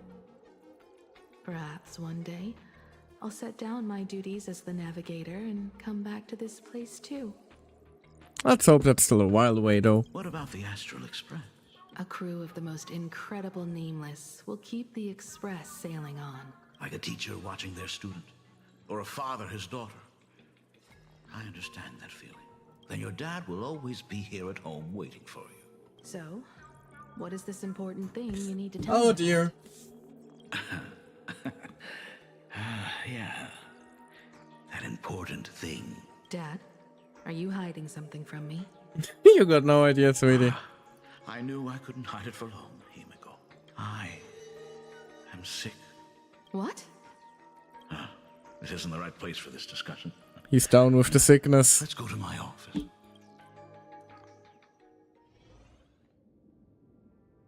So? It's the weathering curse. I know what you're about to ask. I do not share the Graphia lineage, which is why I believed I could find the demon from beyond and save you and your mother. But in the end, Ryosuke was just a useless man who couldn't save his wife or daughter. Oh, that one stings. Even himself. Tell me, what happened in the past 15 years? You've seen my portfolio, haven't you? Those worlds are just like plain Arcadia. Every single one of them has fallen victim to the demon from beyond. In those places, luck is a very real thing. And the demon from beyond can manipulate misfortune. What does that even mean? In ways beyond comprehension, you feel misfortune crashing down like a tidal wave. Solar storms, diamond rain, system failures, one disaster after another. But if you make it out alive, bizarre strokes of luck come swarming back to you. And so the cycle repeats, washing over the world, tearing it apart. It sounds more insane than the Phantasmoon games. Like a sort of... Is that like Azad's power? Like he can give people misfortune, but he has to give them luck back in return, eventually? The universe's sheer mass. Like a sort of credit system for luck. I survived over and over, yet my body has become as fragmented as Graphia once was. Is this his way of torturing the rebels? I don't know. But by the time I realized it, there was no escape. Why didn't you tell me earlier? I could have reached out to the IPC's doctors. It's no use. I've been chasing after him my whole life. I know him better than you do. Himiko, remember when you first learned to paint? I told you then why we must paint the beauty that we see. Because the ugly, the despicable, and the cowardly, they endure forever through evasion, like beasts driven by survival. Beauty remains ever fleeting. Just as heroes find their end in sacrifice, and stars dissolve after they shine, humans have surpassed their animal nature. We face our pain and our end to win a dignity that the vast universe cannot ignore. So we must capture what is noble and bright to show that such things truly lived. As for the barbaric and the low, they will endure regardless, needing no witness to their existence. Lovely way to think about art, actually. You are no longer the one who paints. You have become the very splendor that I strive to capture. Fate works in mysterious ways. I'm so glad to see you once more in my final moments, watching you fulfill your childhood dream. You are standing before me as the navigator of the Astral Express. I should have come back earlier. I'm so sorry. Interesting that he's trying to have a goodbye as Ryusuke, if you already get what I'm playing at. Came back too late. I've thought about it 1,000 times. On that final night of the Bloodstained Games, if only someone had been there to sit by your side. After everything, does this tardy father still even deserve to hear what his daughter wants to say? If you're willing. Tell you about everything that happened. Thank you, Akiveli. Thank you, Himiko. Freudian slip there. All of this happened after you went away. You were jumping from one job to the next, and for 4 long years, I had heard nothing from you. During those 4 years, I found the stranded Express deep in the canvas world and kept trying to repair it. Watching the Phantom Moon grow fuller, I remembered the mask that had been handed down through our family for generations. If I could claim victory in the Phantom Moon games, then perhaps by harnessing the divine authority of elation, it might just be possible to set the Express in motion once more. But the Herald of Death was a complete madman, and he smashed every dream to pieces. 15 years ago. These bloodstains. The Herald of Death is heading to Dovebrook. He's already killed so many people. When will it be enough? Himiko. You're asking if I'm afraid? Of course I am. After seeing all that carnage along the way, Belle, Mia, everyone was splattered everywhere. Like spray paint, twisted and crushed. They watched themselves turn into... while they were still alive. But Himiko, I'm here for you. Himiko talking to Himiko, huh? I'm okay. I'm fine. If I don't stop him right here and win the Phantom Moon games, there will be no tomorrow for anyone, let alone a new journey for the Astral Express. And someone needs to avenge those students at the Academy. That is not your responsibility. If you are afraid, let me handle it. I know hunting down the Herald of Death isn't my responsibility. If I turn around and walk away, no one will blame me. But he's just gonna kill again. He's already here. I can't let him get away. Yeah, I'm not really scared anymore, really. Warning, warning. Rogue supplicant has entered Dovebrook. Oh, Jesus. Aberration threat level, calamity, aberration. The suppression squad sent by the Department of Aberration Defense. All units must begin evacuating They're all gone. civilians from the surrounding Completely area wiped out. immediately. They struggled through the pain as the Herald of Death dragged and smeared them across the ground. But these stains. Is he really so far gone that he's using himself as paint? Even so, he still managed to break through the blockade ahead. That's terrifying. To take down a I wonder if we're actually gonna see like a human model of the Herald. Overwhelm him before he can even react. I think I've got it, but first I need to buy some time. Let me handle that for you. All right, but buying time is easier said than done. It's too narrow here. We need more room.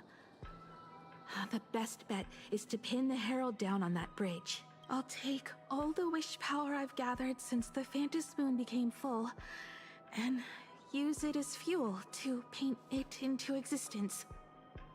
The sheer destructive force unleashed from creating a massive object will break him and leave him completely incapacitated. But by doing this, even if we defeat him, you would be giving up any hope of winning the Phantom Moon games. I don't think that's her biggest priority here. Yeah. By burning all the wish power, I will be forfeiting my victory.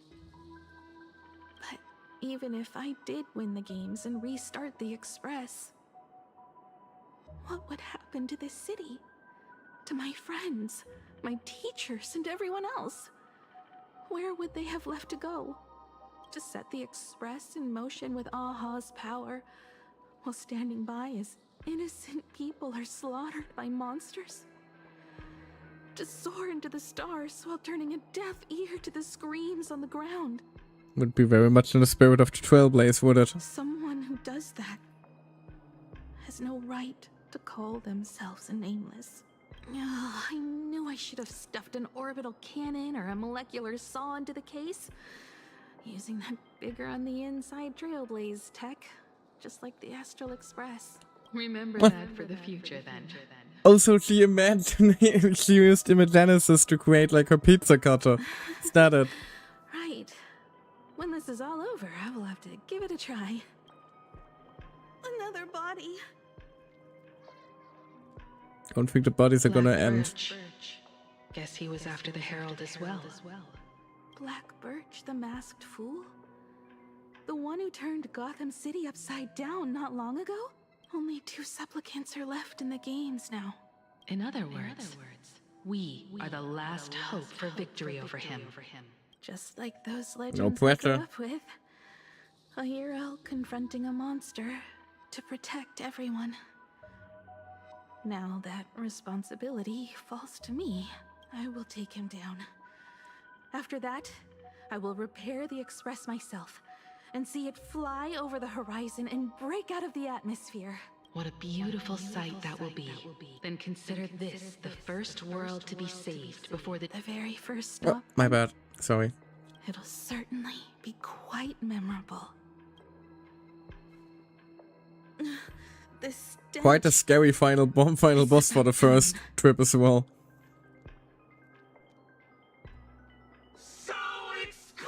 Oh wow, we actually got a model for him. I can hear them dancing at the tips of my nerves. What is that? You say this is not enough? Still not enough! I need more pigment! I mix my colors with screams of terror and pray for the catecholamines to drown me. Kinda sad that it's just a generic NPC model though. Then again, I suppose...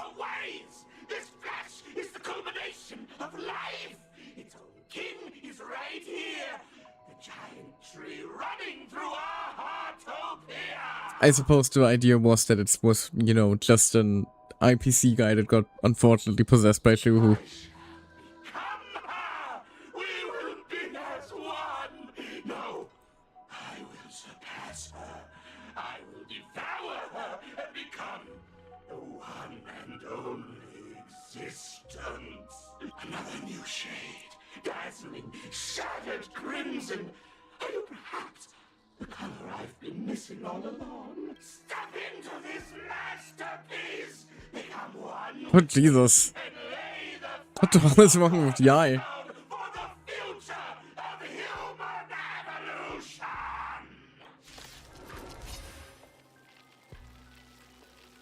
Stop right there. So, you actually conquered the Herald of Death and set the Astral Express in motion once more at the end of the Bloodstained Games. That's a very, very funny way to use the fucking combat transition. The storytelling. Hey, Michael. I believe in your bravery. When confronted by death, you will undoubtedly choose to resist.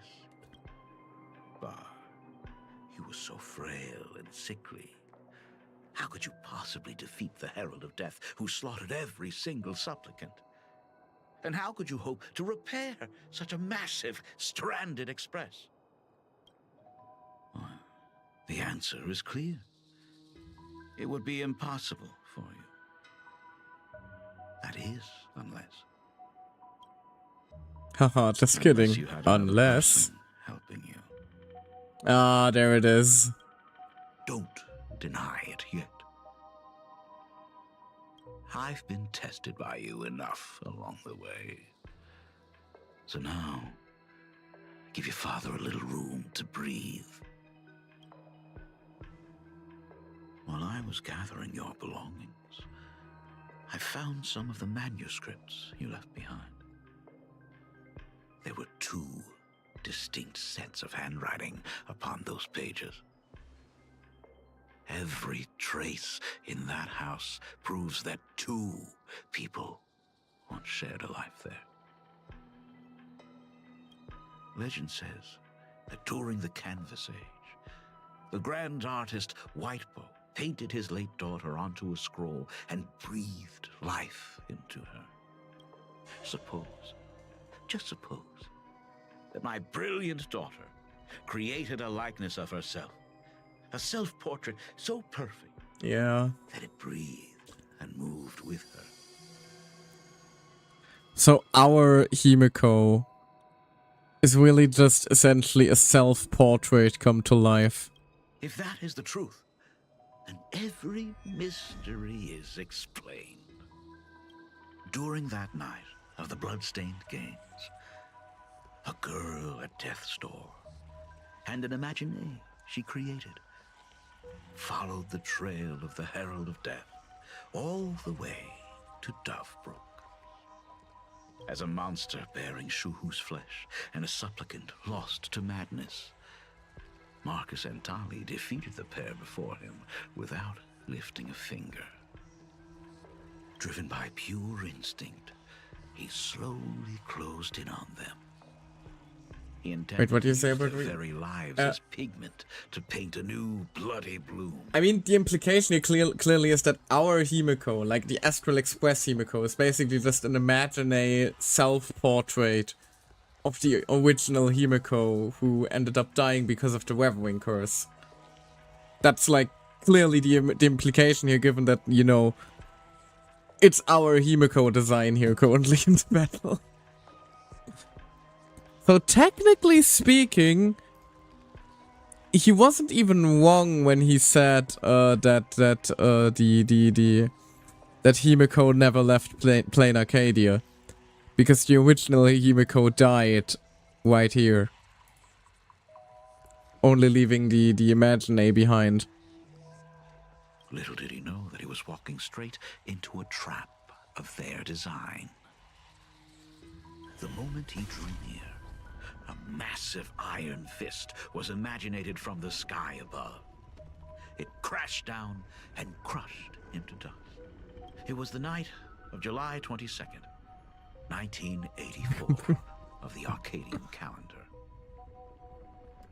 A colossal shockwave radiating from Dovebrook district shook the earth. As the dust settled, a strange urban legend. He's narrating it so ominously too. Over 10,000 sightings reported a giant arm descending from the sky that evening. In the hours that followed, the Department of Aberration Defense confirmed that the Herald of Death was completely incapacitated Theories were endless. Was it a divine act by Aha? Or a weapon built by the IPC? No one knew for sure. Yet the silhouette of that giant remained etched in every mind as a testament to heroism. Starblazer. It was just an arm. Yet beneath the brush of a girl who yearned for the stars, it became an extension of humanity's reach. The girl achieved her dream, and the stars set sail once more. Truly a most romantic fairy tale. And now, unfortunately, I have to destroy this fairy tale myself. Hello, Assad. You don't believe me? I have no idea who you truly are. But that little girl who longed for trailblazing, my frail and sickly daughter, from the very beginning, Himeko, never left Plain Arcadia. That is not something you should joke about. You know better than I do whether I'm joking or not. By the way, things outside aren't looking good.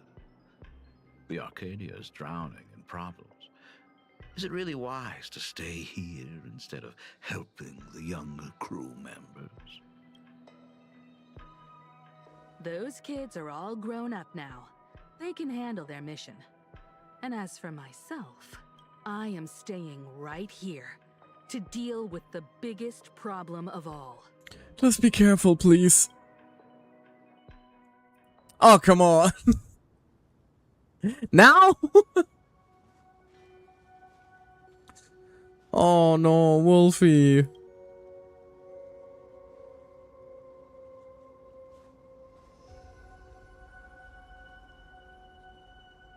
Are you intending to stay here until the outcome is revealed? Might take a couple 100 years though. It might take forever for him to return. Or he might never come back at all. Or maybe, if I just complain and say, I wish Blade were here, he'll just show up. Anyway, it was his choice. Aww. We already said our goodbyes. Thank you for staying with him until the very end. That's okay. The size difference between these two is always so funny to me. Now, it is time to deal with your matters. She barely reaches Stealth's belly button. You seek me out with her token in hand. What is it that you desire? I already told you why I'm here. Already told me? Yeah, that's what I've been saying since the start. Our first meeting was just before we took the boat here. I only answered the call of wish power because of that mask. The one painted by Evanesia.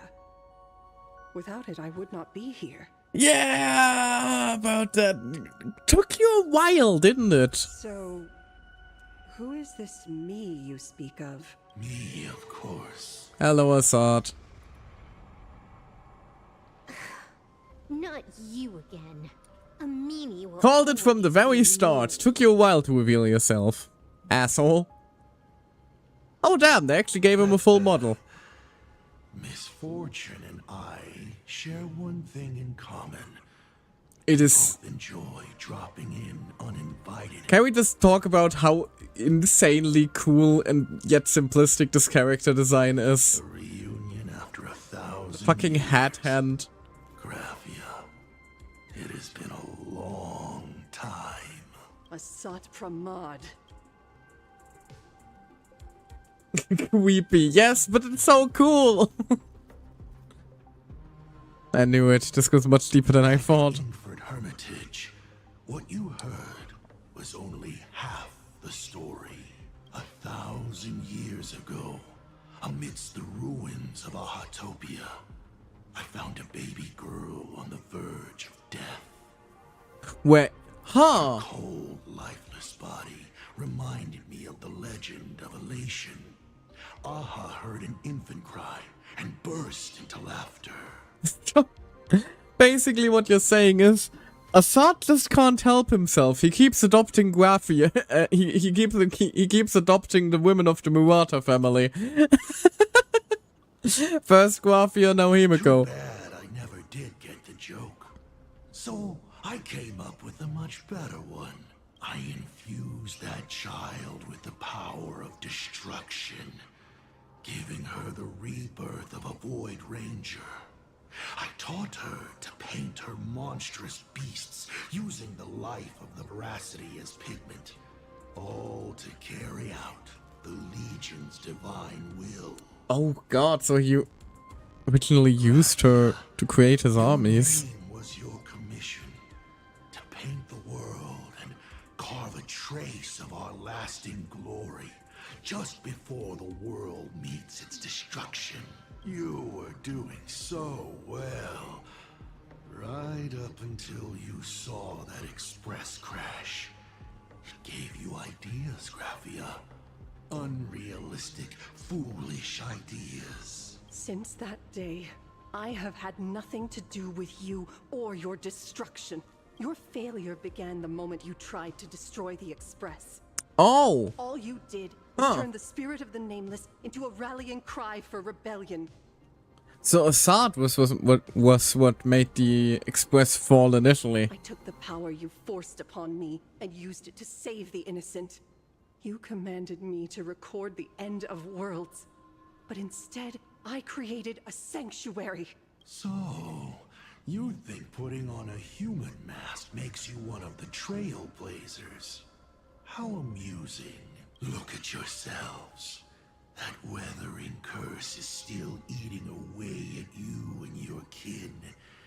It is the inescapable price of being a child of destruction who dares to betray her fate. Wait, so is it a literal curse placed by Assad Pramat? Or is it because they are literally Pathstriders of the destruction by birth, and the weathering curse is just what happens when you abandon your path? Could be either here. World and canvas, a total disaster. Yet you still try to dress it up as a victory. Because the weathering curse seems also very familiar to the entropy loss syndrome, doesn't it? And the common theory right now is that I believe that sorry, I'm I'm having trouble properly talk because I'm very tired, but isn't the running theory for Firefly right now that the thing that's causing the entropy loss syndrome is essentially because the Iron Cavalry, in the way they were created, were on accident sort of pathstriders of the propagation, but when the propagation fell, of course that means the path no longer existed, so the pathstriders are fading away. That essentially seems to be the theory here. I haven't spared Ahatopia a single glance for an entire millennium. Basically, I'm just wondering whether it's an automatic thing that happens as a law of the world, or an active curse placed by Assad, who said, you know, fuck this bloodline in particular. Because you bore me. But now, things have changed. Someone far more interesting than you has returned. And unlike you, she is the real deal. A genuine Nameless. Stay away from my mom. That is why I have returned.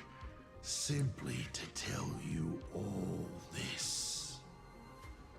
Genuine Nameless. I've had my fill of this drama. Now, I'm dying to see how your face handles my fist.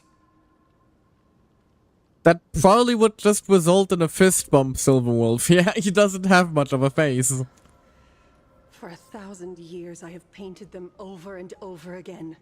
Every innocent life you extinguished during the Sind Earth Age. Tell me, Asat Pramad, are you prepared to face their fury? I have more important things to do than linger here. But this little parting gift of yours, why not let them have a taste instead? Oh no, not that asshole bow. Come forth. Demonstrate your defiance.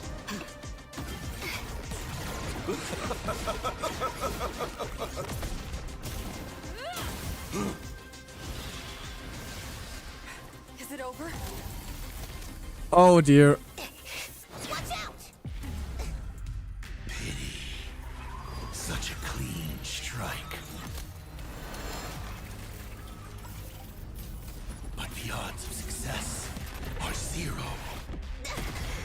God, he's such a cool villain. The restraint check failed? A 1 in 10,000 chance. The moment I cast the dice, the outcome is fixed. Remove the mask, protagonist. It doesn't suit you. As for you, your end is decided. Farewell.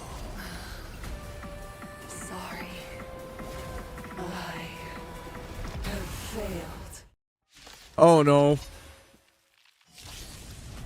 The minions of destruction! I will drive you all from this world! We must force her back to her senses. Forcing back to senses. I'm not sure if that's gonna quite work. It's only gonna end with, you know, death. Fury of the dead! Do we have to go full force? Of course not. That is exactly what that Mimi wants. No need. Let's begin. How would we hold back then? I'm not fighting alone. Survive or be destroyed. There is no other choice. Wow.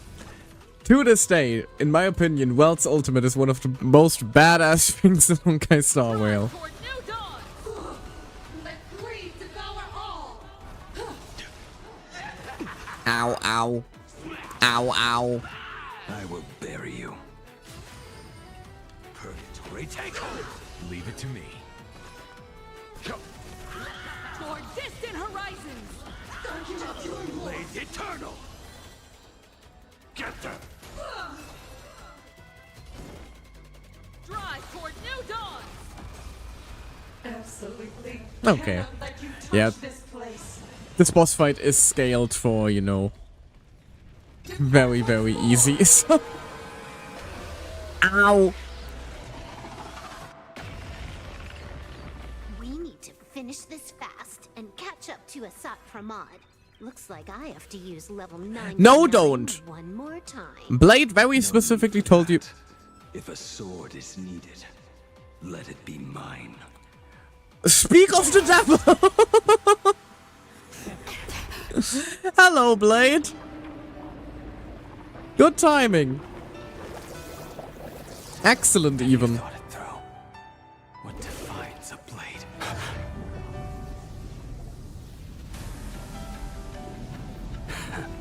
The sharpness that endures after all has worn away.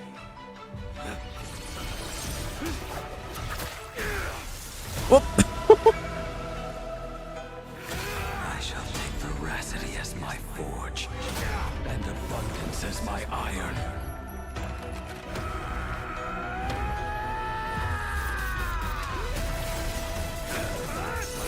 Die a thousand deaths. Tempered into a blade!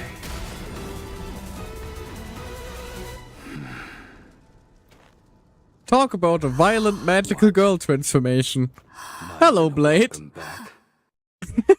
Drawn sword knows no rest until death. You will serve as the tempering fire!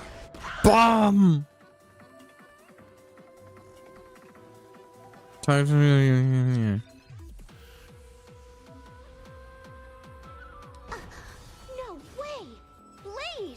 You answered my prayers. Aww. 1 in 10 chance of survival. I choose to survive. For distant horizon, What an entrance. Yeah, exactly. we are the Trailblazers. And now, time to throw a fucking mecha at her. Bomb! Light up the cosmic net. Execute. Light up the cosmic net. I can't damage her anymore, so it's just... Light up the cosmic net. So it's just constantly spamming the ult now, because I can't damage her. Fucking die! How many times do I have to blow you up? Purgatory, take hold. Let's begin. You will serve as the I think it wants me to use the blade ult. No? You will serve as the Why are you not taking damage? You need to be weakness broken or something. You know not survive or be destroyed. There is no other choice. Blade eternal. That's a funny interaction though. Be careful. Be careful when you use Himiko on enemies with immunity. She's just gonna go absolutely crazy style apparently.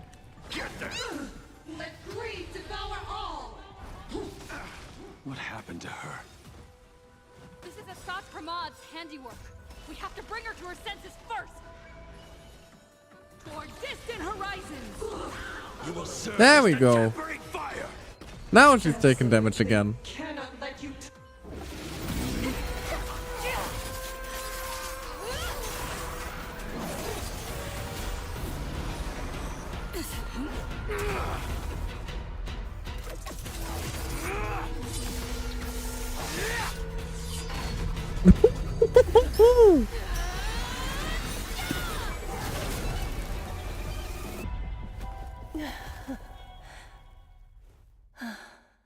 Oh, thank God, she's actually alive. I was worried we were gonna have to murder her. I hope I am not too late. Hey, your dad got new drip. Are you kidding? Your timing is impeccable, Bladie. Aww, I'm so happy. Isn't this a bit much? How did you even change outfits? What happened down there? I used the Leviathan's maw to imprison Shuho. But that doesn't matter.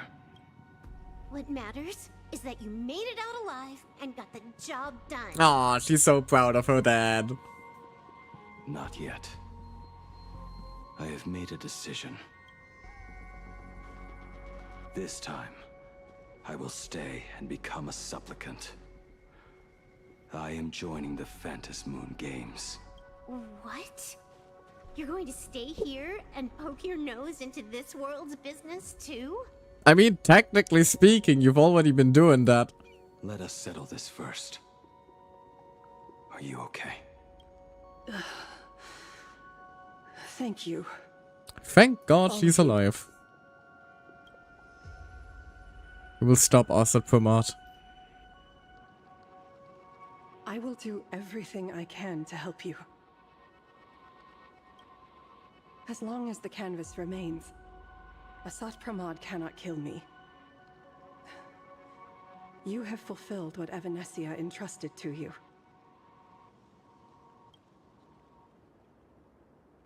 It was all me. For 1,000 years, I was the one obsessed with bearing every responsibility alone. Asad Pramad was right after all. I have been a ghost of 1,000 years past, arrogant enough to think my seal over the world and canvas was unbreakable. I really believed that accumulated wish power would be enough to strike him down when he returned. Didn't work out, I fear. We are up against the same nightmare that survived a whole Cinderth age. The same monster that an entire era could not even overcome. And unfortunately, in cutscenes, he is very cool. Just how did he even sneak into the world in Canvas? As a like fucking cube. The first time I stepped into Inkford Hermitage, a strange Wispe tried to latch onto me. But Yep. it didn't succeed. Maybe that was the first step in Assad Pramad's plan to infiltrate this place. Then, he took on Graphia's form to tamper with my mask, and even taught me the way to summon the real Graphia. In the end, he got what he wanted. So, this guy has only been after one thing this whole time. To weaken Graphia and to break the barrier of the world in canvas. And to awaken the husk of the veracity. We need to leave this place as soon as possible. The giant maw that swallowed me is starting to stir. Oh dear. But he mentioned he had something more important to do. What is that even supposed to mean? He has so much on his plate, no way he can split himself into pieces and handle everything at once, right? I mean, that's kind of what he's been doing all this time. 1,000 years ago, the demon lord from beyond invaded Ahatopia. The power he unleashed was beyond all comprehension. He could appear in places thousands of miles apart at the exact same time, as if he possessed countless incarnations. What? I mean, we figured that much out already, Wolfie. Why are you surprised? You already pulled that stunt like 3 separate times. He said he was meeting a genuine nameless... He's with Himiko. He's Ryusuke. Himiko! She's in trouble! The biggest problem? Do you mean me? You said that classroom was a secret place of your own creation. Yet Fullwish seemed to know everything about it. You are far too familiar with the Express. Yet there is no way my father could have ever set foot on it. And another thing.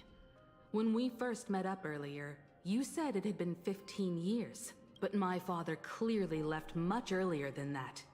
Your story is riddled with holes. Or rather, you never even intended to pretend. You are the only person I can never seem to lie to. And about that last point, it was just a slip of the tongue. Stop this pathetic act. You are not him. You who dare to impersonate my father. Show your What I'm wondering is like when? When did Assad take over? Clearly it was early on in her childhood. It seems our pleasant little father-daughter chat has come to an end. Buying time. Keeping me pinned down. Oh, you played your part well along the way. If I proved to be more dangerous than anticipated, you would be right there to shield your companions. It also explains why he was able to take time for her always. Possibility. The most fatal one. He can play the role of dad at any time, but still, you know, fuck things up elsewhere. Why don't you try to guess at what exact point did I take Ryusuke's place?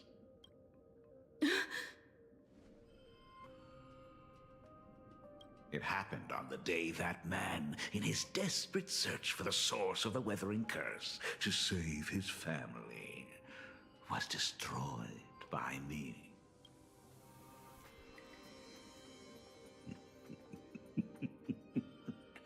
That year, Himeko was 6.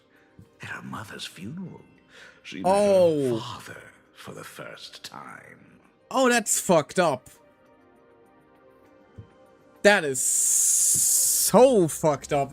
So he's been raising her all this time.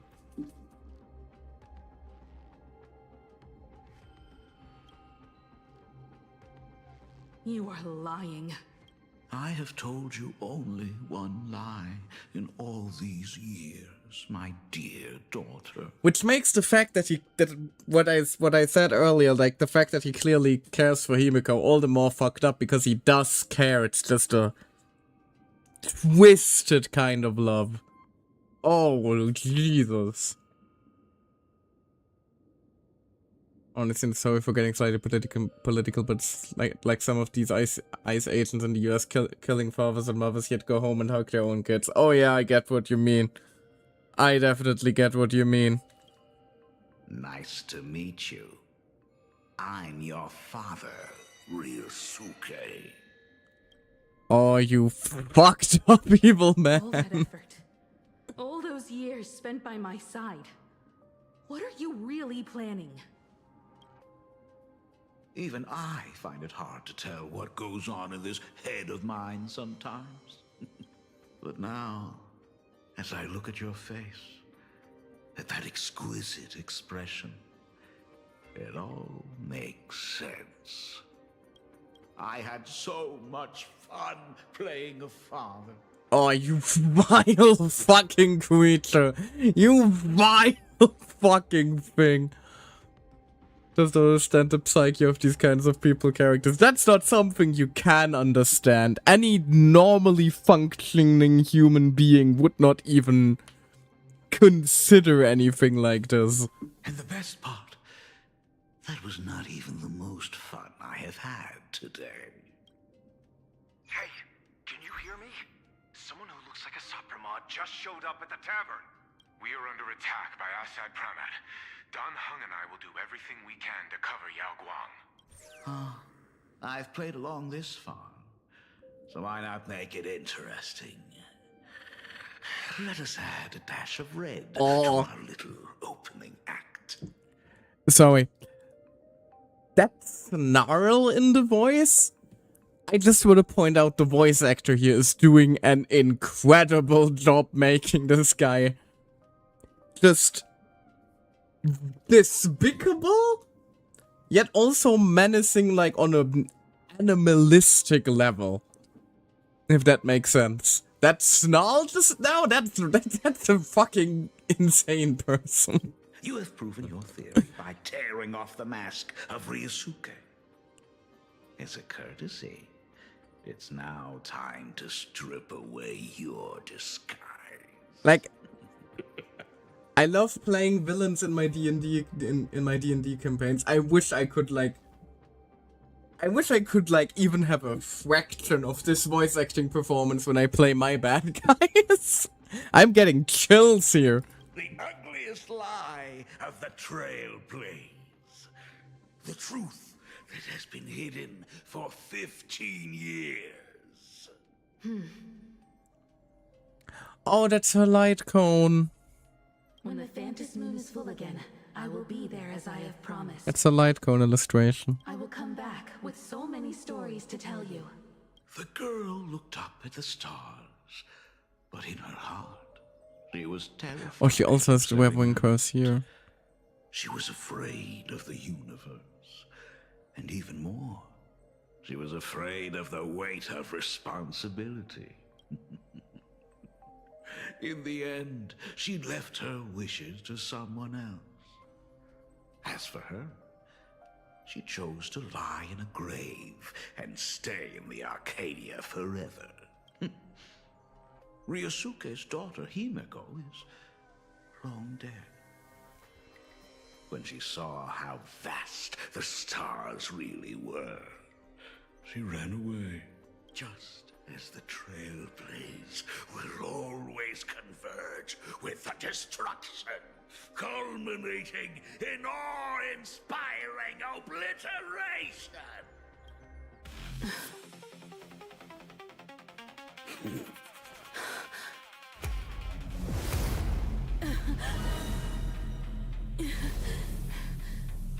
So, you really are a fake. Right back at you.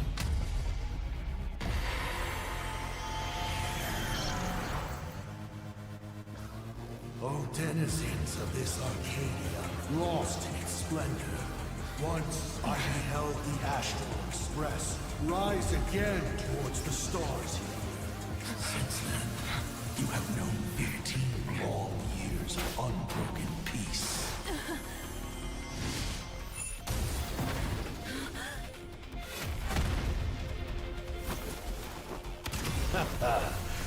It's been been a while, old friend.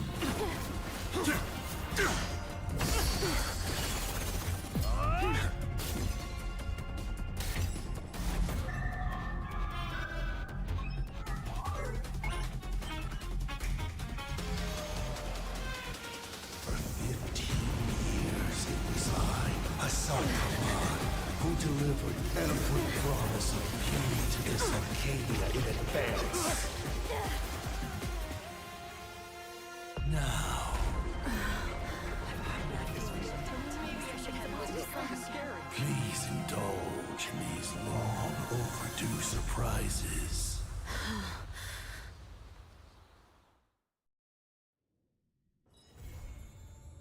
What do you mean this is where the quest ends? What do you mean that is where it ends?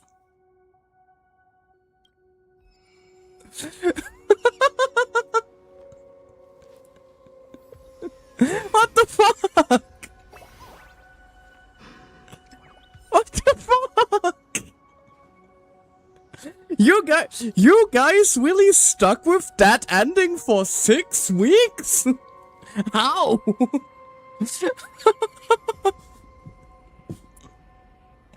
This cliffhanger though, that we all collectively read after 4.3. I can't imagine.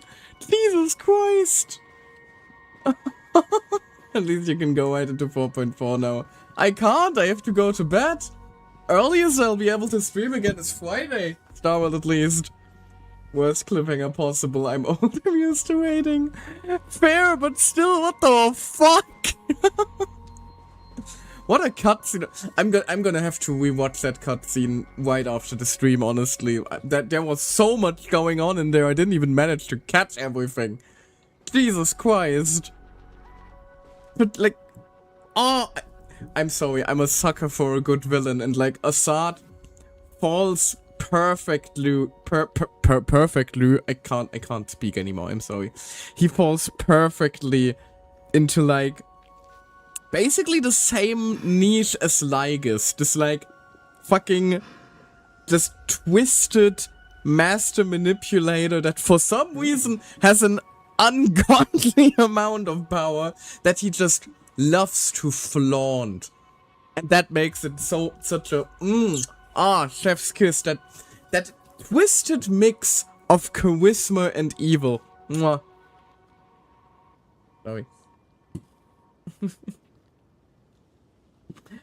Sorry, got a heads up from my parents that I gotta quiet down a bit. But loving it. That's like exactly the kind of villain that I absolutely adore, and I personally also love to write. I personally also love to write that kind of villain whenever I have a chance. Funnily enough, in one of my D&D campaigns, I currently have a villain that is fairly similar in concept. Just unfortunately, I'm not able to give them quite as much hype and aura. Anyway. Before I start yapping for another 30 minutes now about amazing villain writing and the fact that honestly Honkai Star Rail has some incredibly well-written villains, I'm gonna go ahead and call it a night here.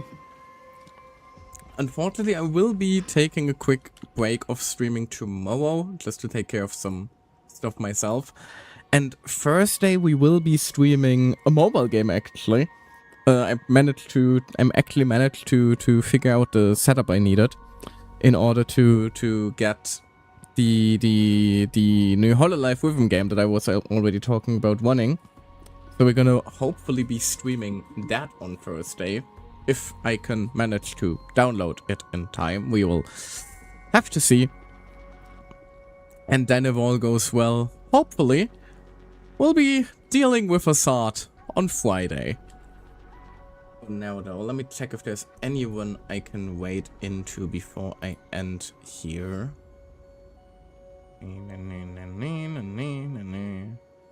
Yes, there are a few options. Let's just go with let's just go with PMD. Why not? Phi, as I like to call it, because it rolls off the tongue better. seems to be streaming Persona Strikers, which is a fun game. So I'll be leaving you in his capable hands. Pause? He's a cat boy. Perhaps pause is more appropriate. I'll have to ask him. Anyway, I'll be signing off for now then. And hopefully I will see all of you guys next time. Bye bye.